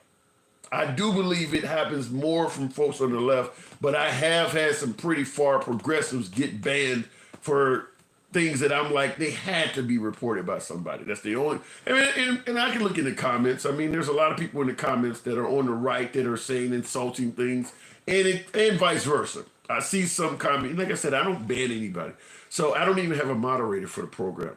But I do see folks in the comments, particularly if you're saying something that is anti-LGBT, you start talking about the vax can get you banned. And if you start speaking ill of Trump, a lot of MAGA go apeshit about it. A lot of MAGA does not, I mean, Trump himself has stated that a lot of people don't like to hear bad news about me. A lot of folks, you start talking ill of Trump, whole careers can disappear. So I do know folks on the right foul reports as well. It's not just coming from the left. I've seen it happen to some commentators in here. I had a guy on here one time, straight up Q, talked about the military, you know, was going to reinstall Trump to power. They were going to take out Nancy Pelosi. Hillary Clinton is already gone. And then I get a liberal after him and the liberal gets banned. I'm like, yeah, that is not TikTok. You let the person before say all of that stuff, and then you get a liberal and the liberal is bounced. So it happens on both sides. Looking in the comments real quick, if people come across squishy one way or the other, they are disingenuous. That can't happen. That can absolutely happen. It's letting you request. Well, JK, I appreciate, look, probably because we didn't continue the conversation. That might be what it is. This is what I mean by taking your right of speech away. Somebody is stepping on my First Amendment. Yeah, well, this really isn't, I don't see this so much as taking away your free speech rights, because this is not a, this is not an open forum. This is somebody owns TikTok. It would be just like saying I want to be able to go in J.C. Penney's and cuss and say, you know, and just start doing freestyle gangster rap. I don't want you around my customers. You know, J.C. Penney's is owned by a corporation. So is TikTok. So I don't think this qualifies so much in terms of free speech. Just like anybody can go in the mall, just like anybody can come on TikTok. But if you're walking around the mall singing some of NWA's greatest hits, they're gonna kick you out of the mall. You can't just go around rapping gangster rap like that. You might get kicked out. Same thing on TikTok. There's certain things that they have the right to say, I don't want it on my forum. So I get your point, but I don't think that they have to let anybody say whatever they want on their forum. And I see the comments, Mac Films and things says 1A First Amendment mainly applies to government.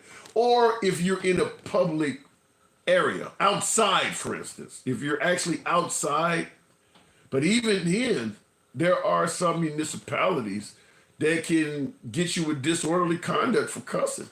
I mean, it really depends on where you're at. There are laws against you calling a cop a pig or something like that. It depends on where you're at. It really depends on where you're at. And I think you should consider the constitutionalists and dump the liberal. Dino, that word is too long for you, boy. Anyhow, I do appreciate you folks. I'm going to go run and grab me something to eat. It's always a pleasure communicating with you folks. Hopefully in the future, January 6th means a day when democracy prevailed. That is what we need for January 6th to mean going forward.